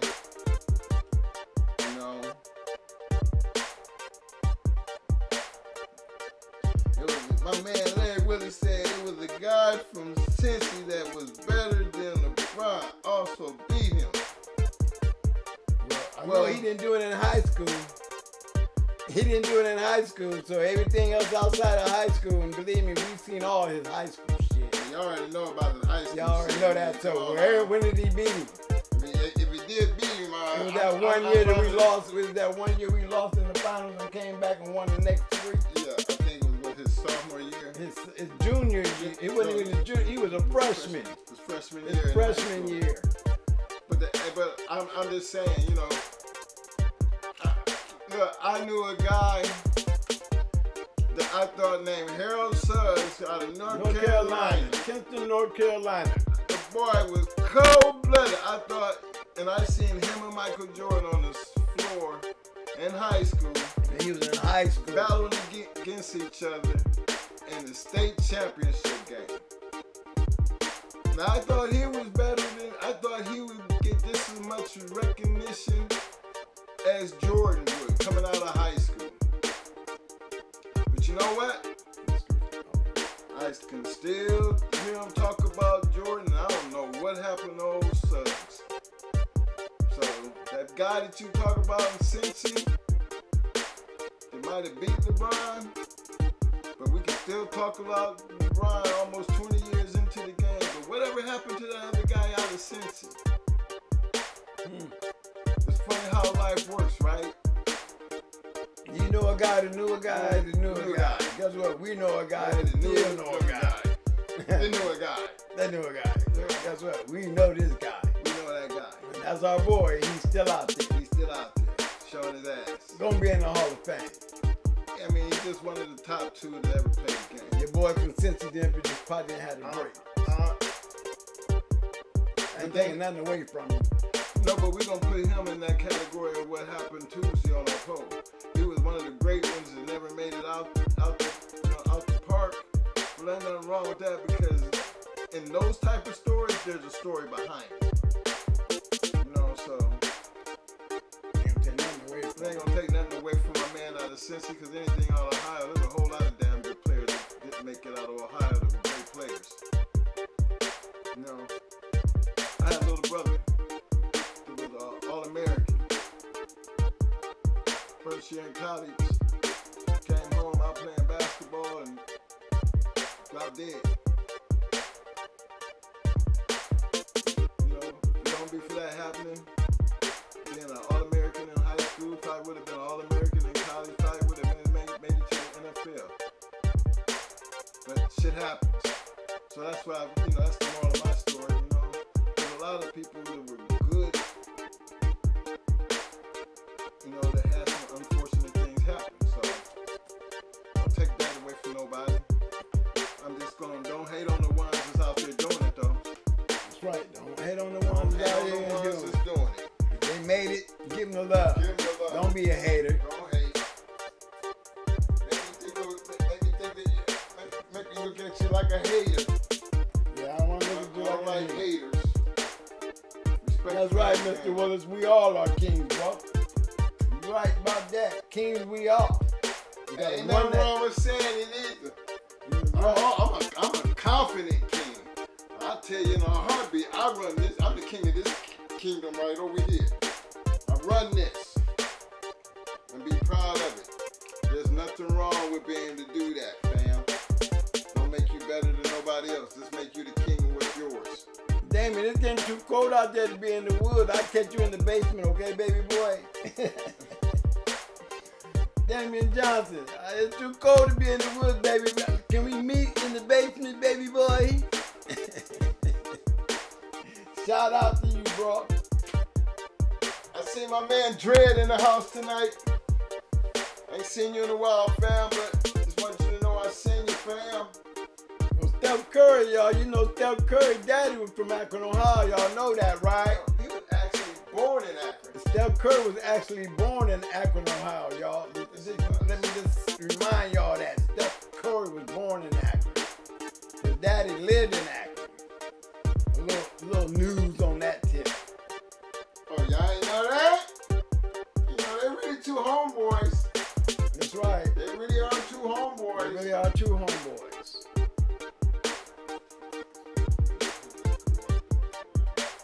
I think Dad played in Cleveland. Yeah, that's why he lived in Akron. He lived in Akron. He used to drive all the way to Cleveland. Yeah. They didn't know that. Y'all didn't know that? I think my man Jermaine was trying to tell somebody that, I guess. I seen Steph Curry there. I just wanted to let y'all make sure y'all knew that Steph Curry was born in Akron, Ohio. That's right.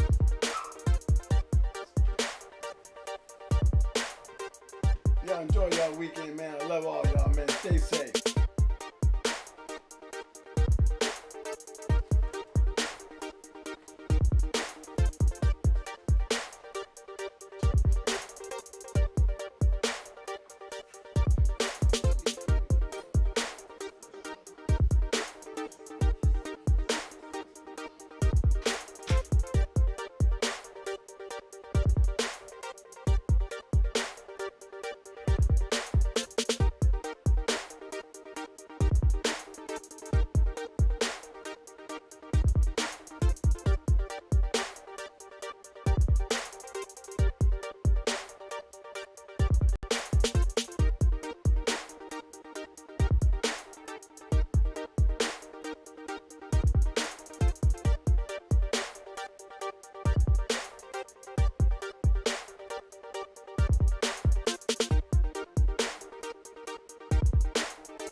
again. Appreciate everybody for showing up with us on this Hot Mic Friday.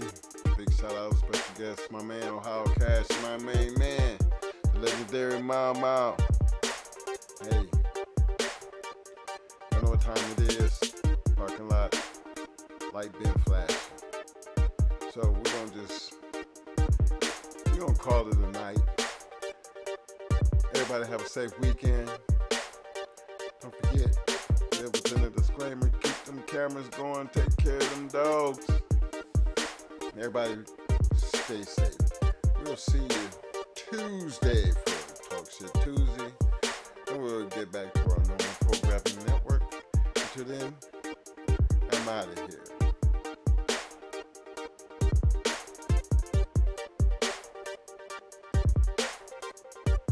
I know I got to watch out with you before I do this. There's some drama back going.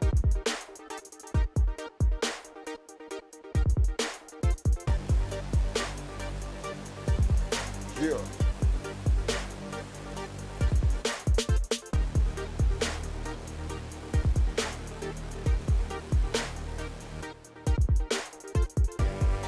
Big shout out to all the vets, to all my veterans, all my veteran brothers out there. Enjoy your national holiday. Salute to you. Appreciate you for serving your country. Enjoy the day. Everybody support your veterans. Everybody show your love. You know, sacrifice a lot